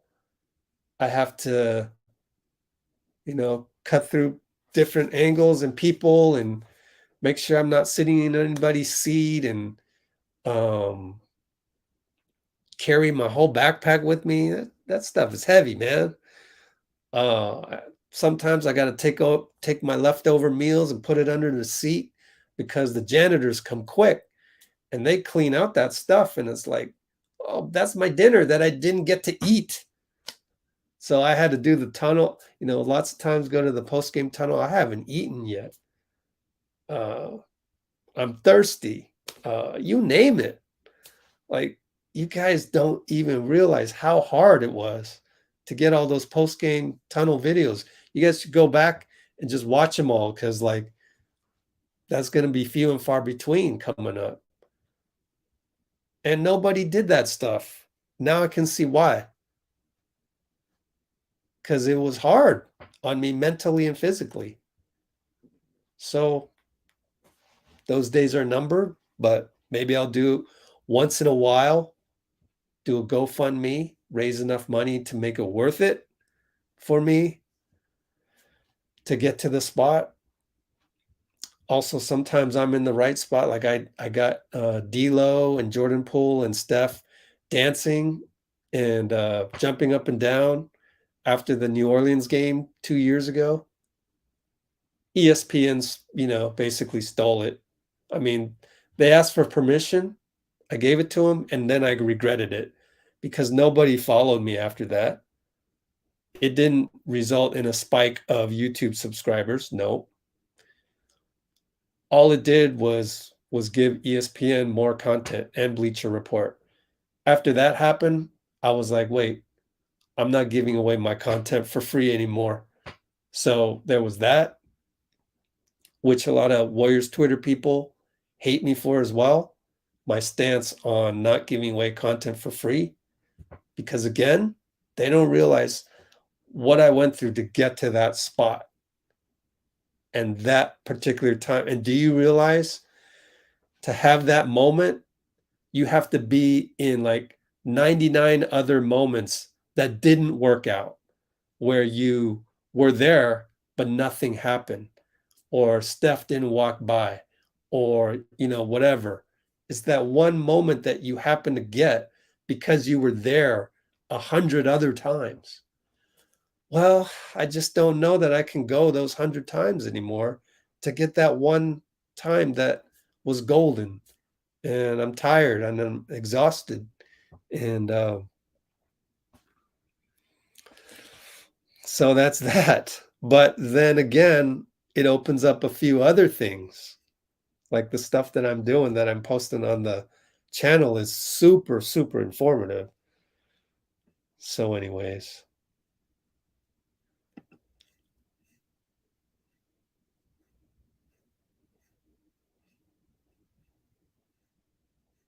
Kitchen up here. Yep. Exactly. Bird rights.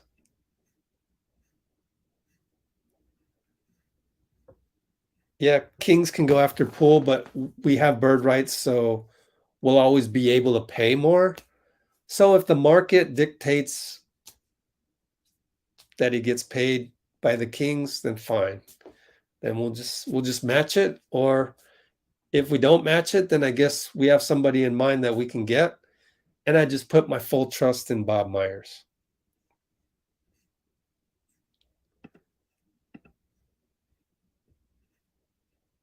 Oh, thanks, Faisal.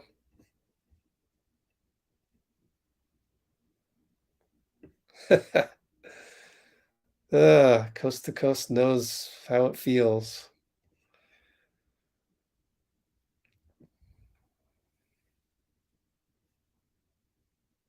Yeah, that too. A lot of people don't realize with the whole Wiseman thing, man, we invested in Wiseman's coach, like Milosevic. They call him Decky. Dejan. Decky. We had to go out and hire Decky to come in and coach Wiseman. We're going to give up on Wiseman now? We're going to trade him just like that? But we brought in a development guy just for Wiseman. So anyways. Oh, thanks, Dean. Yeah, I know. I'm almost at 5 hours.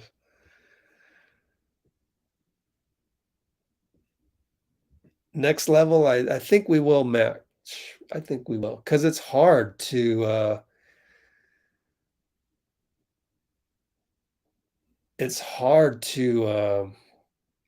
find another JP.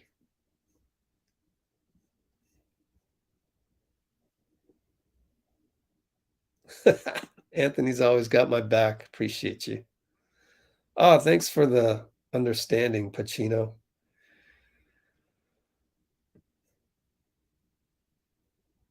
Yeah,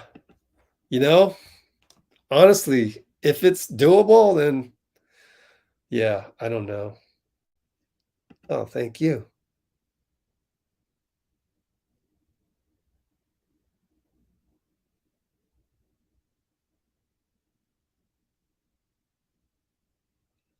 Oh, is that true, Venom? The only one? I don't know if we're the only one. But I will say that I'm watching a lot of other, and I still haven't done the Chris Finch one. The first time we played Minnesota, Chris Finch, the coach of the Timberwolves, and he said this the second game too. He says, "Man, the Warriors are just so different. Nobody runs what they're running. Like the stuff that they do is just so unique. So it's very, very hard to prepare for them." I'm sitting there going, "Damn." So in a way, you're right, Venom, in terms of like, yeah, there's not a lot of teams doing the 0.5 basketball that we do, and there's not a lot of I can assure you that there's no other G League team running that as well because there's no other NBA team. So yeah, it's a truly unique situation. And again, that gets me back to, but yo, Steve Kerr's a genius, man. We're so lucky to have him. Like for him to notice that. When I go to LA for the Clippers game, so that's the second game before All-Star break. I'm going to be in LA for the Clippers game, and I've already booked an appointment with Coach Nick, B-Ball Breakdown, my hero, because that guy has nearly 1 million subscribers. Can you imagine a basketball channel, homegrown, almost at 1 million? That's crazy. So I get to have him. I'll probably go live from his house. Yeah. I can't wait for that. And the reason why I love Coach Nick is because back in 2014, the summer of 2014, Coach Nick did a video studying the Warriors Summer League system, and it was Steve Kerr. And definitely it has evolved since then. There's no doubt in my mind. It's evolved into 0.5 basketball as we see today. And that Steve Kerr's even told me, we only run like 3 or 4 basic sets. The rest of it is Draymond and Steph. So it's evolved from there to now. And I can ask Coach Nick about that evolution. We could just go year by year. Plus we had KD. So that really, that's a special situation that you don't get every day, right? So a lot of that was still Draymond and Steph and KD, but when we would get in a funk, we would just clear out for KD, right? We don't have that luxury anymore, so it's different now. 0.5 basketball, but Coach Nick was the first one.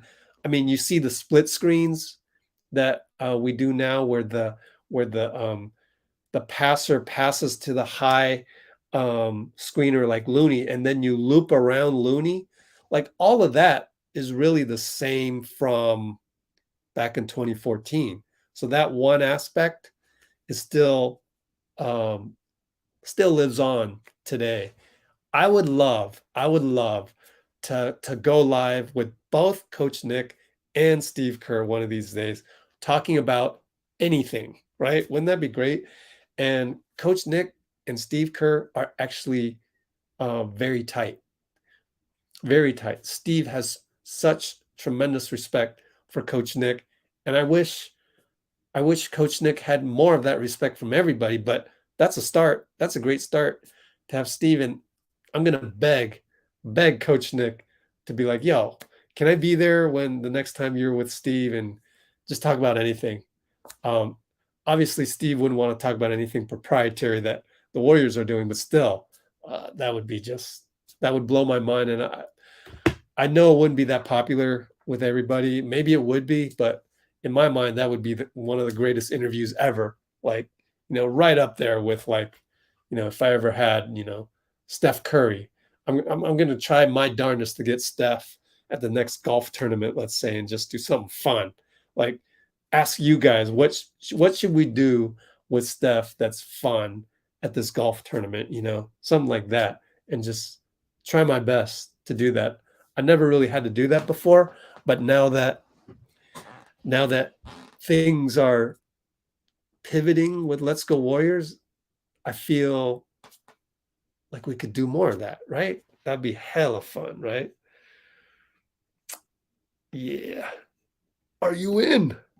Yeah. Oh, yeah, you got a point there. Just going back. G League talk. Yeah.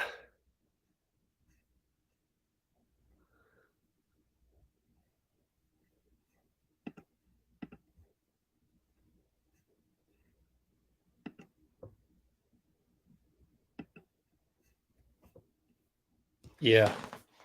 But can San Antonio pass that down to the next coach, whoever they get? Okay. Is what you used to do worse than being a reporter as far as hater getting paid to do what they do?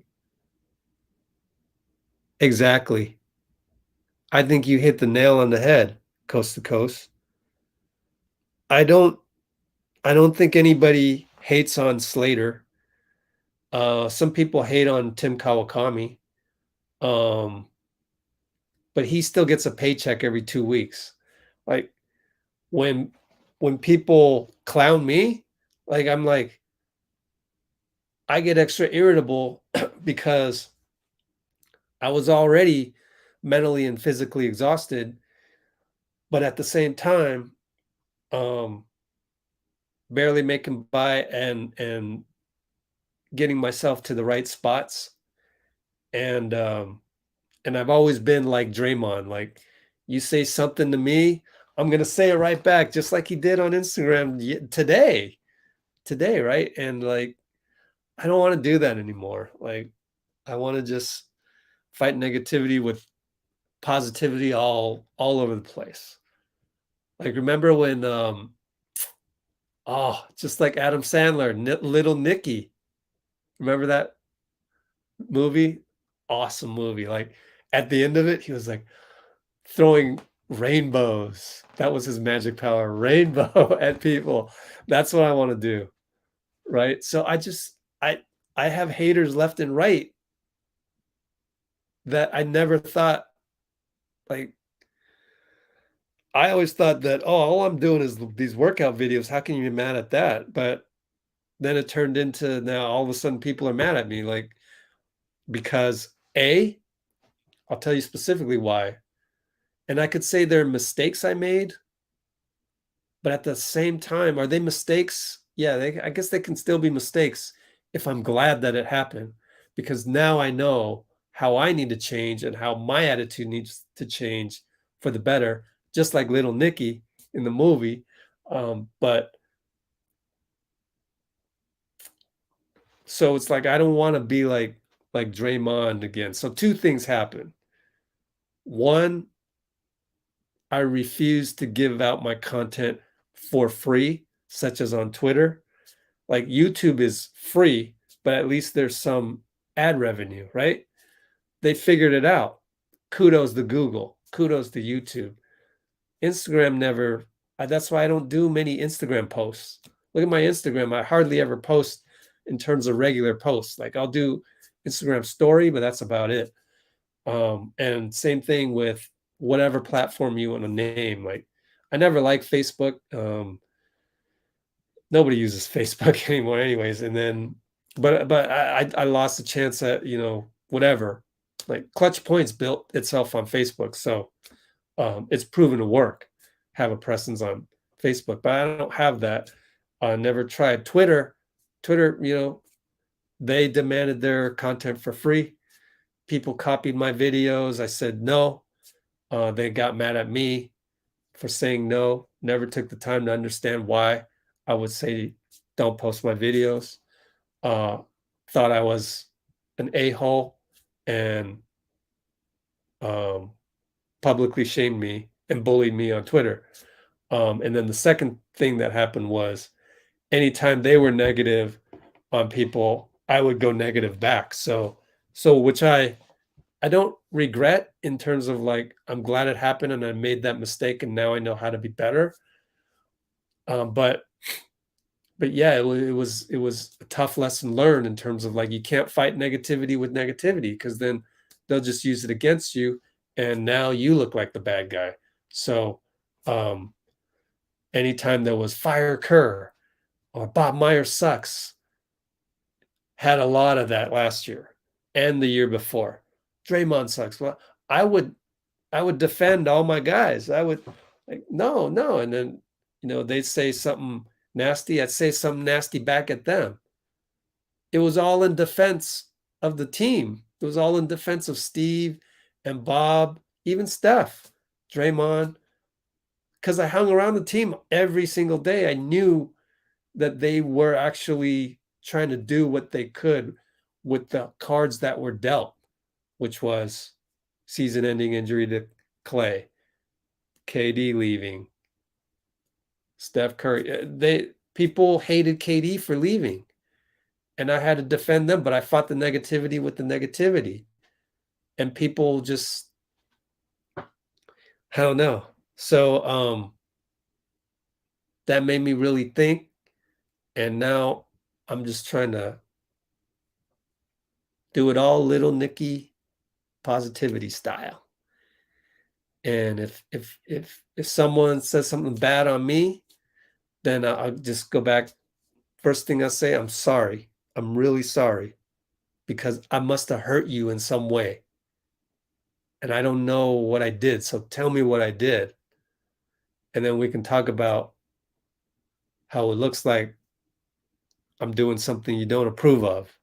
So let's talk about that. And if they don't want to talk about it, then that's fine. I gave them the opportunity.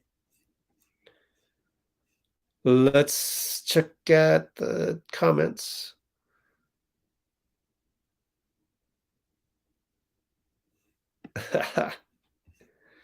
Yeah, that's why I don't even know what Bill Simmons says. I don't really even care what Stephen A says, unless KD. See, KD should do what I do. Just go all positivity, get off Twitter.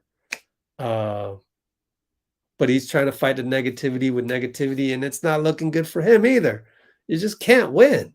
You can't win on these free social media apps, except when you create a channel like this and you try and spread the positivity through you guys. When Kerr was out, we didn't skip a beat. Yeah, I remember Draymond said that Kerr let them call the play sets. Yeah. What's up, coast to coast? Oh, I love that, man. What a comment. I'm gonna screenshot that, Anthony. You always say such supportive things. Can you imagine a world where people comment the way Anthony comments, or Coast to Coast, or who are the other people? Bruce, Dean Chambers. If I forgot you, my bad, but all these people.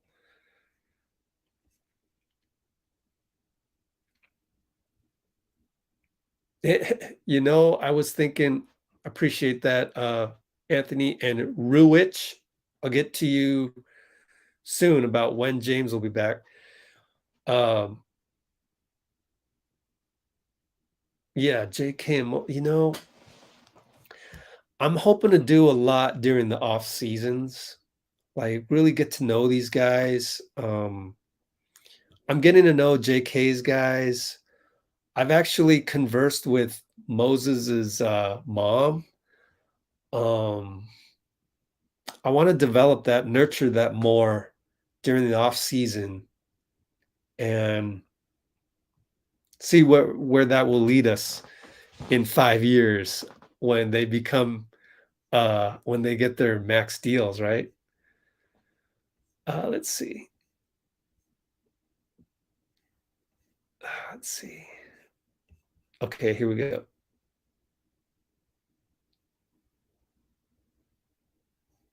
Oh, good question.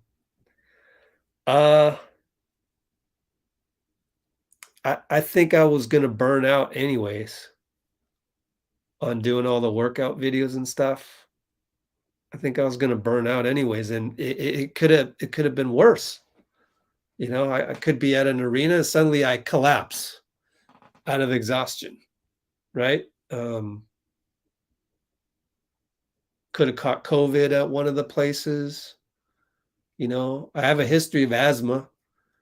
Not that it's been an issue at all, but I have had that asthma before, so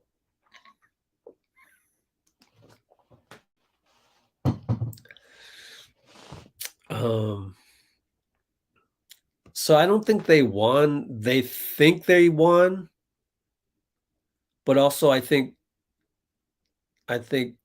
maybe some of them will think twice and that, oh, I never meant Rich to stop doing the workout videos. Well,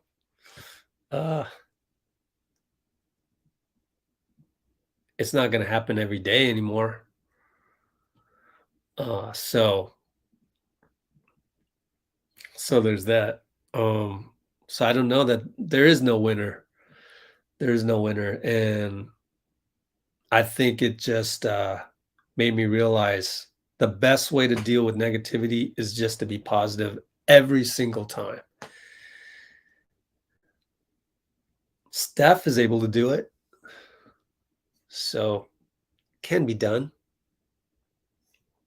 Yeah. Okay, Bill Simmons said something about Ja. Oh, man, I don't even know. I couldn't care less. Because the way that I have fun with the Warriors and whatever content comes through the Warriors is I seek out to learn more about the game. And a lot of the content that all the Steve Kerr interviews and all the players give, excuse me, that's enough for me. Like I don't need to know what Stephen A. Smith said or Kendrick Perkins or Shaq or Bill Simmons. I don't even like the he said, she said part doesn't really float my boat because it's not really about the game. And so when Steve talks about when Steve says that it was by design that they were going to play Klay 12 minutes in the first half to end up with 18 in the second half that they could play with, that to me is so much more entertaining. I don't know why. I know it sounds boring, but that part is pretty cool. I don't know why. I just love that part of the game. Oh, we got somebody on Twitch. What's up? Yeah. Oops. I am military vet. I suffer from PTSD. There is an app you may find. Oh, okay. Breathe to relax. I'm texting myself that right now. What about Calm? Does Calm help out? Do you know Calm? You know who recommended Calm to me? Steph's trainer, Brandon. I got to hit him up. He hasn't been replying back to me. I don't know why. He's a busy guy, though. Anyways, breathe to relax.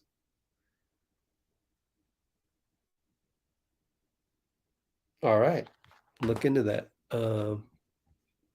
Yeah, Anthony, appreciate you. Boom, boom.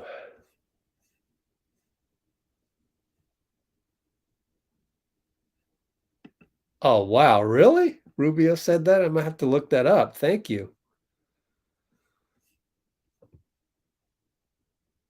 Too quick. There's somebody on Twitch.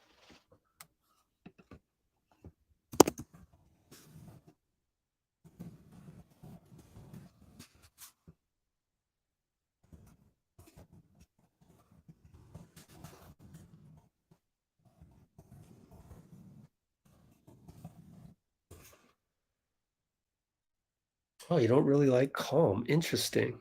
Interesting. You know what? You know what's interesting is oh, thanks, Rebel. Wow, awesome. I gotta favorite some of these. Forgetting to favorite some of these. You know, I've been trying to think of like trying to get some sponsors or something. And I wonder if Breathe to Relax would want to help sponsor us somehow. Wouldn't that be cool? I have no idea how to get sponsors, but yeah. I actually thought maybe Calm could be whoever. But yes, kind of the positivity angle. That'd be really cool. I gotta really look for some sponsors. Hit that up in the off season big time. That's my biggest weakness though is marketing. Thank goodness YouTube just has an algorithm that, markets you. But other than that, I'm terrible at marketing. Like the basketball league that I used to run, horrible at marketing. Just horrible. Execution though, and just day-to-day operations, very good at. I'm more of like a COO more than the marketing. I'm not a CMO. I could be more like CEO type, but that doesn't really help you when you're a one-man shop. I guess CEO could be more like, Joe Lacob, like being able to find investors and stuff. So I'm not good at that either. I'm more of a COO type, like figure out what to do every single day and try and do that. Try and get some revenue. Yeah, LeBron did the Calm commercial. Yes. Oh, Ruich, I was going to answer your question about Wiseman. We don't know, but it looks like Wiseman is doing more pre-game workouts individually. So hopefully during the All-Star break, he can do some contact and then maybe do some scrimmaging with all the guys during All-Star break. It would actually be very fitting to do scrimmages during that time because what are the guys going to do? Just sit around? No, they got to do something, and scrimmage is a huge part of that. So during the All-Star break, man, it would be great if we could get James Wiseman to scrimmage at least one time during the All-Star break. That's a huge, huge win for us. Fire Chiozza. Why would you fire or waive Chiozza? Just wouldn't do that. He's a two-way contract, so you can waive him at any time. So if you're gonna waive Chiozza, you got to have a guy that you want to bring in. So who would that be? And so far, Chiozza's been doing a good job as the third string point guard. So I think he's doing a good job. All right. So we've now gone 5 hours and 20 minutes. So I'm going to wrap it up. And again, join us. Everyone, please splash that like button. I forgot to do that. I am the 71st liker.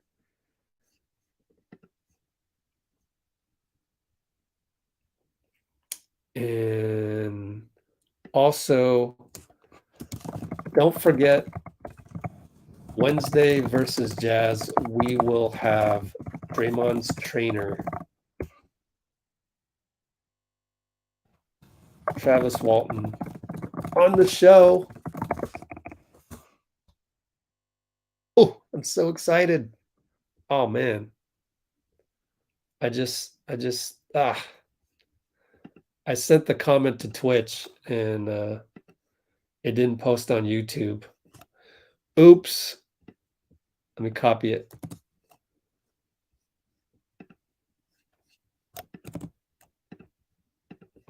There you go. Chat.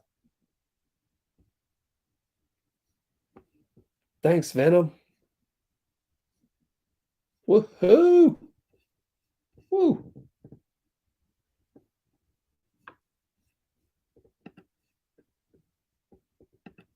All right. Take care. Ending it now. Let's go Warriors.